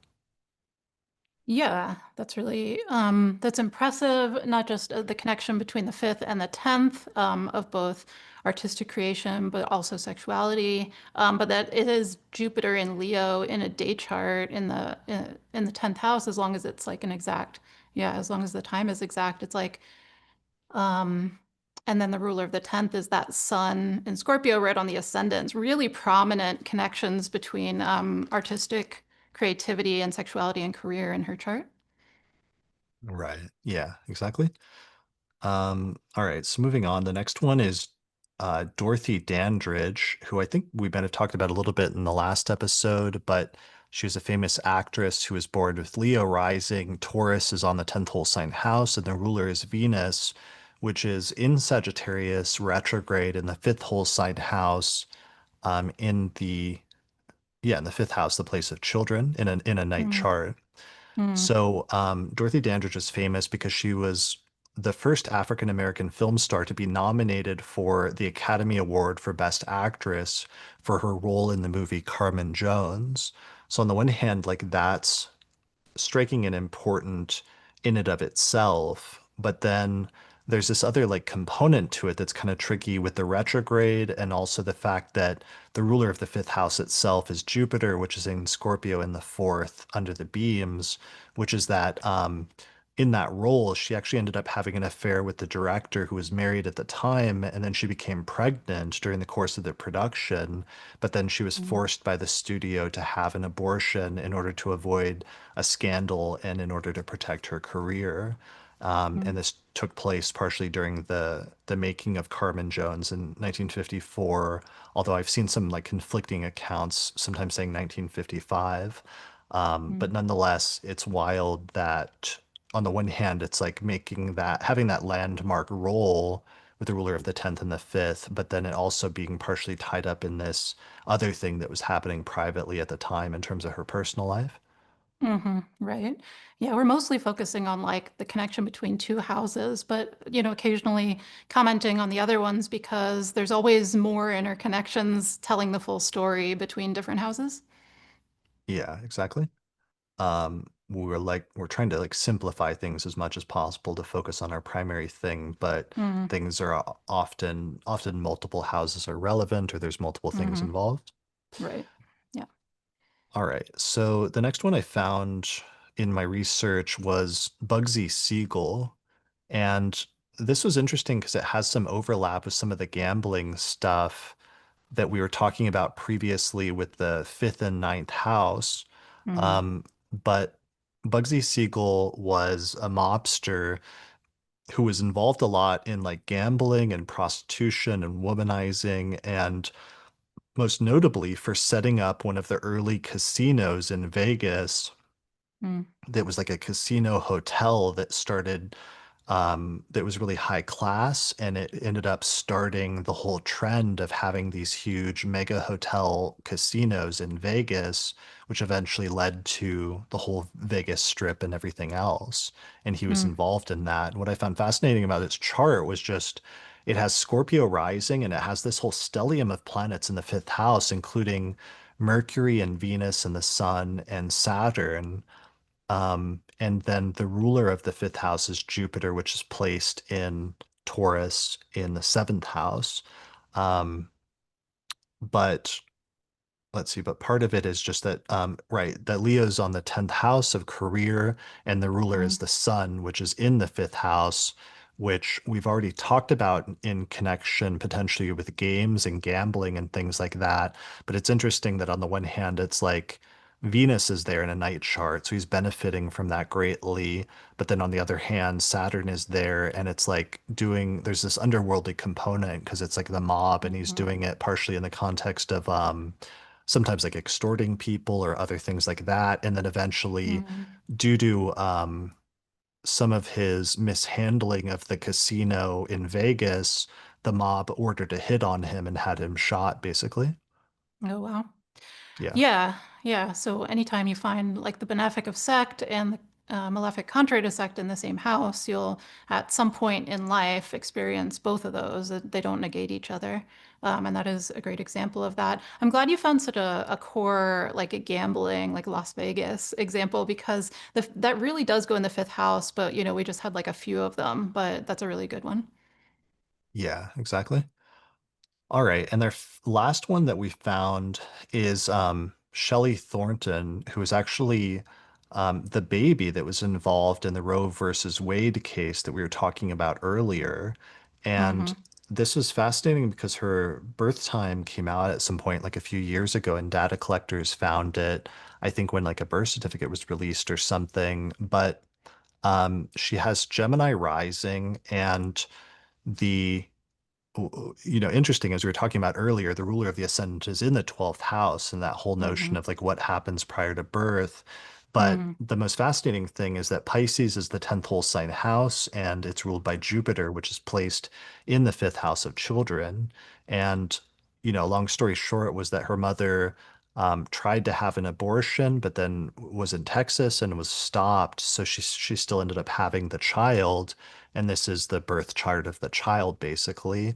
And Hmm. then because of that entire court case, though, it ended up, for a time, it ended up legalizing abortion in the United States through the Supreme Court decision. And it's just wild that this is like the birth chart of the person who that court case was based on. Right. Yeah. And so her having the ruler the 10th and the 5th, even if it's something she wasn't trying to choose, something about her, something very publicly, about her very existence was directed towards fifth house topics of like a reproduction. Right. Yeah, exactly. So that kind of rounds out that entire topic and everything in terms Mm, of that, and in terms of a bunch of our 10th house examples yeah. um Can I mention a timing thing? with her. Yeah. I Sure. I noticed when we were looking her up because I had found the chart earlier of the woman who was the plaintiff for Roe v. Wade, and you were like, wait, let me see if we have, the other chart. And so I was looking up timing, and the day that Roe v. Wade was overturned, June 24th, 2022, transiting Uranus was exactly conjunct Shelley Thornton's ascendant ruler, Mercury, at 17 Taurus in the Hmm. 12th house. And I just thought that was fascinating because, again, it's not something she chose as part of her life, but her ascendant ruler being, one of the most primary placements about her existence and who she is, that was like a major transit, like, a changing transit to her ascendant ruler. And the case was in part about her. It was about her mom, her biological mom, and it was about her. Wow, that's really wild. Yeah.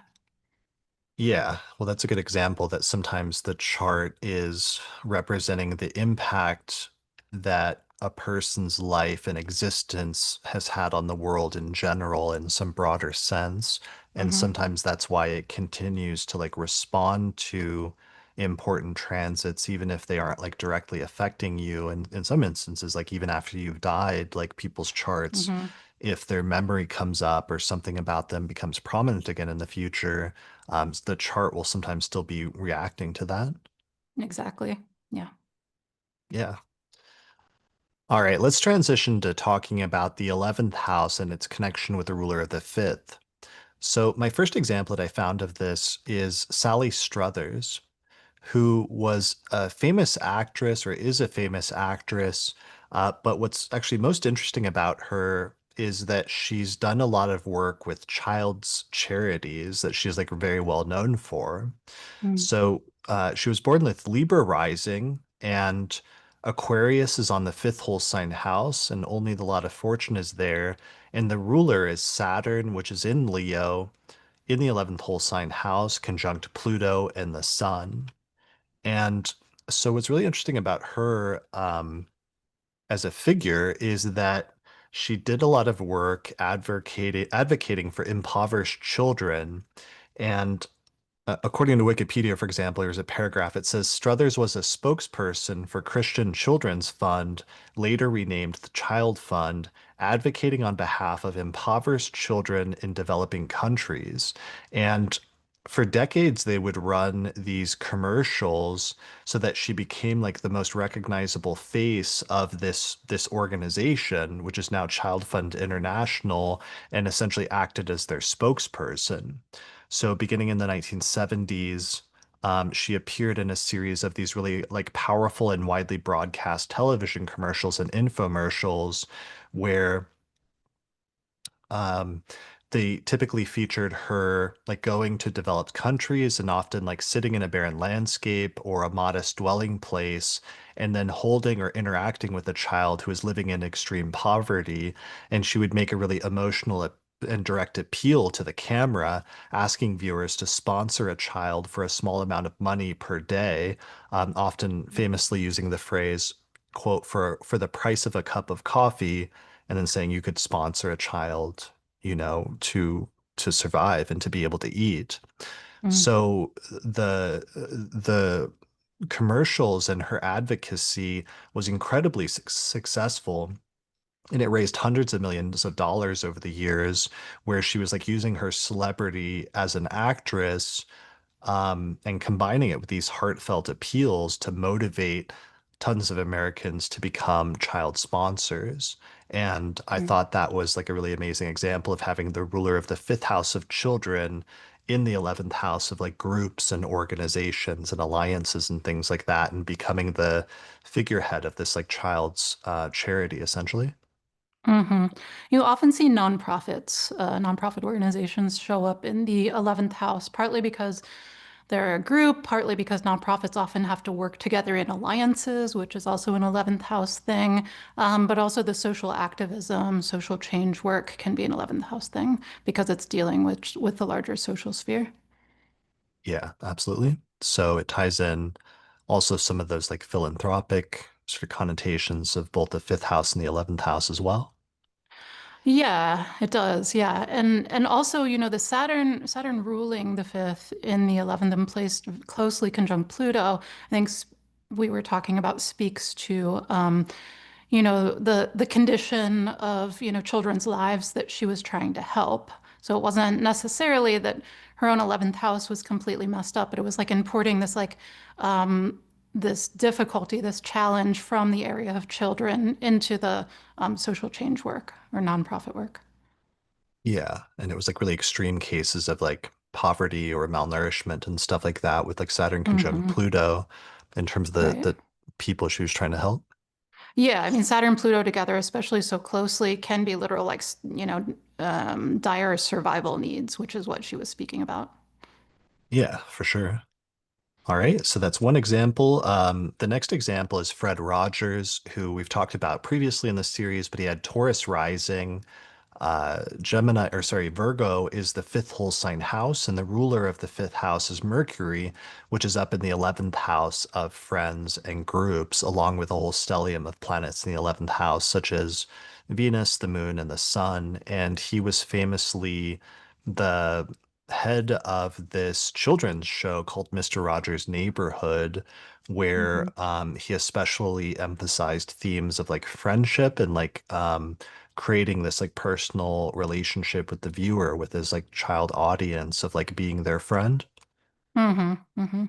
And there was this one notable instance in 1969 where he famously testified before Congress to secure funding for a PBS.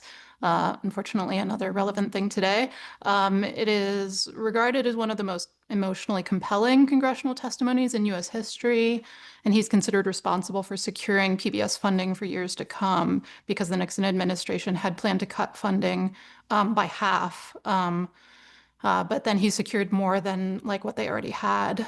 So, and I know you were talking about this one with regard to, the place of um, the ruler of the fifth of children in the 11th house, the place of advocacy or lifting up of causes. Yeah, absolutely. Especially just speaking to organizations and groups in this instance that are trying to help children or help educate children or other things like that. Hmm. Yeah, exactly. Yeah, so this example was actually sent in by Lindsay, and Lindsay was the one that did the Okay, write-up on this. So I want to give a nice. shout out to her. And one of the things she pointed out that the show began just weeks before Fred Rogers' 40th birthday, which then Mm, activates his fifth house according to annual perfections. nice. Yeah, that's great. Yeah, isn't that impressive? It is. I love the timing.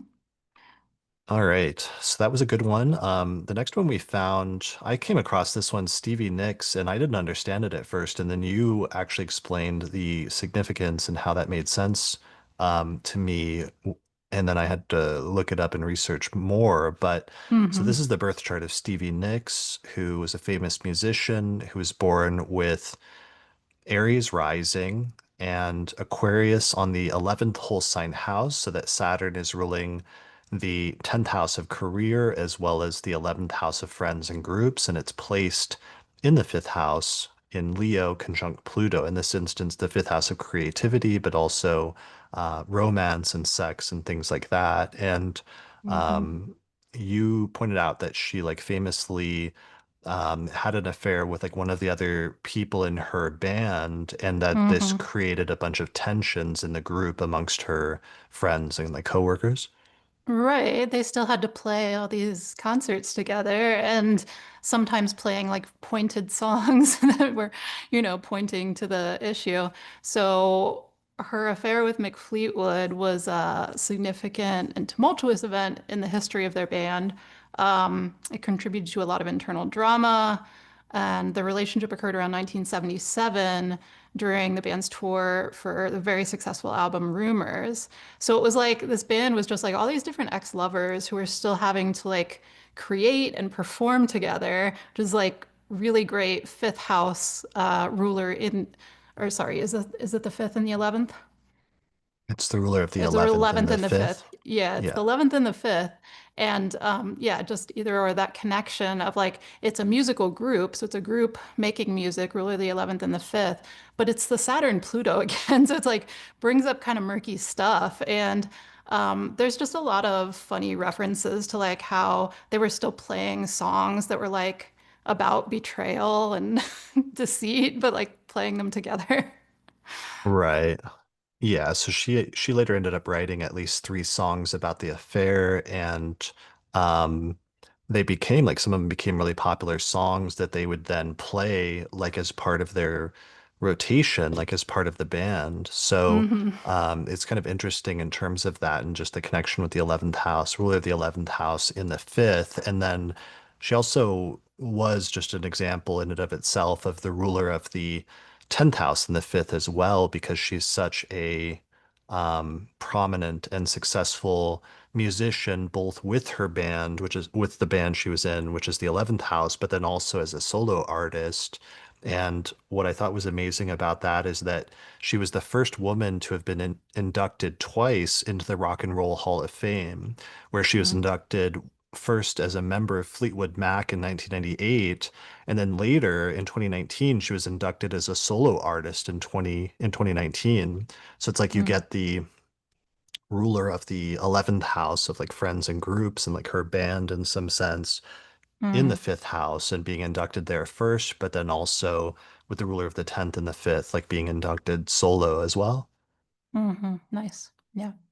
Yeah. So the only other thing I found in researching her biography is on Wikipedia, it has this little piece on children where it says, quote, Nix has said that she consciously chose not to have children of her own due to her demanding career and desire to follow her art wherever it should take her.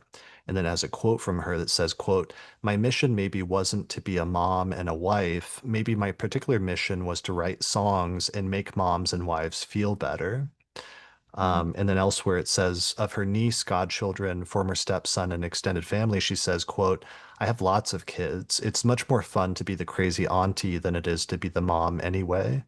And I mm, thought that was just perfect because of, we're looking at a chart with like Saturn in the fifth house in a night chart, and she chooses not to have children so that mm, she can especially follow her career as a musician and as a creative person with Saturn ruling the 10th house.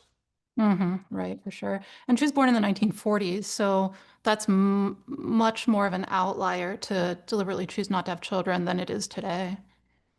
Right, for sure. Yeah. Yeah, so I thought that was a good one. All right, so moving on to our next example is Martha Graham, right? hmm So Martha Graham was an American modern dancer, teacher, and choreographer whose style, the Graham technique, reshaped the dance world. And her chart, she has Gemini rising, and Libra is her fifth house, and Saturn is placed exalted in Libra in the fifth house, and that's ruled by Venus in Aries in the 11th house. So we've got Saturn in the fifth and the ruler of the fifth in the 11th.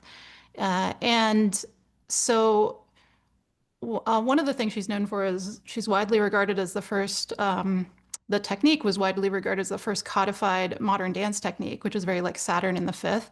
And one of the really funny things about it is one of its main principles is a focus on contraction and release, which as soon as I read that, I was like, that is very Saturn in the fifth, but like a very constructively dignified Saturn. Mm, Anyway, because one of the principles, of course, about Saturn is contraction. right. But the interesting thing to me about the fifth and 11th connection here is her dance company that she founded in 1926 is the oldest dance company in the United States, and it's the oldest continually performing contemporary dance company in the world. And so she was really known for bringing this creativity and channeling it through a group. I mean, she also had a school with the ruler of the ninth in the fifth, which is the Saturn, but she's also well known for this company, which is like a dance group. Mm, And the other funny thing I thought about it when I was reading her biography is the first group piece that she created was called Heretic. It was centered on the theme of rejection, one that would reoccur in other of her works down the line. And I thought that was both really illustrative of both Saturn as a basic principle in the fifth house of like rejection, but also of Venus in Aries, which is, the group piece, because that was her first group piece that she made. And Venus in Aries is in the sign opposite of its rulership. So it's like, it's very literally in exile. yeah, absolutely. That's great. Yeah. Cool. All right, let's keep it moving. So the next example that I found of the ruler of the fifth and the 11th is Dr. Drew Pinsky, who was born with Cancer rising, and Scorpio is the fifth whole sign house, and it's ruled by Mars, which is located in Taurus in the 11th house with the moon. And what I found funny about this, Mars is actually also ruling the 10th house of career and the degree of the midheaven is Dr. Drew did a call-in show for, he was a doctor and a board certified addiction medicine specialist, and he did a call-in show called Loveline, where people would call in the 1990s in a radio show and ask about sex and love and relationship problems and all sorts of other fifth house things. And he was doing this like initially as a small thing, but then he ended up being partnered up with Adam Carolla, and the two of them started working together and became friends and ended up developing a lifelong friendship. And it was when the two of them sort of like got together and started acting together, especially since Adam had a background in comedy, that it became this like phenomenon in the 1990s where their radio show became really popular. And then eventually they got an MTV version of the show that they did on video and ended up becoming like lifelong friends and stuff. But I was fascinated by that just because it was through that connection with this other guy that became his friend that Drew ended up finding his life's work in some ways, with the ruler of the fifth house of sex and sexuality, in the fifth house of friends and groups, and that The seeming 11th to be house. like in the 11th house of Hmm. friends and groups, and that seeming to Hmm. be like part of that, what that placement's about. Yeah, yeah, that's great. It's a great example. And to reinforce it further, is ascendant ruler. Did you already say this? Is ascendant ruler is in the 11th, and it's applying to conjoin that ruler of the fifth and the 11th. Right. Yeah. And the So yeah, ascendant ruler's exalted. yeah, yeah. Sorry for repeating. Um, yeah. So really great. Like, yeah, fifth house expression through friends. Yeah, exactly. Okay, so let's see. So moving on, another more recent example of like a famous YouTuber that came up in my files. This is the birth chart of Colleen Ballinger, who was born with Capricorn rising and Venus. Taurus is on the fifth whole sign house, and the ruler is Venus, which is in the 11th house in Scorpio retrograde in conjunct Pluto, Mercury, and the Sun. Hmm. And there was this like, she was like a famous YouTuber who, because Venus is not just ruling the fifth house, but also the 10th house of career, where she did like comedy, especially for like kids and for like a younger audience. Hmm. And that's like her primary thing. But then there was like a controversy a few years ago where it was like she'd become like friends with some of these like younger people who are fans of hers and who are in her audience. And then there ended up being some like accusations of her being like too open and talking like too openly, sometimes about like edgy stuff, or sometimes even about like who people were dating, or possibly Hmm. about like sex and sexuality and things like that, that were like pushing the boundaries of like what was appropriate, especially with her being like a woman in her like 20s or 30s who was talking to younger kids or to teenagers and stuff like that. And she famously like did an apology video with like a ukulele, like singing it as a song, and it was like a weird response to the entire controversy. Hmm.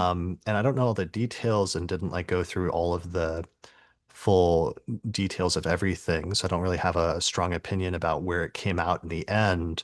But I think the core of it that I was just fascinated by was just that it was clear that she was being, and I think even she acknowledged at one point that she was being overly um, friendly in treating some Hmm. of her younger audience as friends, even though there was a very large age disparity, and that at an earlier point in her career, she realized that she should have had better boundaries in terms of that. So regardless of Hmm. like whether there was like worse stuff going on or not, it was interesting that that became at least the main source of difficulty that she acknowledged and that she would do differently later on or what have you. Hmm. Yeah, that's very literal. Yeah, yeah. Mhm. All right. Um, moving on. The last one I wanted for the 11th house is um, Salvador Dali, who was a famous artist in the 20th century, who was born with Cancer rising, and Scorpio is the fifth whole sign house, and it's ruled by Mars, which is in Taurus in the 11th house, along with Mercury, the Sun, and Venus. So it's a whole stellium in the 11th house, but Mars is ruling the fifth house of creativity, the 10th house of career, and it's in the 11th house of friends and groups. Hmm. And Dali was famously part of this entire art music or art scene where he was part of the Paris Surrealist group.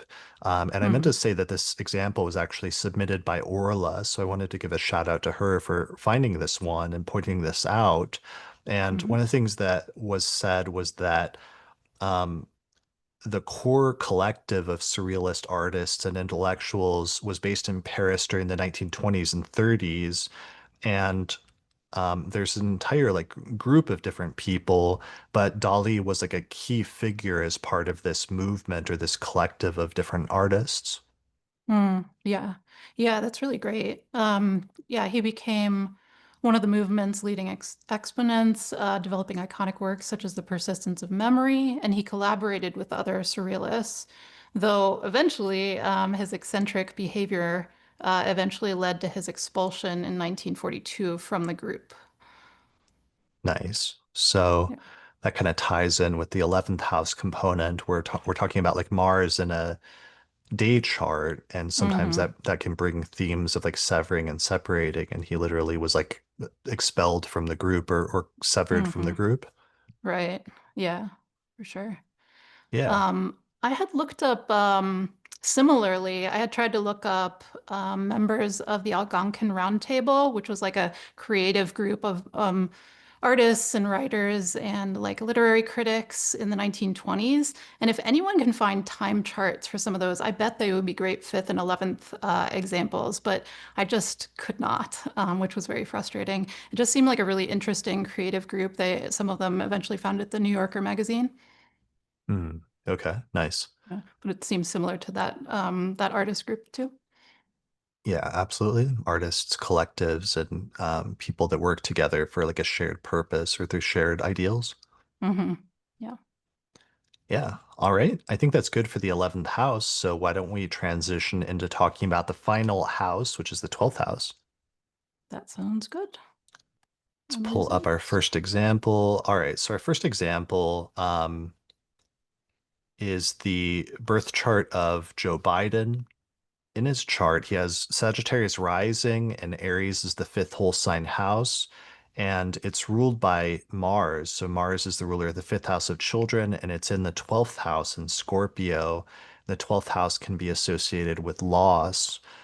So Mars is in Scorpio in a day chart, so it's contrary to the sect, and it's co-present with Mercury and the Sun and Venus. And famously, he in his late 20s, he became a politician and he got elected to office.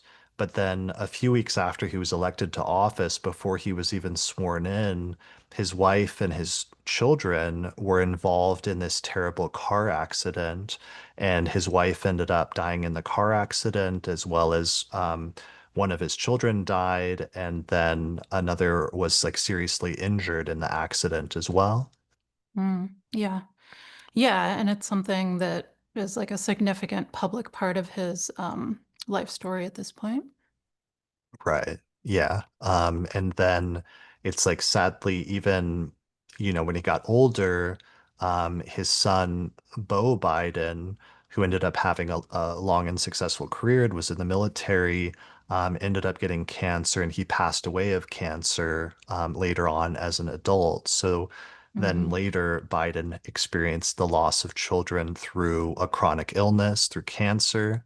And then more recently and more famously, his other son has struggled with issues surrounding addiction and like drug use and things like that. Right. And this is really not just the ruler of the fifth and the 12th, but it's Mars in a day chart being the ruler of the fifth and the 12th. And that's why there's, such significant struggles and Right. losses. Yeah. Yeah. Yeah, exactly. So just some challenging stuff coming up in the context of children with the ruler of the fifth house and the 12th house. Hmm. Right. All right.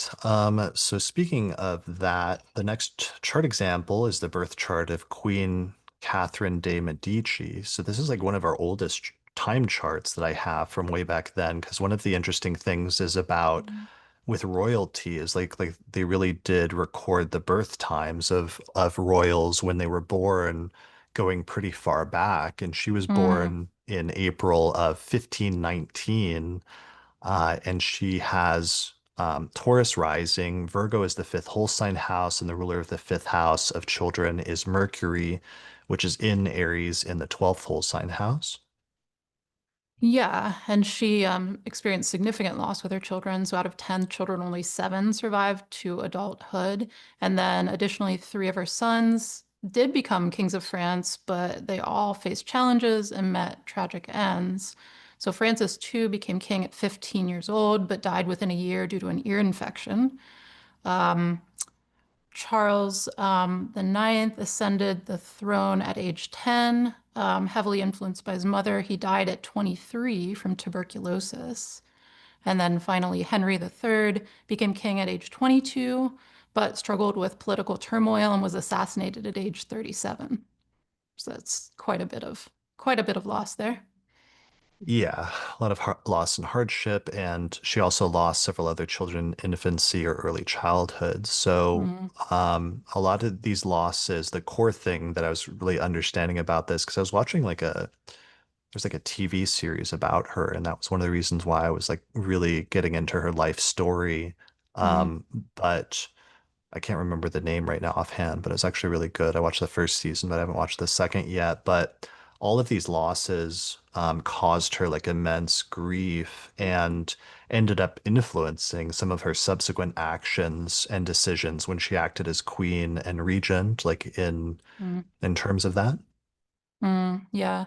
Yeah, I mean, and again, I want to point out, like just like with the eighth house, fifth and eighth house examples, if you have the ruler of the fifth and the 12th, you're not necessarily going to lose your children to untimely death. It's interesting looking at that ruler of the fifth is Mercury in Aries, but then the ruler of that is Mars in a day chart, like closely applying to oppose Saturn. So she really had some reinforcing things here, making that difficult. Yeah, I mean, it's like Mars is ruled by that, or Mercury is ruled by that Mars, which is kind of the second day chart. Saturn's up there in Capricorn, overcoming Mercury through a superior square, and even like Hmm. Pluto is making a degree-based square Mm, within less than a degree, less than half a degree to Mercury from 7 Pluto to 7 Aries. So there's just a bunch of stuff going on there that's tricky with that ruler of the fifth house. right, right. Yeah. Yeah.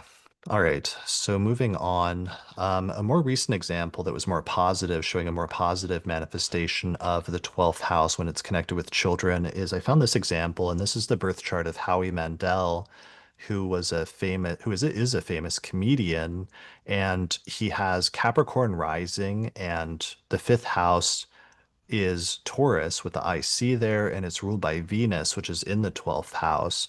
And one of the things that's really fascinating about his recent biography is during the COVID pandemic.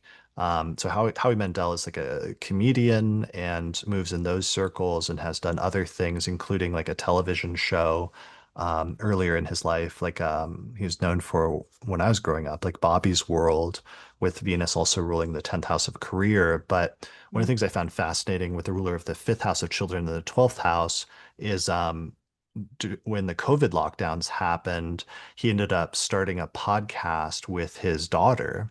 So he has like an mm, adult daughter, and they started a podcast together, and they're still doing it to this mm, day. But it started within the context of the lockdowns and being stuck in isolation during the course of this like deadly pandemic and like disease that was going around that was killing so many people that they ended up doing that. So I thought it was actually really interesting, in this instance, more positive or constructive manifestation of the ruler of the fifth and the 12th of doing something positive despite the negative or challenging circumstances. Yeah, definitely. And that's nicely a benefic ruling the fifth and the 12th in this case, right? So that makes a big Yeah. difference. Um, Yeah. And overcoming it through a superior square. Or yeah, actually, technically, Venus is applying to an out of sign trine with that Jupiter, so with it's actually Jupiter. bonifying it and protecting it even more. Yeah, yeah, it's quite positive. Yeah, and there was something else where said he created the podcast with his daughter as a way to connect and cope with their mental health struggles during that time. And mental health frequently falls in the 12th house as one of the topics. But in this case, it's like a positive thing. So it's like doing something to help improve that situation, right? Right. Yeah. And then I had looked him up a while ago after you had first mentioned him. And in Wikipedia, it said that he first came to prominence acting in a famous hospital drama, which I thought was just a hilarious additional layer of the ruler of the fifth house of creative work and acting in the 12th house, and hospitals like definitely are assigned to the 12th house. Right. That's brilliant. Yeah. Nice. It's Nice. really one of the best things about being a creative person, I think. And we'll see this in another example where even if you have placements that should be in like difficult houses or something. If you just embody that through an acting role, it can actually take the significance. It can take the manifestation. Yeah, definitely. Yeah. Yeah, we've seen a lot of that of actors and creatives um using their creative output and then like creating things that are like dark or negative or what have you, and that Hmm. being a way of what's the word, like transmuting that energy into something positive. Right. Or like this is like acting like you're in a hospital instead of actually, being sent to the hospital yourself. Yeah, for sure. Yeah. All right, so that was my positive example. So the next one is the birth chart of Jodie Foster, who was born with Sagittarius rising, and Aries is the fifth whole sign house, the place of like sex and sexuality, and she has Mars ruling the fifth house, and it's also the ruler of the 12th house, and it's placed in the ninth house. And I was like looking at this when it came up when I was researching the houses, and I had like no idea how that worked out. The only part that I Mhm. did know was that she was famously very private about her sexual orientation, and it was like speculated that she was gay for a number of years, but she didn't confirm it for like a very long time. Um, but one of the things that came up for her, she actually finally came out publicly in 2013. But one of the things I was realizing about her with it in the ninth house is I was like, why is it in the ninth house? And I realized later it was probably not just due to privacy, but it was probably actually partially due to issues with other people's beliefs and like concerns over what other people believed impacting her decision to be more private. But also, I realized at one point that one of the connections as well with Mars in the ninth whole sign house in a day chart is she became famous as like a young actress, but she famously decided to stop her acting career, even though it was like on a roll, and to go to college in order to go to college and get an education. And but what sucked is that she started being stalked while she was at college by this crazy guy named John Hinckley Jr. And he started like sending her notes at college and other things, and she ended up ignoring and rebuffing him.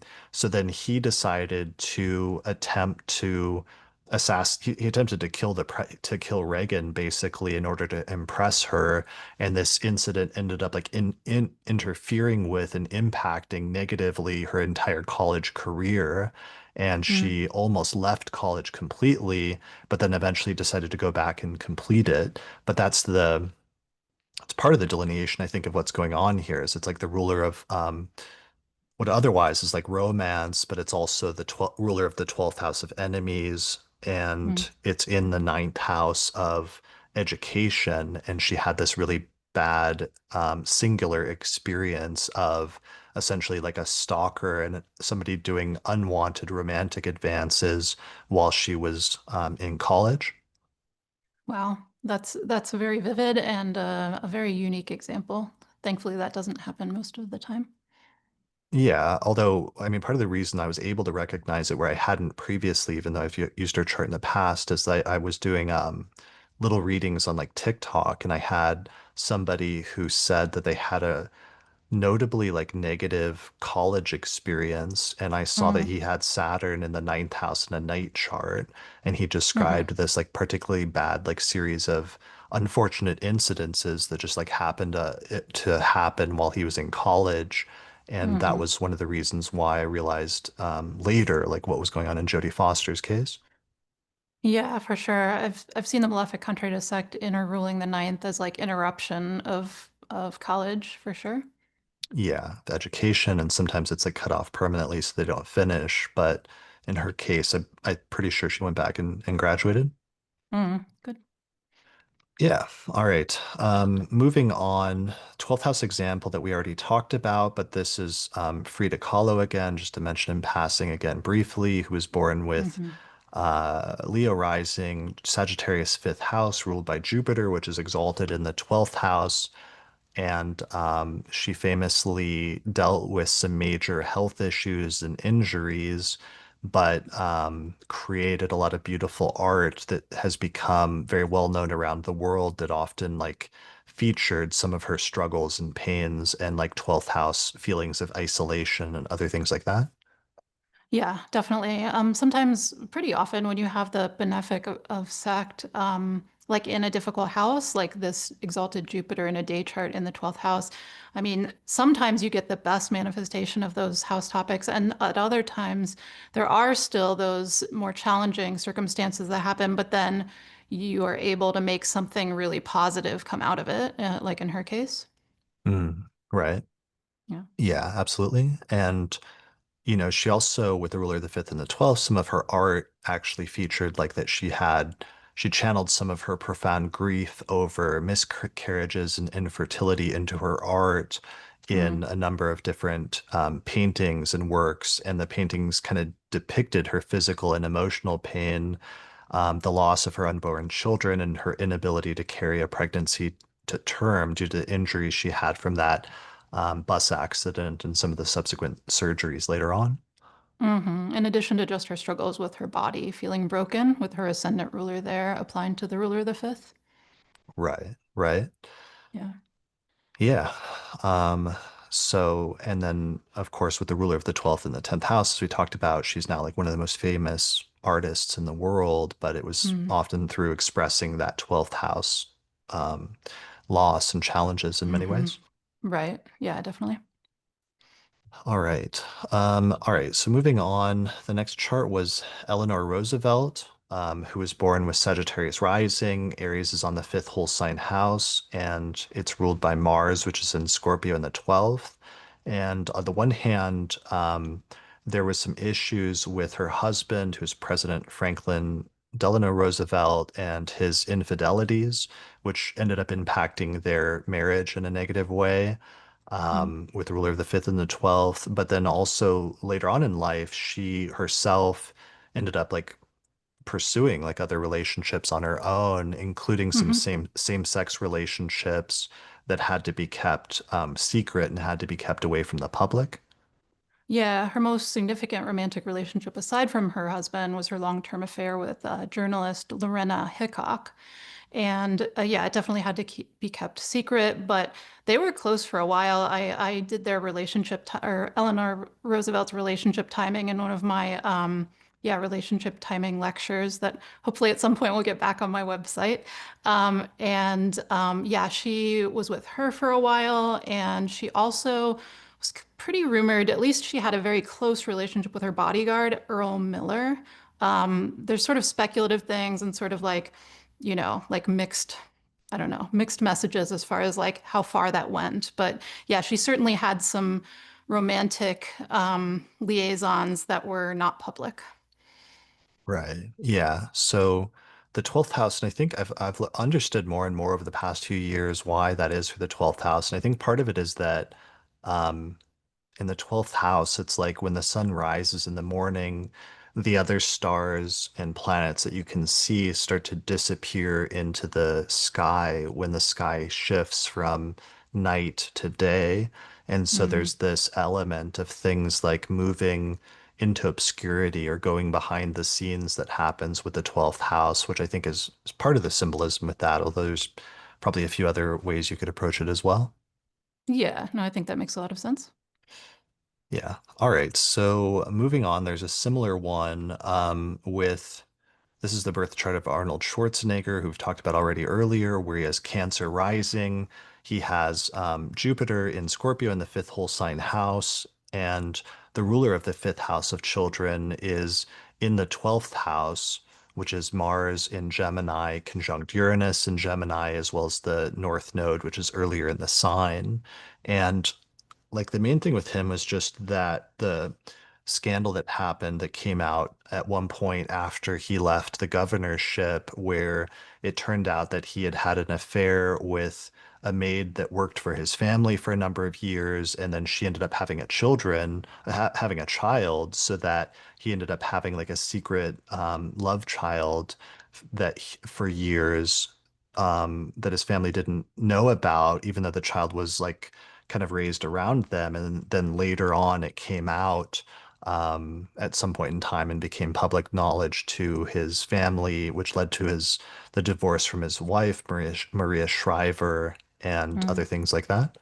right. Yeah, especially when it first came out, it was like a very notable ruler, the fifth and the 12th, because, it wasn't like an infant or a toddler that had been discovered. It was like, a child who was much older, a teenager, I think, at the time.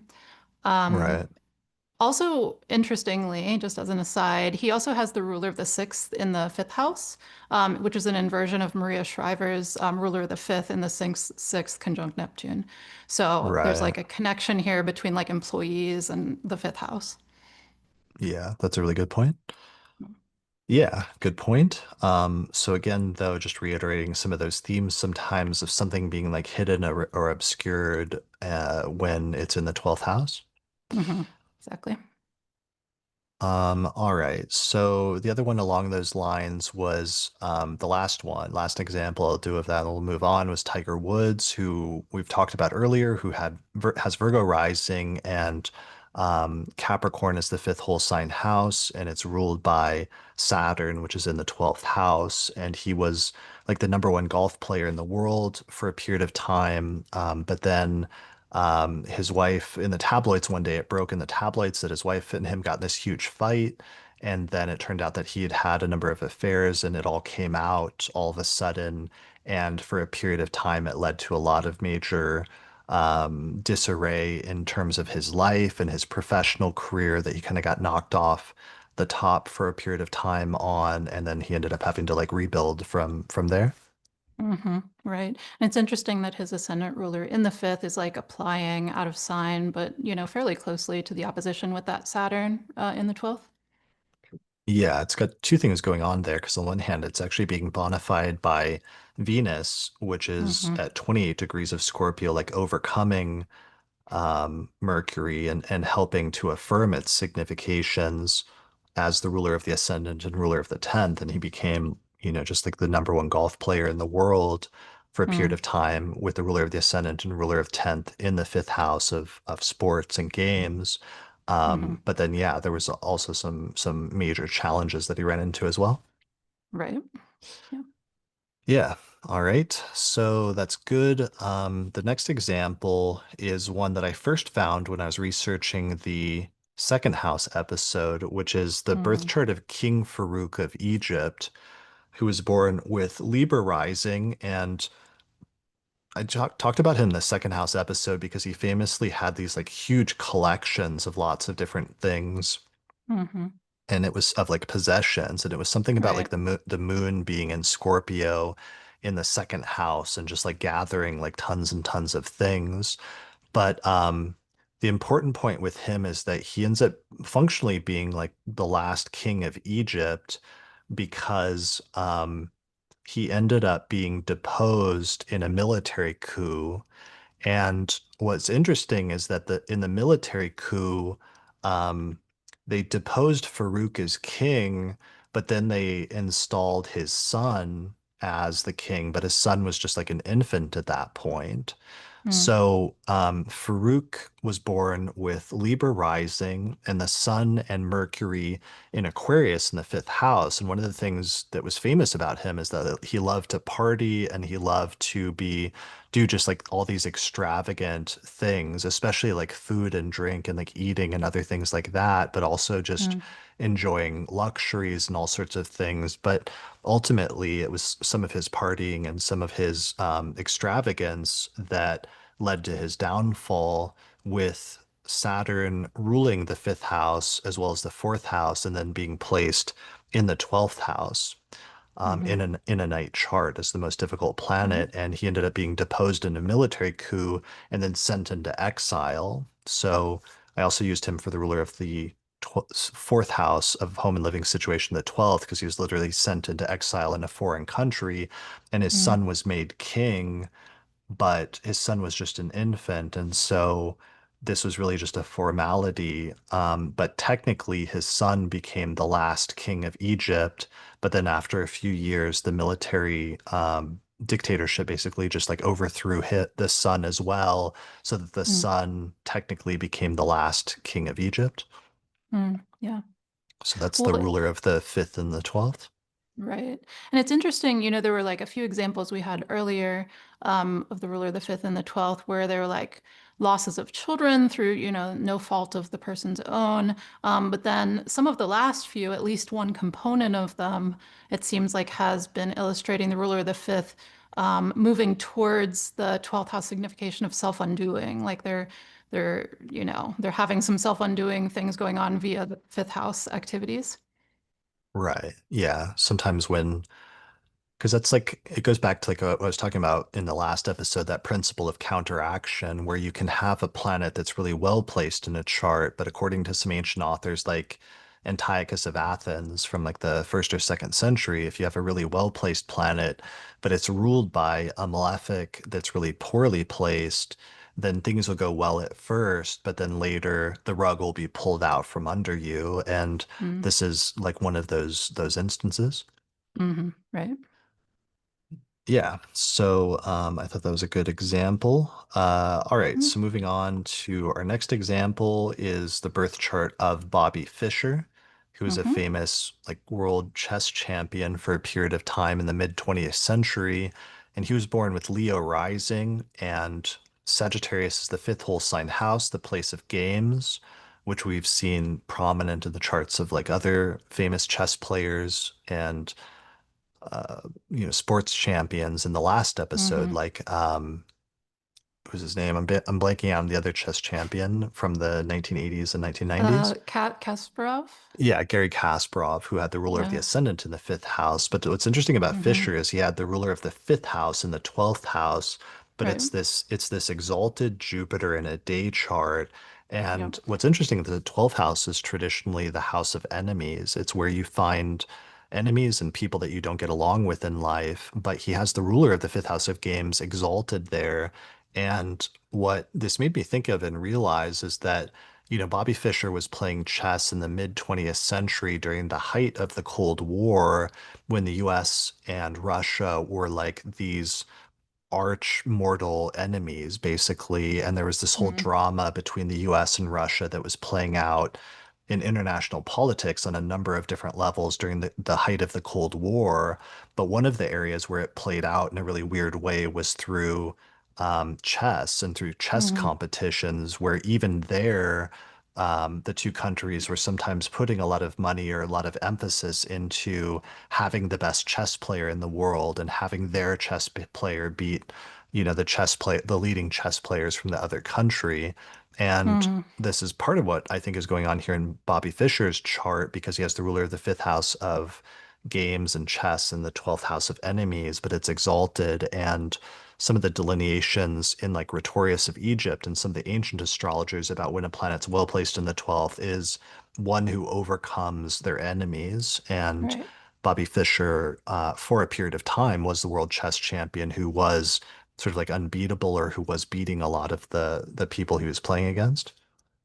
Right, for sure. Yeah, that's definitely how this is playing out. It's kind of like the best case scenario for a house ruler in the 12th house. This Jupiter situation. It's not just exalted, it's a day chart, it's stationary, and it's even square by degree the midheaven, within 3 degrees. It's like about less than a degree off.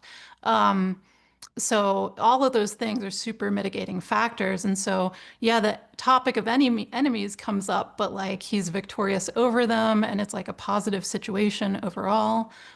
It's interesting also, you were talking about the sort of national enemy piece. And Mars is the malefic contra sect. It's ruling the ninth house of foreign places, and it's actually placed right on the descendant.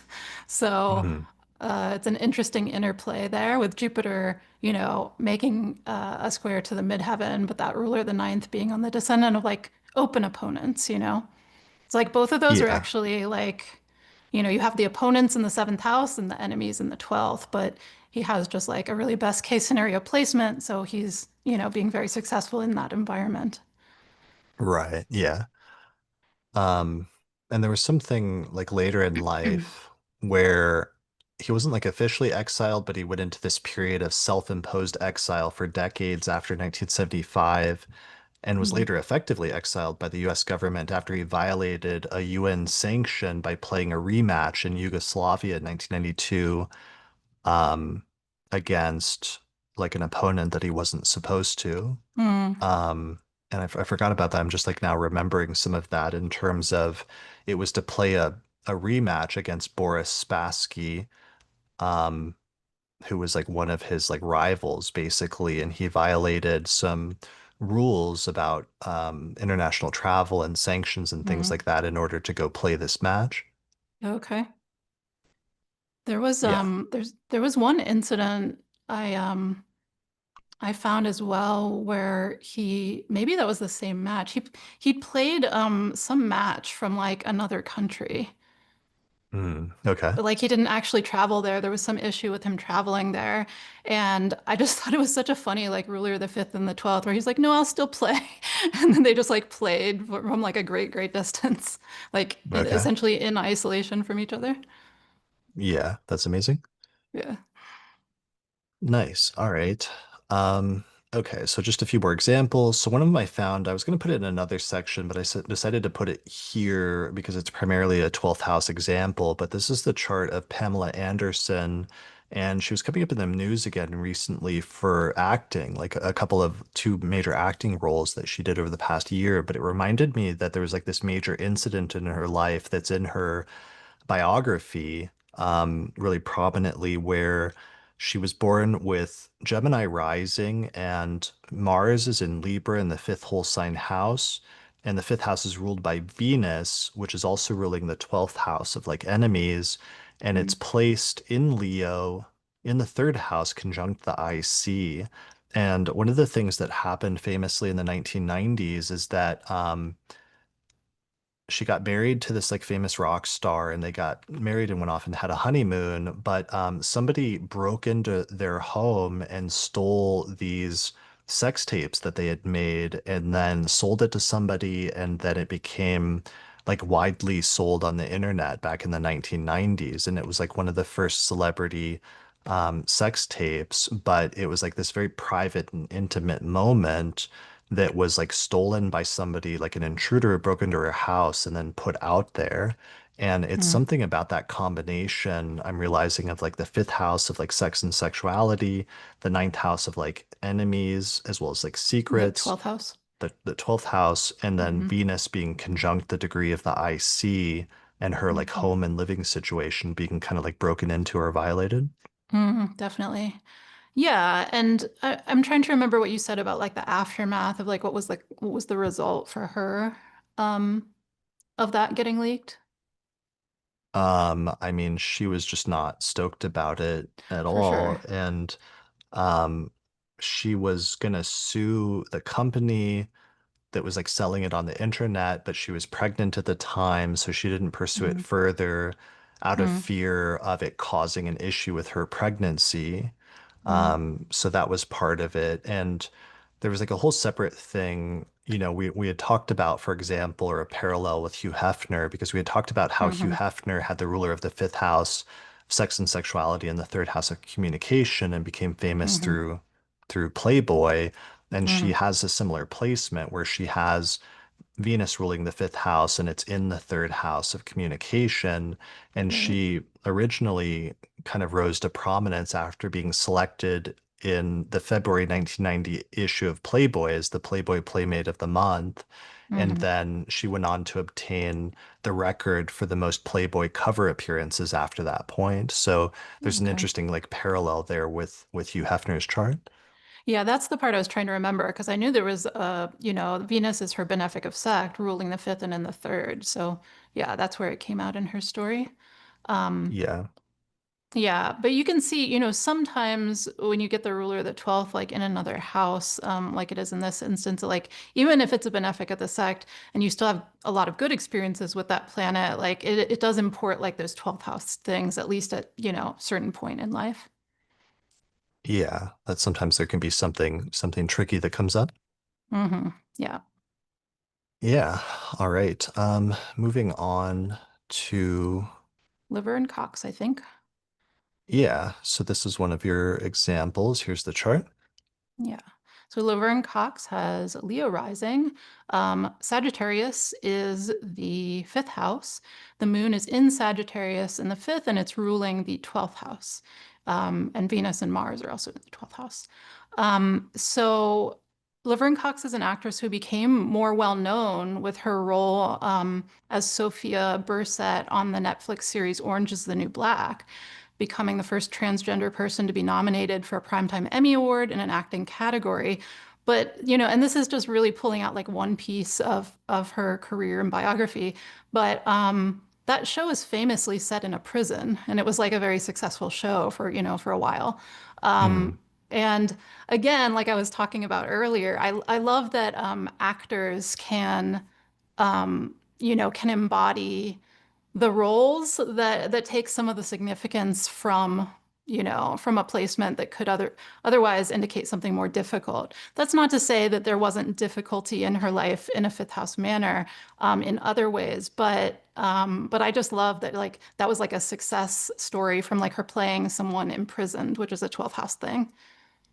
Yeah. And prison is like, or traditionally the 12th house is associated with prisons as one of the very literal manifestations of it. Yes. Yeah. Yeah. So that's really good with the ruler of the 12th house in the fifth and the ruler of the 10th house in the 12th. Hmm. Yeah. Yeah. So there's like something positive that's coming through an acting role that involves a 12th house literal topic of prisons. Right. Yeah. Yeah, that was a huge like show at the time. It was like a sensation, especially the first like few seasons. Hmm. Yeah. All right, let's move on. So one of our last examples, the birth time was actually just released in the past few weeks when the birth certificate was published, but this is evidently what we think is the time birth chart for Jeffrey Epstein. And he was born with Capricorn rising and the 12th house is Sagittarius and it's ruled by Jupiter, which is placed in the fifth house of like sex and sexuality, but also of children and younger people. Right. And Jeffrey Epstein was famously arrested and went to jail in 2019 for sex trafficking minors and then ended Hmm. up dying in prison. So Hmm. there's like a connection here where, on the broadest sense, it's like he went to jail for sex related crimes with the ruler of the 12th house of prison and the fifth house of sex and sexuality. But then there's Hmm. also this other element with the fifth house and the fact that it was also specifically tied in with minors in general. Hmm. Yeah, definitely. And this is Jupiter in a night chart, so it's more of the excess signification rather than the greater positivity in day charts. And then it's also ruling the 12th house, which in addition to prisons can be things that, you do that lead to your self-undoing. Right. Yeah. Yeah. So there's other things about the chart and other things going on there, but I think that's sufficient for now. Mm, Well, actually, one of the things about that is like he was arrested much earlier, but then he was released and given this like sweetheart deal mm, by earlier people, and then it was like he was arrested later a second time, and that's when he like went to prison for it, and then died mm, in prison under mysterious circumstances. So that's right. also a little bit like the Jupiter going on there is like he was almost Mm, like lucky at not going to prison earlier than he did. Right, right. Yeah, that's a good point. Yeah. All right. So that brings us to the last example to not end on a super depressing note. I want to go Yep. back to one of the examples from earlier, which is the birth chart of Gene Siskel. And I was really fascinated by this chart when I found it, because, like I said, he was born with Pisces rising and this Mars-Saturn conjunction. I originally found it because I was looking for planetary pairs in the fifth house, and I was searching everybody that had Mars-Saturn conjunctions, and he had it in the fifth house of creativity. And I just thought that was such an amazing placement for a movie critic because like one of the things they're doing sometimes is could be very brutally like ripping apart somebody else's like art, and Mm, that's one of the common sometimes like criticisms of like critics sometimes from the part of artists is like artists are like creating something and sometimes critics are just tearing something down instead of creating something themselves, or at least that's like a counterpoint that somebody who's not like super happy about a bad film review might make. yeah. But one of the things that's interesting about his chart is that Saturn is ruling both the 11th house of friends as well as the 12th house of enemies and people that you don't get along with. And it's Mm, in the fifth house of creativity. And what I realized at a certain point in looking into his biography and his work with um, Roger Ebert, who he became known for as part of the duo of the movie rating duo of Siskel and Ebert for a number of years. They became kind of like effectively like the leading movie reviewers in the country. Is mhm, they had this like interesting and complex relationship where sometimes they really did not get along and they did not like each other. And they had this component at some point where they were basically kind of like enemies that were forced to work together. But then mm, they sort of like became friends as well eventually, and they sort of alternated between sort of like friends and enemies. And I think it's fascinating how that mm, worked out there with the same planet ruling the 11th house of friends as well as the 12th house of enemies and being placed there in the fifth house of creativity, and then mm, expressing that through um, having this sort of like love-hate relationship with somebody who's working with for most of the rest of his life as a movie mhm. reviewer. Yeah, I was thinking of that term as well, the love hate with Saturn ruling both the 11th house of good spirit and the 12th house of bad spirit. And, as we've shown in a bunch of other charts, a planet ruling two houses, sometimes bringing those topics together. And you do sometimes see like a connection between the 11th and 12th with people who kind of alternate being like friends or and then falling out of favor with friends at different points. So I'm glad in this case that it went back. It wasn't just like in one direction, but it was more of an alternating thing. Yeah, exactly. So it's like earlier, it's like when they were first paired together in 1975, they were from rival newspapers. And Mm, by their own admission, they initially disliked each other. And Roger Ebert wrote at one point that for the first 5 years, they knew each other. They hardly spoke, quote unquote. And their mm, on-air arguments and sharp disagreements were not an act. They like genuinely were very competitive and had a professional rivalry and just didn't like each other. But over the course of 24 years of working together, that dynamic slowly transformed, and their constant debate and their shared passion for film eventually forged this really unique and really profound connection where they became intensely aware of each other and knew what the other was thinking, and mm, sometimes eventually developed a shared sense of humor. And that became part of the point that I think is important, the point of resolution that ties in with the fifth house as well, is like mm, having this same sort of like like wry sense of humor to a certain extent. mm. Yeah, that's So funny. when Siskel died, Ebert wrote this heartfelt tribute to him in 1999, where he explained the sort of depth of their friendship at this point, and he dismissed the public perception of a love-hate relationship and tried to Mm, clarify. And he said, quote, "Maybe the problem was that no one else could possibly understand how meaningless was the hate or how deep was the love."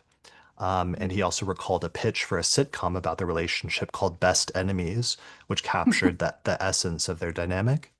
Wow, that's perfect. Yeah. So That's it. It's just the relationship was built on an immense mutual respect. And later, like while their on-screen clashes were legendary, because watching some of the reviews where they didn't agree, like they would get like really tense. Mm-hmm. But off-screen they became united, especially against common critics. And Ebert said that if they were fighting, you should get out of the room, but if they were teamed up against a common target, then they were fatal together. Mm-hmm. Uh, so that I thought was a beautiful last one to end with, where you have, both going on of both the 12th house of enemies and the 11th house of relation of friends, and just thinking about, Mm-hmm. while the 12th is sometimes like enemies in a very literal sense, sometimes it's just like people you don't get along with in your life or people that you don't Mm-hmm. vibe with. But sometimes in this instance where there's a strong shared connection there that can change over time.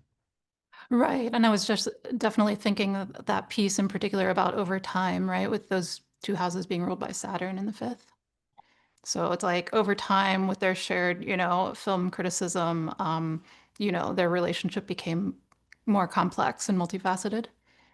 Yeah, and their shared passion for for judging and for critiquing creative works and for Hmm. art and films, and having a shared appreciation for that, as well as both of them having the ruler of the fifth house of creativity and the ninth house of like philosophy and things Hmm. like that, and both of them having this sort of like philosophical disposition to judging artwork and films. Definitely. Yeah, that's great. Yeah. So that is surprisingly my last example to round out this series on the ruler of the fifth house in astrology, as well as to bring our own like three-part series to a close here. Yeah, that's pretty exciting. We've done this as a whirlwind recording session. I don't think we've ever done these types of long ones so close together before. We did the first one on Thursday, and then we did the second one yesterday, and the third one today. Yeah, so we recorded the first one on Thursday, September 11th, and then skipped a day and then recorded the next one on September 13th, and then today's final episode on September 14th. So we were recording this in the middle of like eclipse season this Yeah. year, where there was a Pisces eclipse that happened when on like the 8th or something. Yeah, seventh, sometime between the sixth and the eighth, it was both the Pisces eclipse and the Uranus station. I know they were just like grouped right together. Yeah, but we'd spent like the past few weeks just like intensely researching the fifth house, and I had done a large chunk of the research late last year in like November or December after putting out the fourth house episode.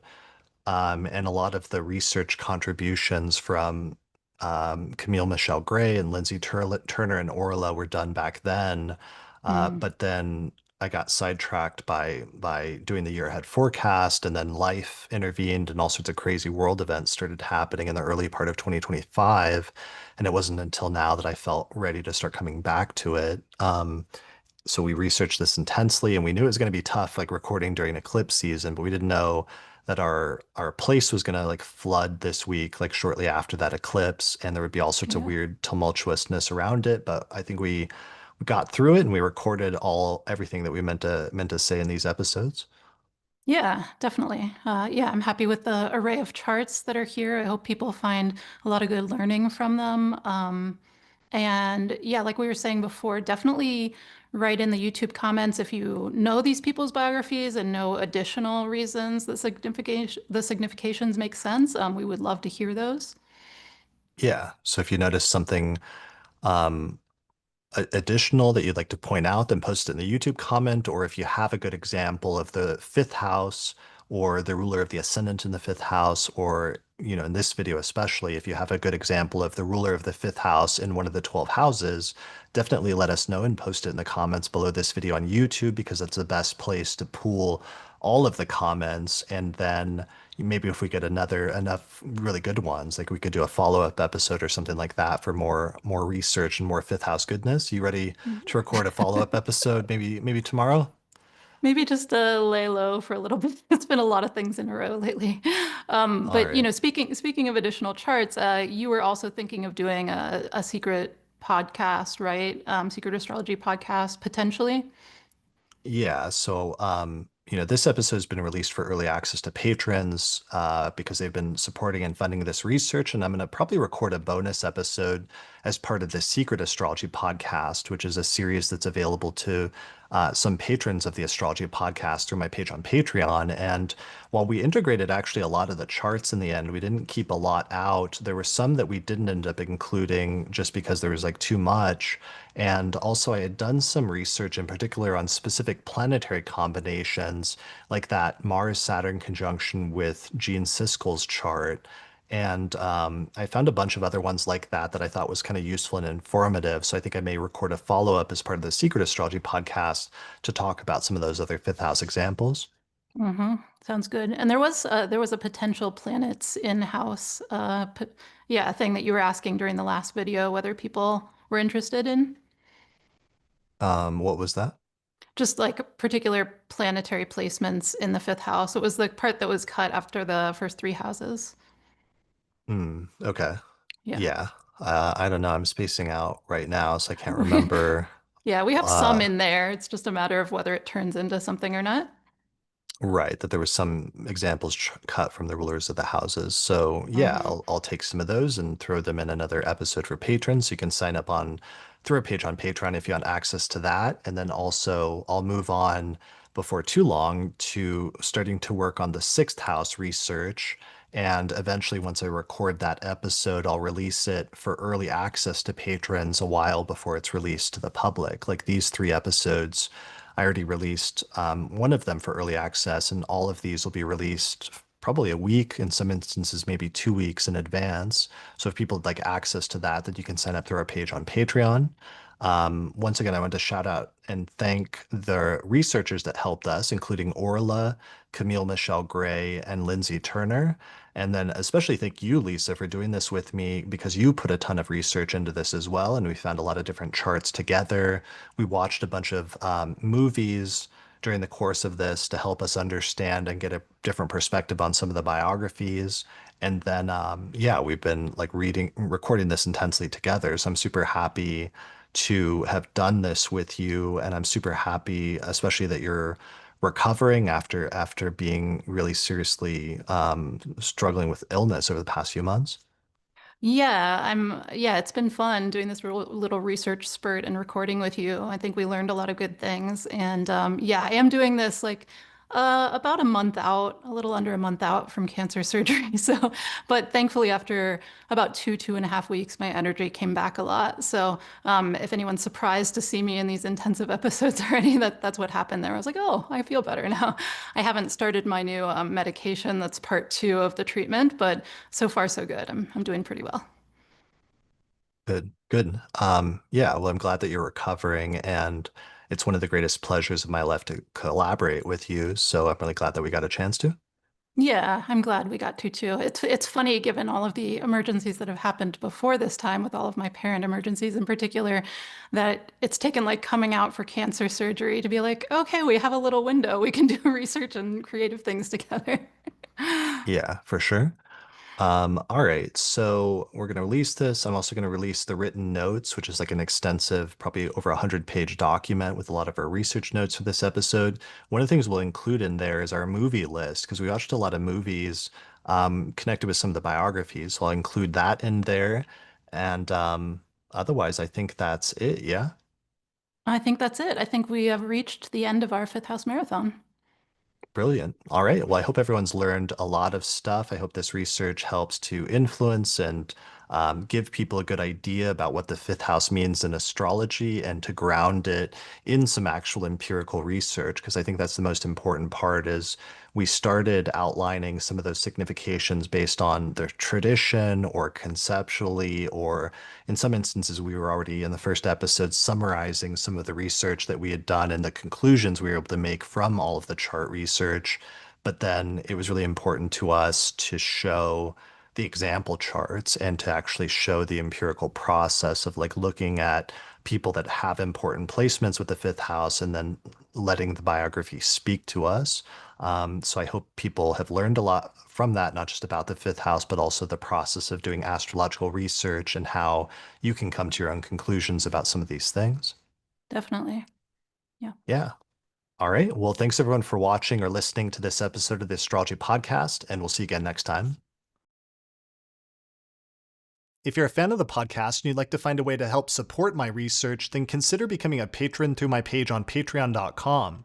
In exchange, you'll get access to subscriber benefits such as early access to new episodes, the ability to attend live recordings, the monthly electional astrology podcast, an exclusive podcast series called the Secret Astrology Podcast that's only available to patrons, or you can even get your name listed in the credits. For more information, go to patreon.com/astrologypodcast.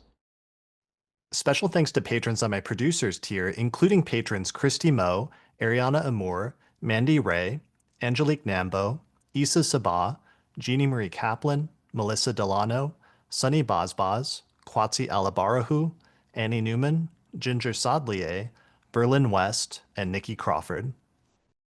People often ask me if I'm available for consultations, but unfortunately I'm not right now because the podcast takes up so much of my time. However, I did create a consultations page on the Astrology Podcast website that has a list of astrologers that I recommend for astrological consultations. You can find that at theastrologypodcast.com/consultations. The astrology software we use here on the podcast is called SolarFire for Windows, which is astrology software for the PC. You can get a 15% discount by using the promo code AP15 at the website alabe.com. For Mac users, I recommend the software AstroGold for Mac OS, which is astrology software for the Mac computer made by the creators of SolarFire for the PC. You can get a 15% discount with the promo code AstroPodcast15 through their website at astrogold.io. If you're really looking to deepen your studies of astrology, then I would recommend signing up for my Hellenistic Astrology course, which is an online course in ancient astrology where I take people from basic concepts up through intermediate and advanced techniques for reading birth charts. There's over 100 hours of video lectures, plus monthly webinars and Q&A sessions, and then at the end of the course you get a certificate of completion saying that you studied with me if you pass the final written test. Find out more information at theastrologyschool.com. Finally, shout out to our sponsor for this episode, which is the United Astrology Conference, which is happening September 3rd through the 9th, 2026 in Chicago. Find out more information at uacastrology.com.